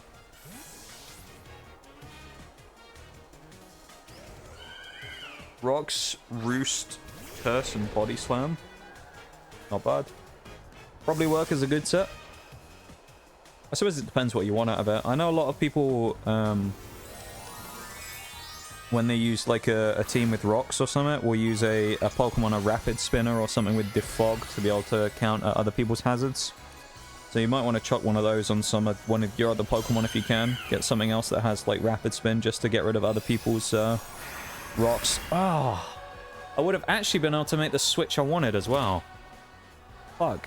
I actually would have been able to get what I wanted in. I wanted to bring in Crocodile and I would have got away with... No, actually, no, I wouldn't. Never mind. I'm being stupid, though. Moonblast would have killed me. I mean... I was thinking a Psychic move, but no, we're not immune to Fairy, are we? We're immune to Psychic. Question is, does Crocodile have the power to one-shot? With 2 ticks of sand? Probably.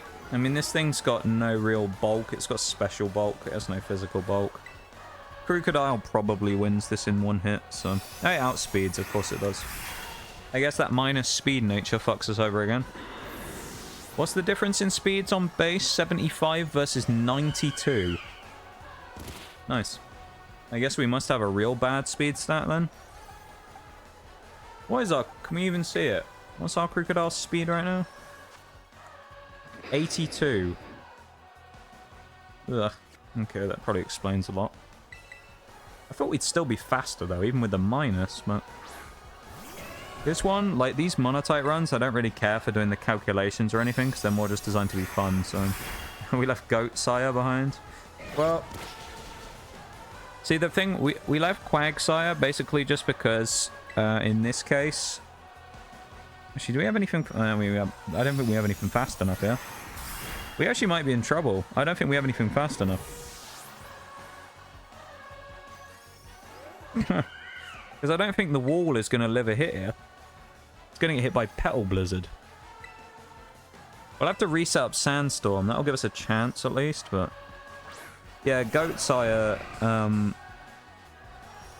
he was already level 44, so he was kind of over-leveled. So I thought that he was going to over-level too much. He's gone for a Psychic move. Oh, Jesus. Yeah, we might actually lose this now, you know. Maybe I should have brought Quagsire now. Well, actually, no. Quagsire wouldn't be good here because it would get killed by Florges as well. I don't even know. This is just not great. I think this matchup just isn't great for us, really, as well, which doesn't help. What we're going to have to rely on now is a non-stab Florges Petal Blizzard not one-shotting my Gastrodon, who's 4 times weak to it. If Gastrodon survives, we win, so... It's all going to come down to whether we live this Petal Blizzard or not, which will probably kill us. I don't know. No, it didn't. Gastrodon's bulk provides a nest. It didn't kill it. Sandstorm should get it, though. Oh. That was so clutch, though. That Sandstorm saved our ass. It's such a good job I brought a Hepald on him first, then, because we'd have lost otherwise. Difference between win and lose in there is if I don't put Hepaldon out first, Sandstorm isn't up in time. She would have killed us before Sandstorm would have dealt any damage. So we had to do that. That's a bit of a clutch there in the end. Considering how badly that went, that's a pretty nice little clutch.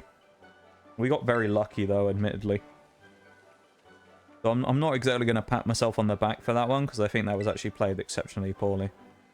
Can you imagine if the Sandstorm subsided? It would have been about as lucky or unlucky, depending on how you look at it, for whichever one you were person's perspective you were looking at, as that fight against Cynthia the other day, folks, where Earthquake low rolled and didn't kill Milotic, where Ice Shard low rolled, where Garchomp got outspared. You know, it's like that level of unlucky is what we'd have to get to actually have Sandstorm run out then. How close would we have been? We knocked out Hepaldon. We then brought in Gastro, who only took 1 hit. Yeah, so it would have been like 1 turn of sand, 2 turns of sand max. We probably had 3 more turns of sand. That's good at least, though.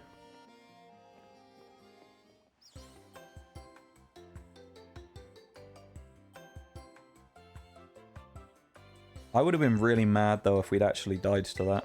But I'm glad you guys are hyped, though. I would have been really salty if we lost.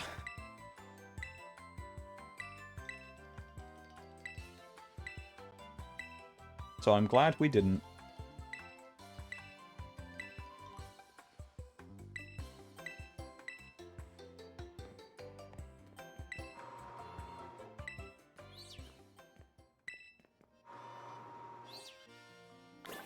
Yeah, that was looking terrible, to be honest. It wasn't even looking bad. That was looking awful.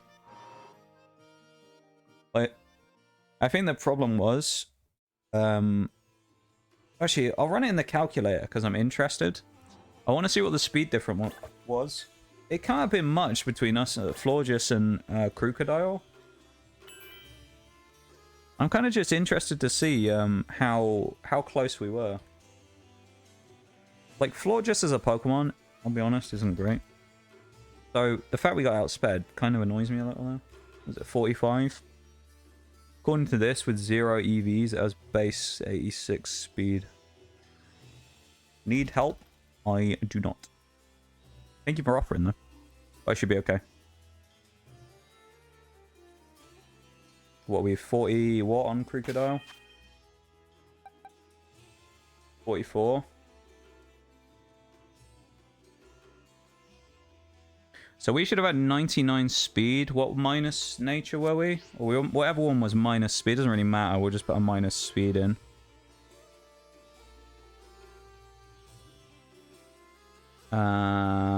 It's not relaxed. What were we? Oh, we're brave, aren't we? Puts us to 89.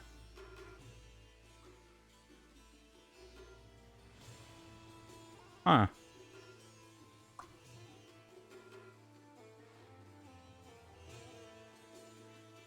So,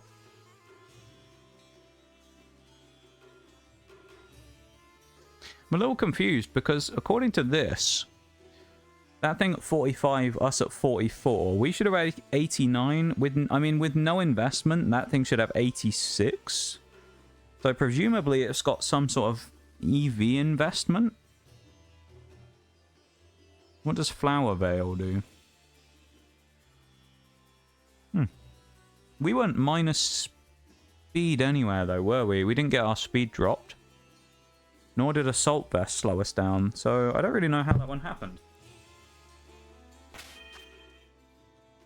I feel like, unless we have less speed than we should, we have 82.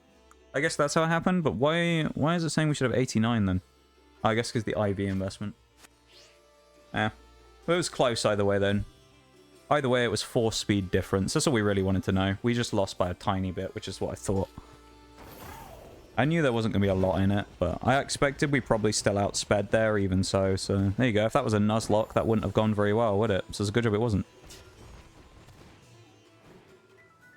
Roaster is being forced to sleep in the basement so he can't watch. How you doing, Kodzu? I'm doing okay. I hurt my neck a little bit, so I'm doing okay, you know? I'm doing alright. Got a little bit of pain in the side of my neck though. But other than that, I'm doing alright, you know?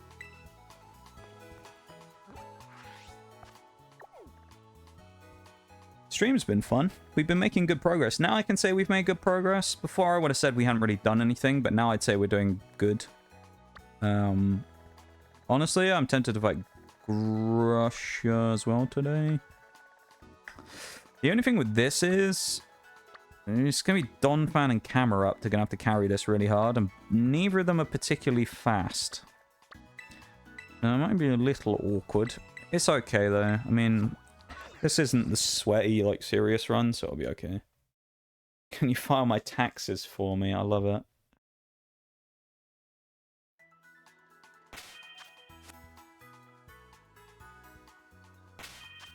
What's worth taking and keeping here? A Pokemon coloring book. Just finishing Sylveon. Ayo. Pretty cool though. Coloring is a very relaxing thing to do. I respect that. I respect. Quags is definitely coming here. We actually have Firefang on there. So that's... I think Clodsire might stay in the box for this one and we'll run with this team.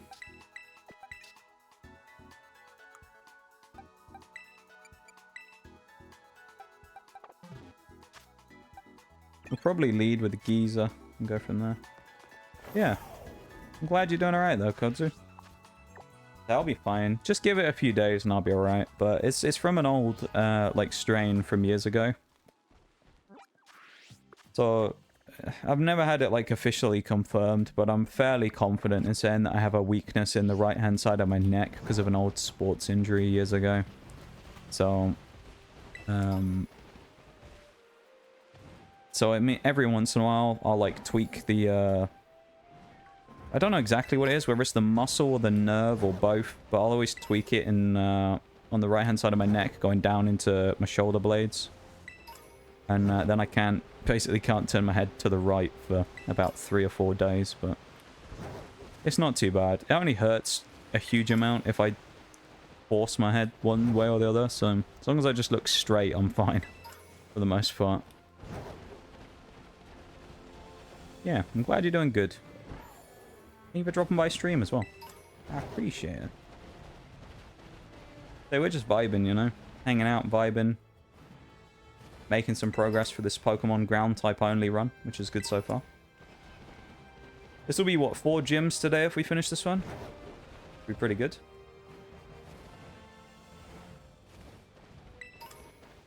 Oh, watch out for the Houndstone.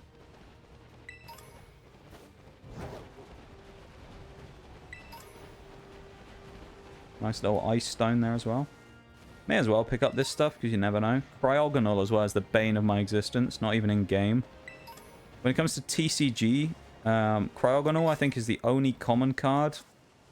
Maybe with the exception of one trainer. I can't remember.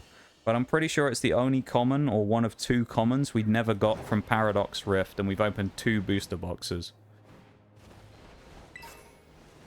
It's very annoying that we never got it.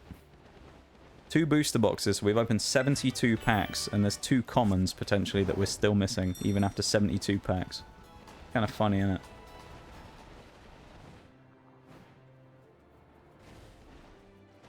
Go do the skiing challenge. Ice Terror Shard, nice.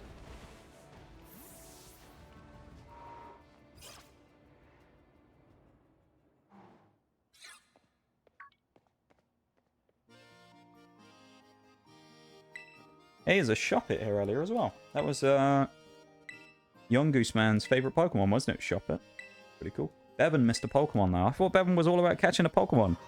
He's too busy nomming on his chicken, you know? He's too busy eating the chicken. He's missed a Shuppet. Can't believe it, Bevan. You only got 3 more chances now, Bev.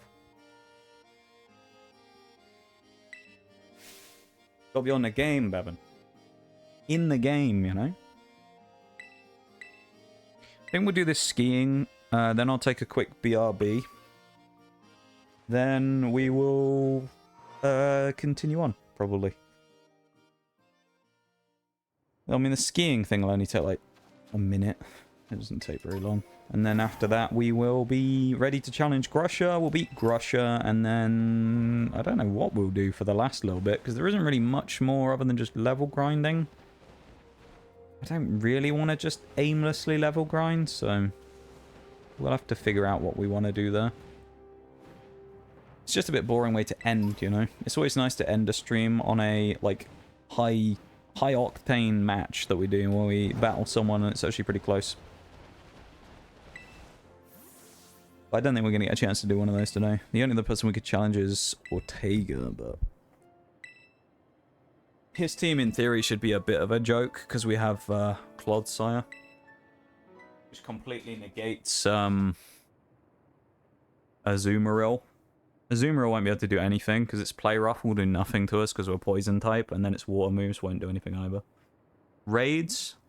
I actually did used to do raids. I used to do a lot of raids on stream. Back before I learned about the Blissey strat for XP, I used to do XP candies. That was the only way that I would grind for all of the nuzlocks and stuff. So I used to do tons of raids on stream.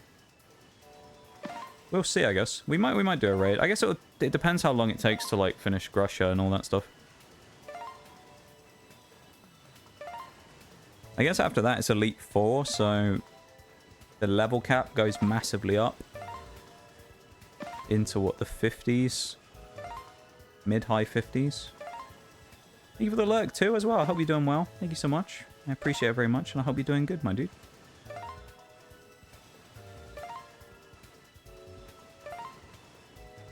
Wow, look at that. That was tough. That was a tough challenge. Wow.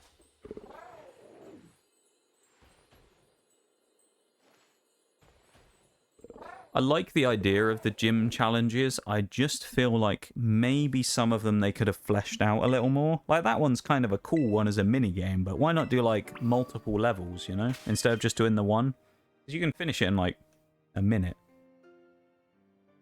It's like Kofu's one as well. It's like what? You have to win the auction.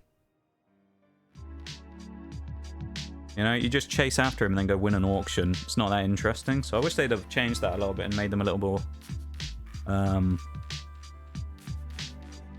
don't know. Interesting. And you'd have to do them every single run. I don't know if I'd mind that though.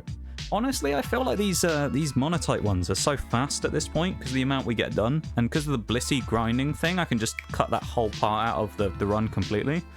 But I feel like I can speed up these runs so much at this point. I almost want it to be slightly longer sometimes, you know? That makes sense. I'm going to BRB really quickly though, so I'm going to do that. Everyone have a quick chance to have a stretch and a drink and all that stuff if you need one. And then we'll be back in a minute. Okay. I'll be back in a sec. Fair enough. Yeah, these ones, I don't. The nuzlocks are slower because you have to play slower, but when there's less on the line like these Monotype ones, I do tend to play a little bit more aggressively than I normally might do. So it leads to me making mistakes and things where that's where the time gets clocked up. And I mean, in this case with ground, this team has just run through the game. Some of the other ones, look at the early ones like flying. How long did we get stuck on Iono for? Probably a whole stream where we couldn't beat her just using flying types because we didn't get that Volt Absorb Kilowatt roll. So it was really hard. Versus this one, there's no actual fight that I would say has like fully stopped us in our tracks for more than one retry, I think. But I do get the feeling some of the later fights might be a bit harder for us though, but we'll see. Anyway, I'll be back in a sec, okay? Yabby.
It's kind of weird that we got Drift Veil twice. Two different versions of Drift Veil came up in the lo-fi playlist today. Kind of wild. The Unknown Ruins, isn't it, I think? Okay. Let's very quickly... Welcome back, everybody, as well, if you took a quick stretch break. Let's have a quick look at items we want for this. I mean, honestly, does it really matter? Mudsdale, we'll chuck that on. Heat Rock's useless. I mean, all this stuff's useless, really. Just quick claw camera up. Thank you for the welcome back. I appreciate it. Ooh. Oh, we have... Yeah, I haven't even looked at this. Lava Plume and thingy. We need to put them on. Lava Plume and Eruption. I forgot about Eruption. Yeah, we might actually... Well, if we got lucky, we have Fissure. We can't guarantee it'll hit. I might actually run Eruption Lava Plume here. I think that'll just be the best way of doing this. Camerupt is going to be goated for the steel types. The only thing is it's got 41 speed. It does have Solid Rock, though, which means I can't get critted, doesn't it? Oh, no, reduces super effective hits, even. Never mind. What's that one? Something... Is it something armor? I can't remember what that one is. The one that stops crits. I don't remember. Another ability called something armor that stops you getting critted. I got confused with that one. Yeah, thank you for the welcome back. Lead Pokemon here is always going to be Tailwind. Well, it'll probably go Tailwind anyway. Tailwind, what's it called? Frostmoth. It's Little Snom's second evolution. So I suspect that thing's going to come out and use probably Tailwind. I mean, it might use something else. I think it's going to use Tailwind because it will realize that Camerupt is slower anyway, so it might just try and boost its own team's speed. Snom. I like Snom. Snom's a good guy.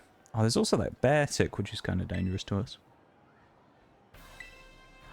Our Camerupt is level 40, isn't it? I just realised. And we're fighting against level 48s here at the end. This is going to be fun.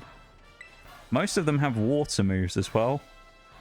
Our Camerupt is not in a great spot here, I just realised. Uh-oh.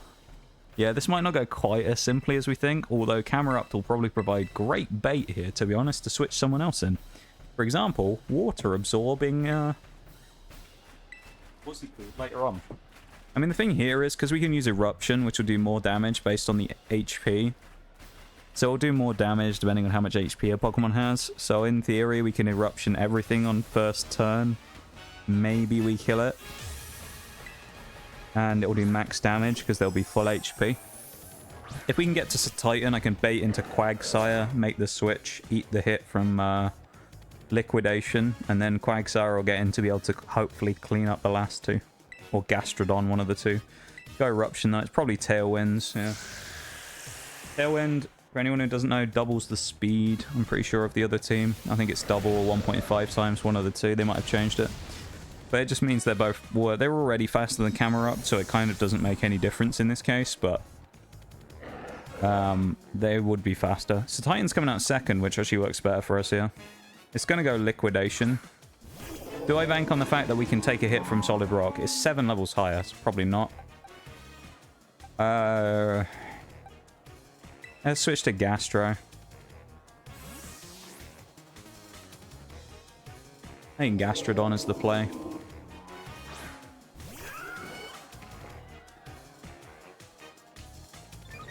That was very handy, wasn't it? We could go Body Slam. Probably, I mean, it's against Ice, so Earth Power is not necessarily going to be great. Neither of these moves are going to be great. Let's go for Earth Power. Okay. We can always recover, so...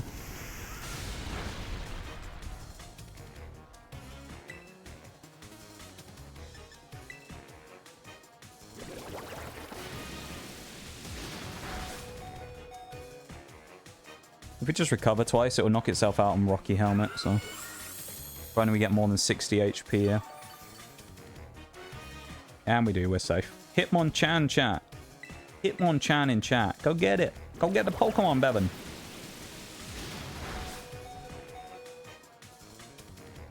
Bevan needs that Hitmonchan. He needs those Pokemon catches for his challenge.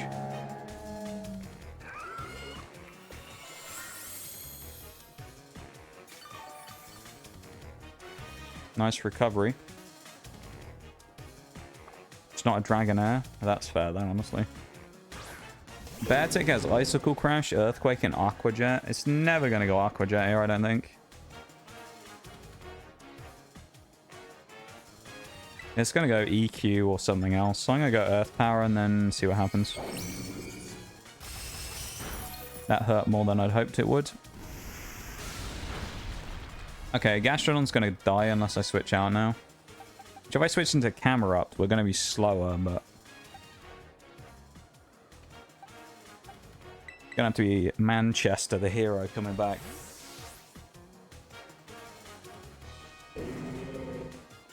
Come on, Manchester.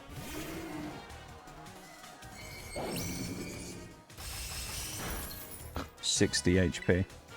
That's not great. I guess we go Surf then. We just have to back our stab move and hope it works.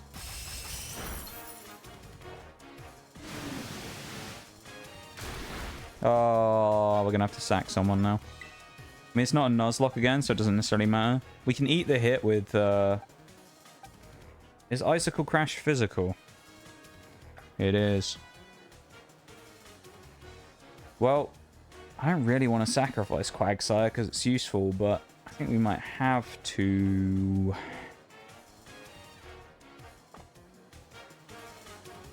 It's Quagsire or Gastrodon. One of the two of them is going to have to die. Actually, I'll switch Gastrodon in because it's physical, so it'll take Rocky Helmet damage. Maybe it'll randomly go for Aqua Jet. I don't know. Like an idiot. It might. It probably won't. It's going to knock itself out with Rocky Helmet, so... Gastrodon gets the last laugh anyway, even in death. Wait, why didn't it hit? It should have killed. Oh, it's not a contact move, is it? It might be physical, but it's not a contact move.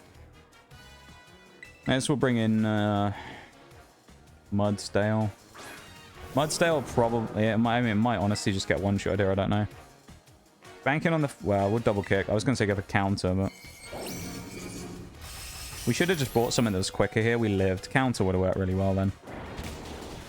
Beartic's slow as well. Our whole team, that's the only problem with ground. Our whole team's kind of slow.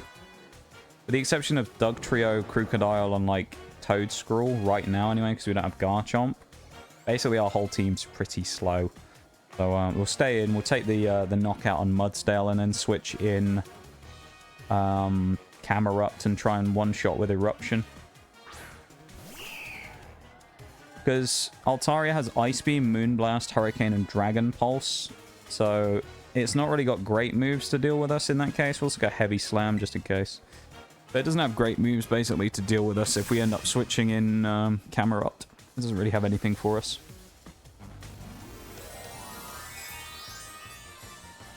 That's good.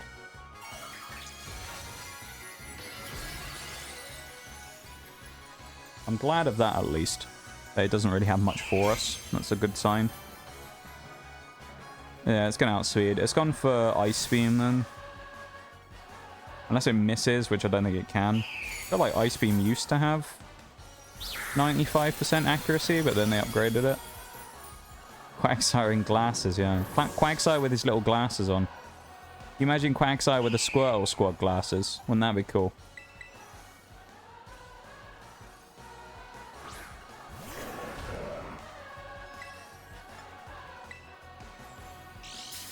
Quick Claw.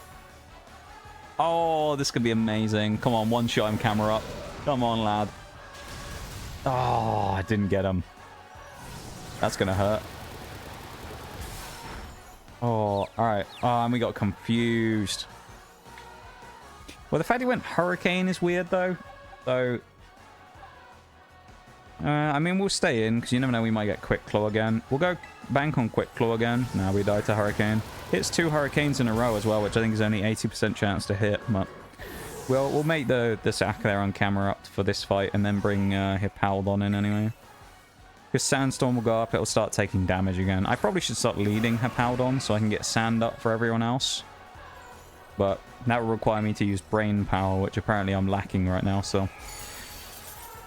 This is gonna hurt. This might actually kill us, I don't know. No, we lived. You forget how bulky Hippowdon is, honestly. Hippowdon's one of those Pokemon, which if we got in BDSP, might actually be really good. Especially if we get, what's he called again? Forgotten his name. Garchomp, that's the one. If we get Garchomp again, it'd be even better, because it'll give us Sandvale Garchomp. And we'll get guaranteed Sandstorm Setter in Hippowdon, so... It'll be huge from that side of things. Who needs brain power? Not me today, apparently. I'm severely lacking in that today. Yeah, everything's gone wrong today, though. I'm, like, super, like, tired. Did my neck today. I don't know what it is. I don't know what it is.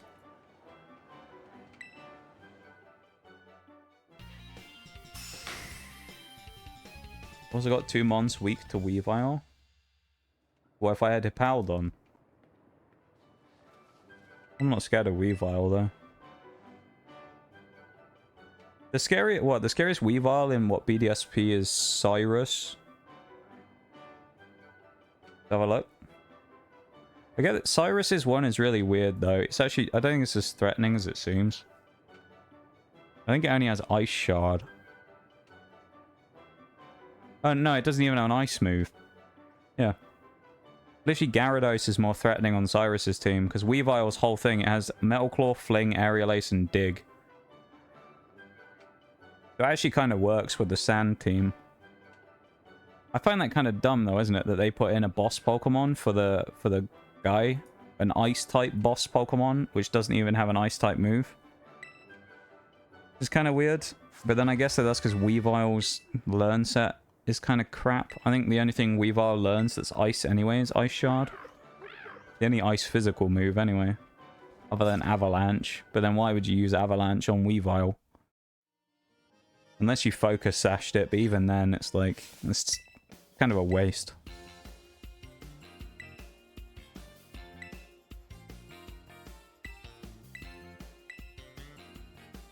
The Sandstorm team as well, if I build around that, I'll be good for the Elite Four as well. It'll help me deal with Infernape and get rid of his Focus Sash. Sandstorm would also be quite nice in some cases of dealing with Milotic as well, because it will take Sandstorm and Flame Orb Chip.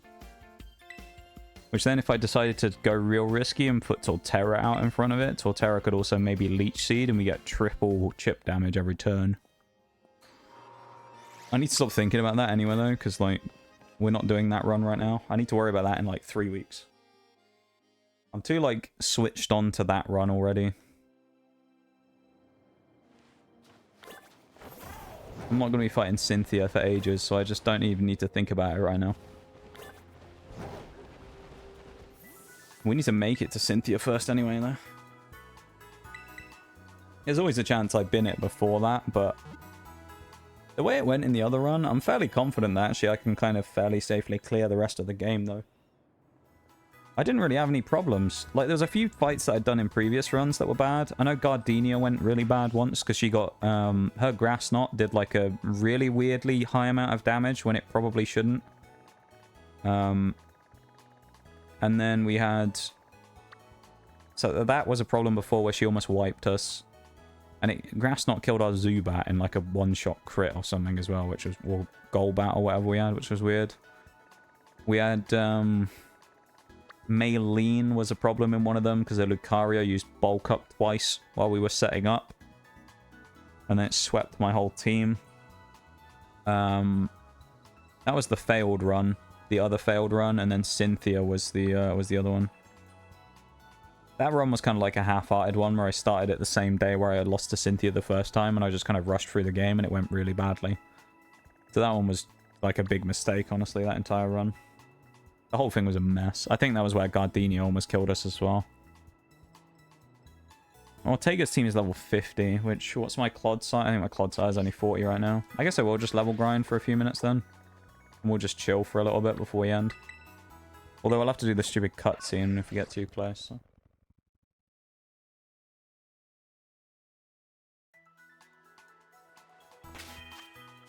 Okay. Let's do a little bit of level grinding. Elite 4 is the next thing, so... We won't deliberately overlevel much past the Team Star stuff here, so we'll go up to level 50. That's what we'll... Oh, nice. Yeah, free Blissey. Yeah, we'll worry about Cynthia when we get there. Or at least we'll plan out our Elite 4, like we did before, when we get there. I think this time I'll probably change things up slightly from the way I did it before. Just in the approach and things. TMs and stuff were decent, but I think I definitely could have done better with the actual team themselves. I think Gyarados was probably a mistake not to bring because of how good it is. And then...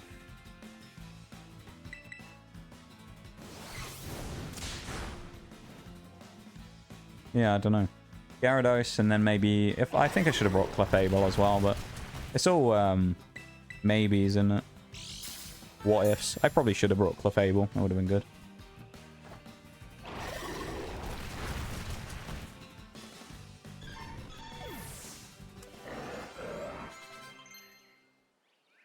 Toxic on Quagsire.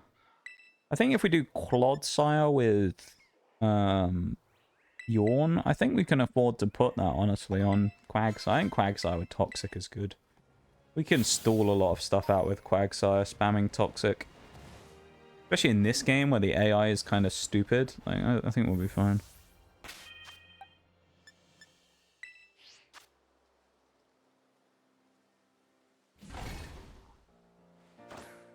Nice.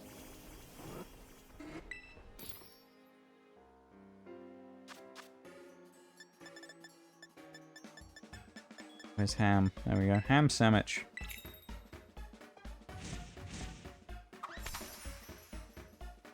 Ham sandwich so that we can get the what's it called? Counter power normal. That's the one.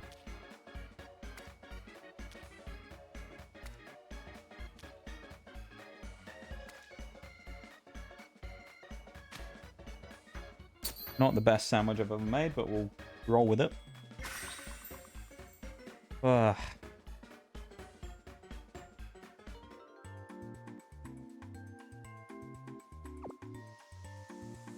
It's a very wonky sandwich.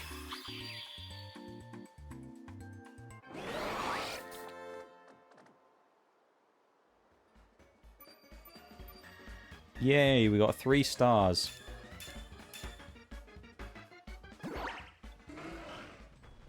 Huge. Look at that little Quagsire. He was just sitting there all happy. That was amazing.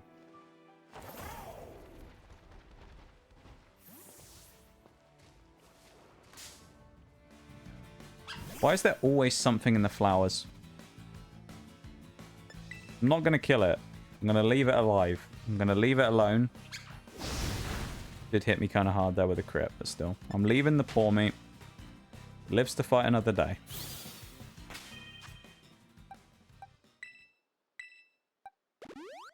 There we go. He can just chill there. My business is further down here.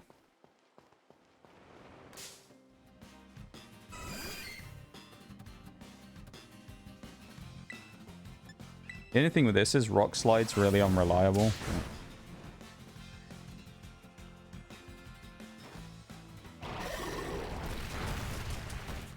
This is a bulky Chansey, actually.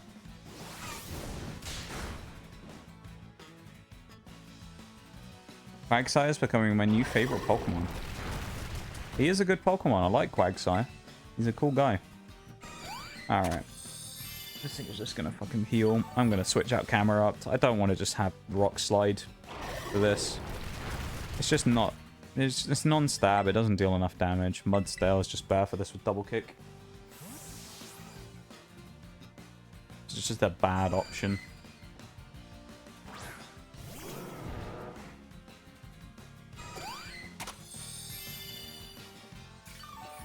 Hey.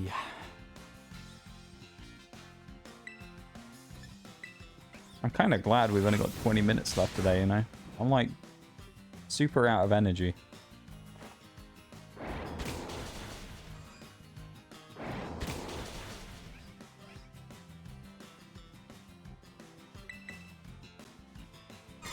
Stream certainly saps my my social energy very quickly usually. So. Although strangely sometimes I'm able to go for ages without it bothering me. Oh. I feel like today's one of those days where I'm just kind of out of juice, you know? Oh, finally we actually have a ground move on Hippaldon. That's good.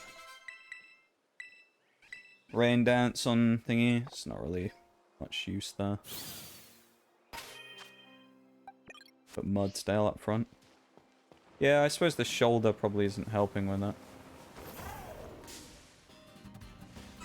It also gives me something else to think about all the time, you know? So I'm not really able to keep my head in the game, if you will.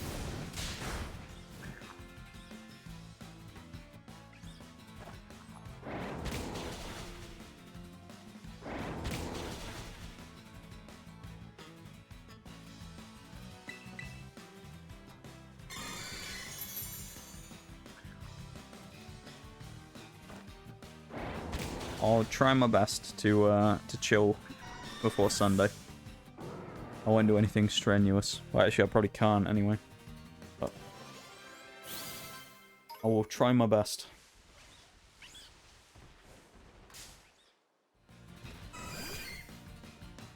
I'll have to be careful how I sleep tonight as well, because I don't want to have a super stiff neck when I wake up either.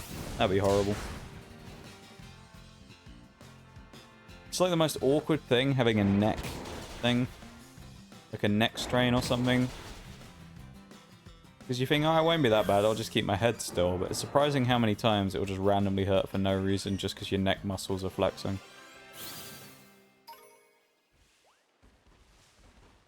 Very annoying.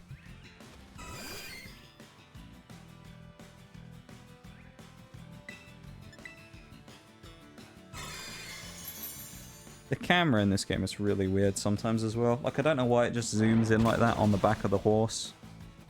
Like, why doesn't it just center up and do this camera immediately instead of zooming in all the time? I don't really understand.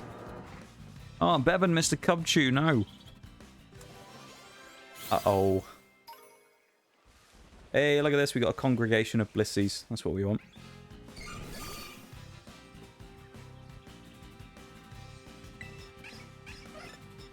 Oh.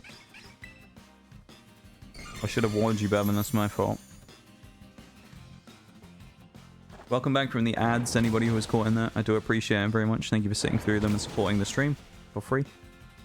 I really do appreciate it. It goes a huge, long way towards making the stream a better place.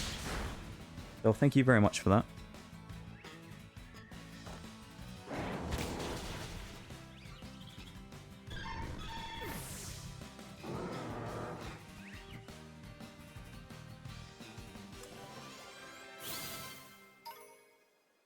Getting a gun lance. I don't think you played gun lance, Bevan. Or you didn't. You weren't really interested in gun lance. Why doesn't it just default to this camera? I don't understand. Like, why does it try and like do this stupid zoom on? Just do the like the other cam. Really weird. I kind of like and hate the cinematic camera in this game. You like it a little more. Hmm. What, since, what, like yesterday or the day before when we talked about it, I guess. Wow, we ain't let him mega kick. I think double kick's actually not terrible to keep here on Mudsdale. If we could get a strong fighting type move, I might chuck that on there, but with what we have, it's good. Also, I just have a set of every weapon now. Yeah, that's true, actually. I remember we talked about this the other week. You were trying to get sets for everything, which is fair.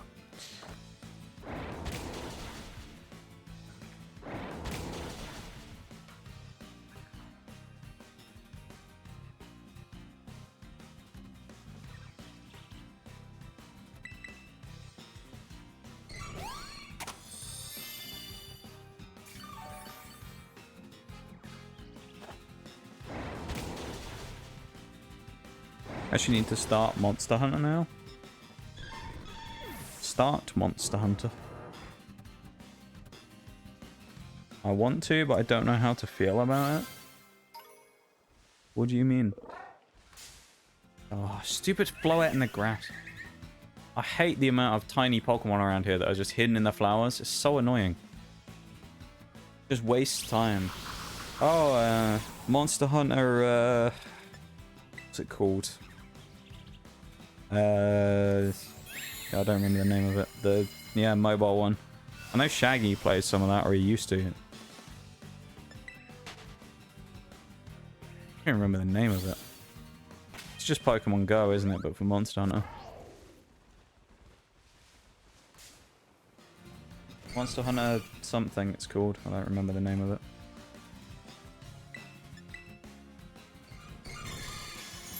Now, that's the one. Yeah, Monster Hunter Now.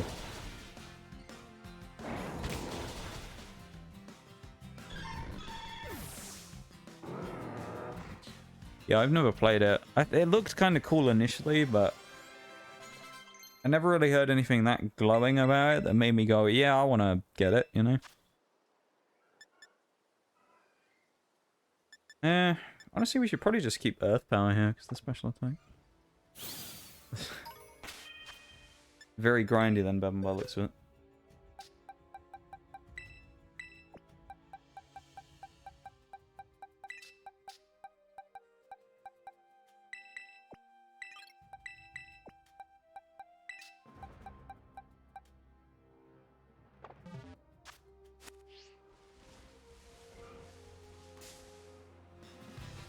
I feel like without knowing, if Bevan says it's a bad grind, then it's probably a bad grind. Like, probably worse than normal Monster Hunter. I'd guess. Interpreting Bevan's answer.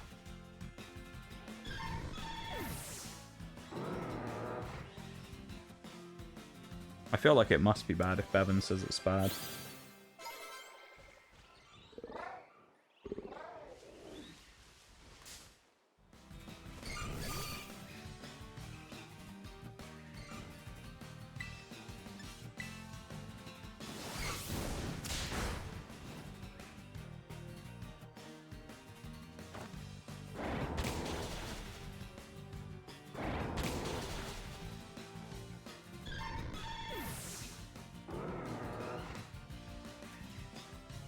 This is so thrilling, isn't it?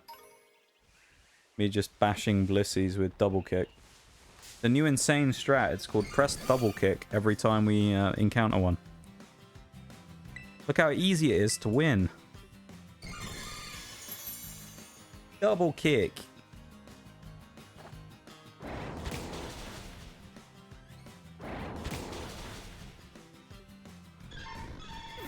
I feel like Monster Hunter never felt grindy to me, basically because of my experience with Destiny. Me and Chili a while ago, we did this new dungeon that they brought out. And we both wanted to get the cowboy hat armor that they added. He got it after four runs of completing this one encounter. I got it after about 120. So it's like, it's one of those ones where after that, I kind of, no grind in a game really bothers me at this point. Which is a blessing and a curse, I suppose. Let's get Pooper in here.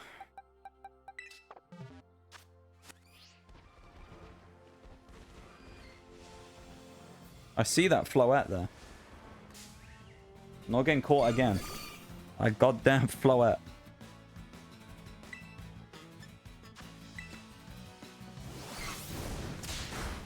Alpha's an ogre, you have to kill it 132 for yourself, and if you have teams, you have to do it 132 for each teammate. It's pretty wild.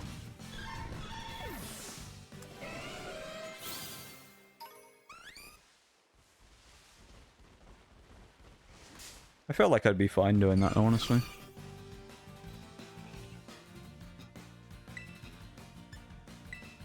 Thank you for the lurk, Kodzu, I appreciate it. Thank you very much for being here.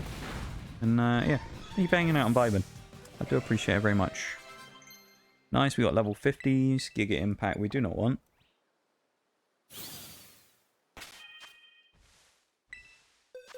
Push these guys back in out of the party. We actually might get most things up to level 50. Yeah.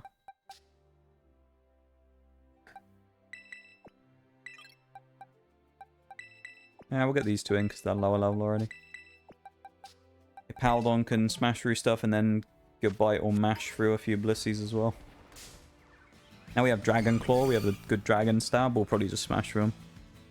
We can also one-shot now with Earthquake. The only thing is with her Paldea is because of having Sandstream, it kind of slows the game down a touch. Because we have to watch the animation every time.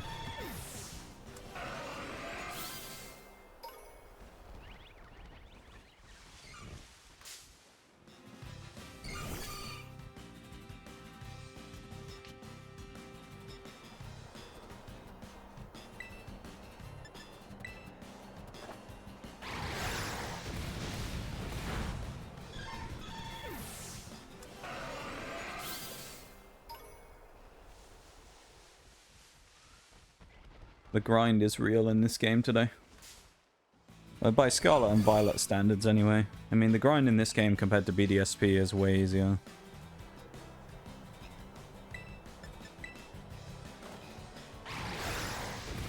I don't know why in BDSP they made it so hard to get XP, but it's just a pain.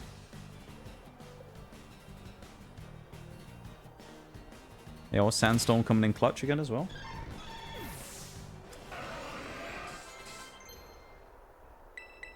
Double Edge is a waste of a move slot in this case. We had Rockhead maybe, but...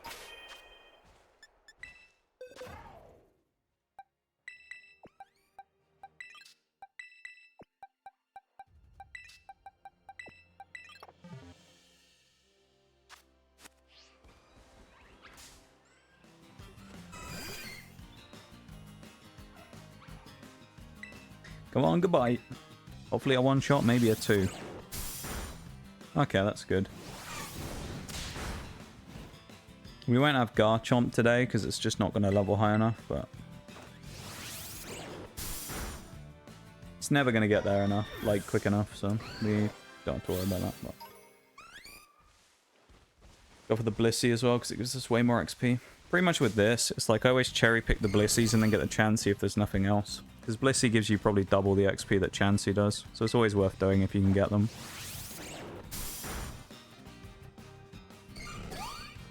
I think, anyway. My opinion, I think it's always worth doing.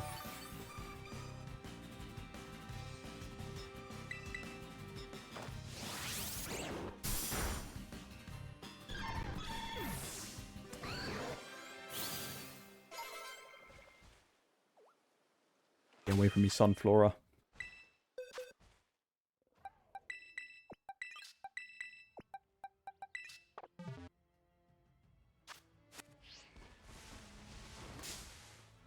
Let's see how fast we can do this. We have like 5 minutes until I would normally wrap up, so if we can get it done in time.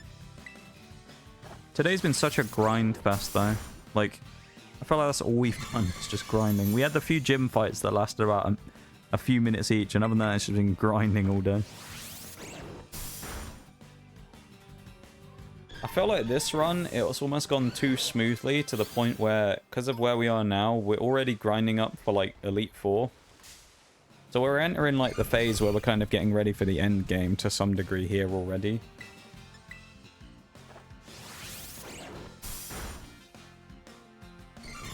Feels like it's gone too quickly. Like Sunday will be probably, well, we'll finish the Elite Four. We might even clean up all the fights before fighting the Professor. So I think next week this run's going to be finished on ground. I say I think. I'm pretty sure it will be. Next week this run will be done. We'll be onto something else, like another type. It's still been like a 3-week run, which is really kind of crazy.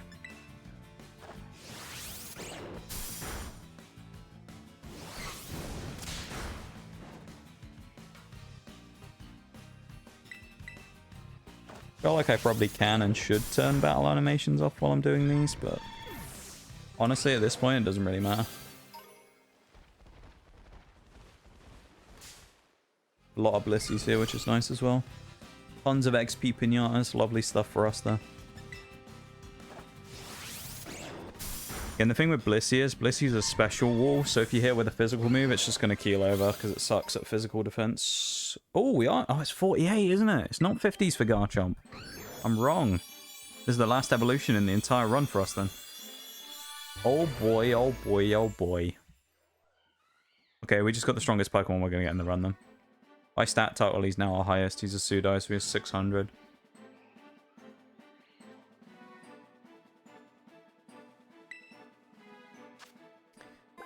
Garchomp will probably just start one-shotting everything now. At least the Blissies and that will all just get one-shot with Dragon Claw. And we'll put Crunch on as well, gives us psychic coverage. Even better, although we don't really need it much at this point, honestly, other than like maybe a Spathra in the final fight. And that'll only be because Garchomp will outrun it. Or at least it probably should anyway. Also gives us another physical move, which is nice. Ooh, it lived. I'm surprised. It's a shame that we're Sandvale again instead of Rough Skin, but because it is what it is, you know, at the end of the day. Also need to try and find an Earthquake TM somewhere on the map, or see if I can make one. Because I think that would be very nice to get onto my Garchomp at this point instead of Bulldoze. Bulldoze is good, but I think it would just be much nicer to get the other. Get Earthquake. In my opinion.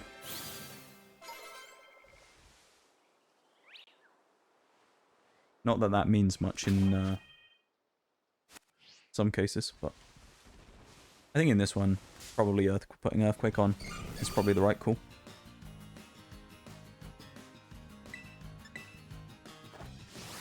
Rubbing one out, yeah. It's true, baby. That was my favourite name from that video, I gotta say.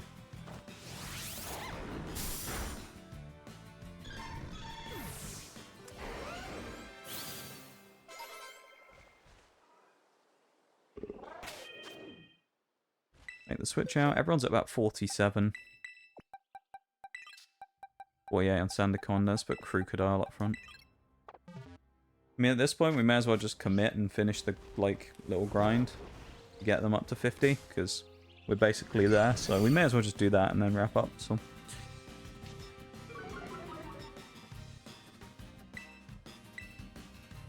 been a, I don't know, it's been kind of a mixed day today, I feel like. We've kind of got some gyms done, which has been nice. At the same time, it doesn't feel like we've made much progress, but I guess that's maybe because there's so many things so clustered together. You know?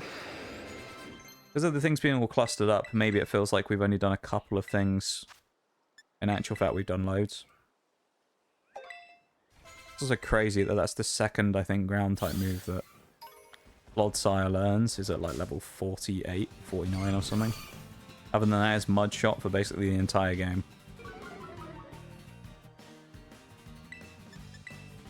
Really weird. I don't know why they didn't teach it more moves, to be honest. Ground-type moves. Anyway, it can learn Mega Horn before it learns Earthquake. Explain that one.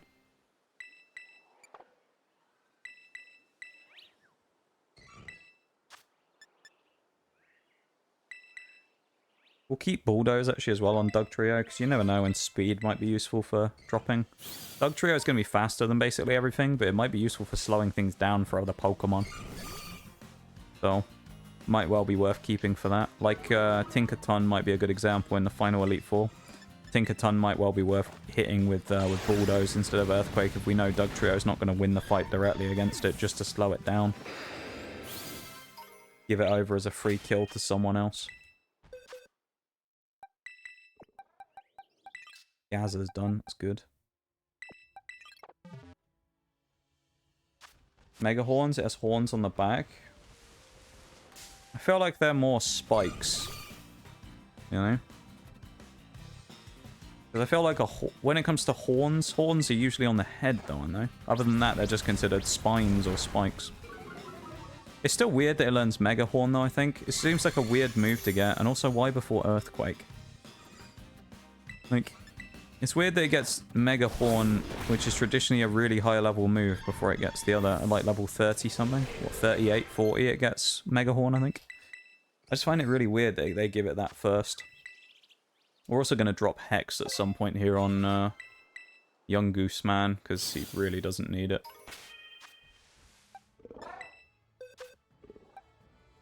Hex is kind of useless. We won't need any ghost stuff. Let's put Pooper up front. Pooper the hero so far. One of the heroes of the run. We love Pooper.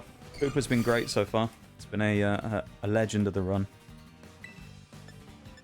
Use our new move, Earthquake, shall we? He's slow, but he does a lot of good damage. What you wanted? Toxic Hex? Nah.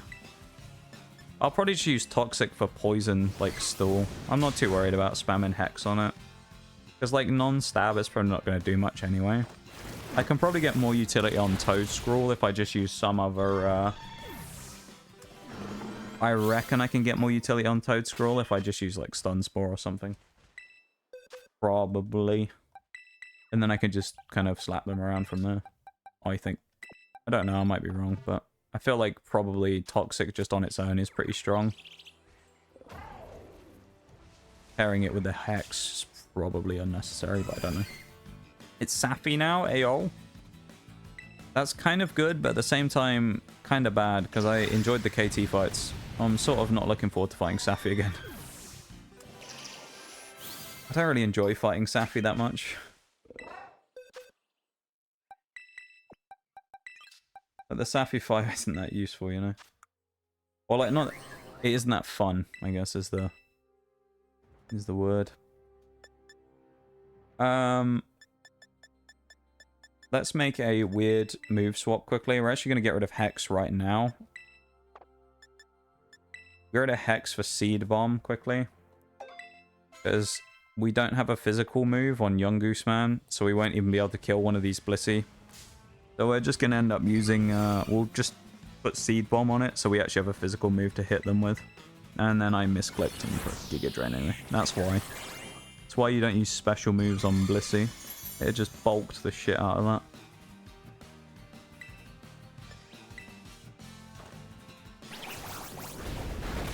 That was good. Nice hit. And we win the speed battle, so we obviously win this now. We're probably going to level up off this one as well. Toad Scroll, from when we used it before, I'm really looking forward to using again. I used it in the Nuzlocke. It's a great Pokemon. I think it's really underrated, honestly, Toad Scroll. Personally. Some people think it's kind of crap, but I actually think it's really good.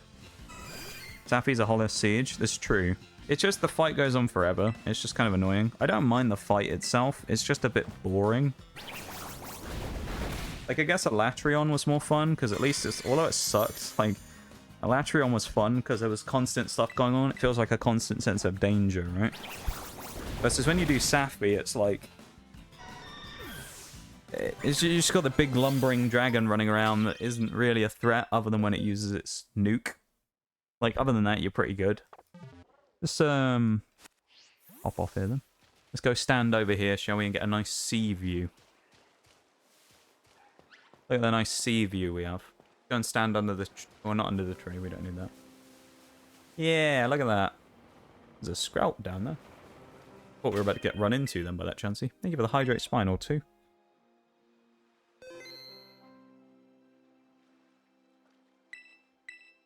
We haven't killed Fatalis yet, no. We were going to farm Sappy so I could get weapons for it.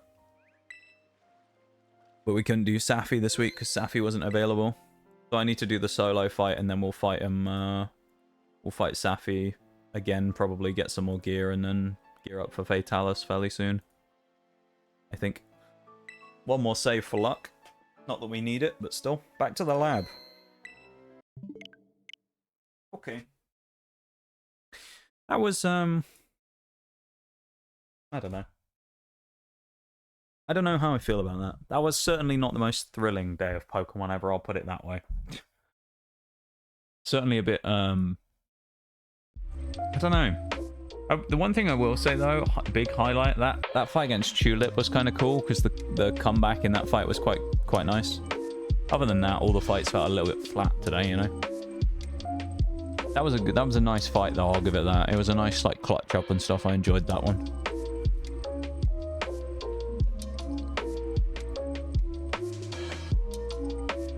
Still fun though. I'm glad you enjoyed it, you know. Yeah, it wasn't too bad. There's probably been grindier ones, you know. Like, I feel like I've had grindier ones, but that one wasn't too bad, all in all. It wasn't perfect, but it wasn't terrible.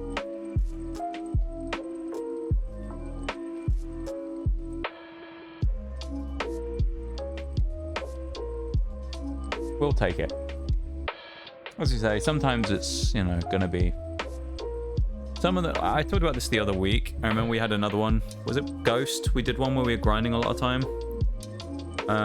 Some of them are just duds, where, like, it's just the way that it works. There isn't that much going on in the stream and stuff. Because of the way that it works out with where we are in the gameplay point, and that, you know, that point when we stream. Sometimes there's just not that much to actually do during the stuff that we can do without grinding, so... It's the same thing with the BDSP one. I'm surprised we didn't get caught mobbed by it, to be honest. Let's pause this music, put the raid music on. Yeah, thank you everyone for being here. Thank you for hanging out and vibing with me. I do really appreciate it. It's been good. As long as you've enjoyed yourselves, that's the main thing, I suppose. And I hope you have. Certainly been a bit of a all over the place one today. So I hope you guys have had a good one though. And I will try and recover over the weekend. Hopefully my neck will be feeling a bit better as well. That'll help. I'll be able to sit like properly again. They won't hurt all the time. That'll be nice. E.T. Siege was worse. She had an actual quest. Yeah, that's true. Yeah, the quest was alright for that. I enjoyed the KT stuff. KT's just a fun fight. Like, I fucked up a few times the other day. I also need to go back and watch that gameplay again of when I did well. Okay. I need to actually double check first that the person I was looking at raiding isn't about to end. I've learned my lesson. See ya, ho. Alright now. Alright now. Come on. Come on. Come on. Alright.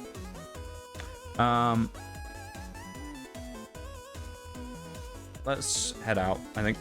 Yeah, thank you guys for all being here. I do really appreciate it. To say, not quite the most thrilling Pokemon Monotype we've ever done today, but not the worst in the world.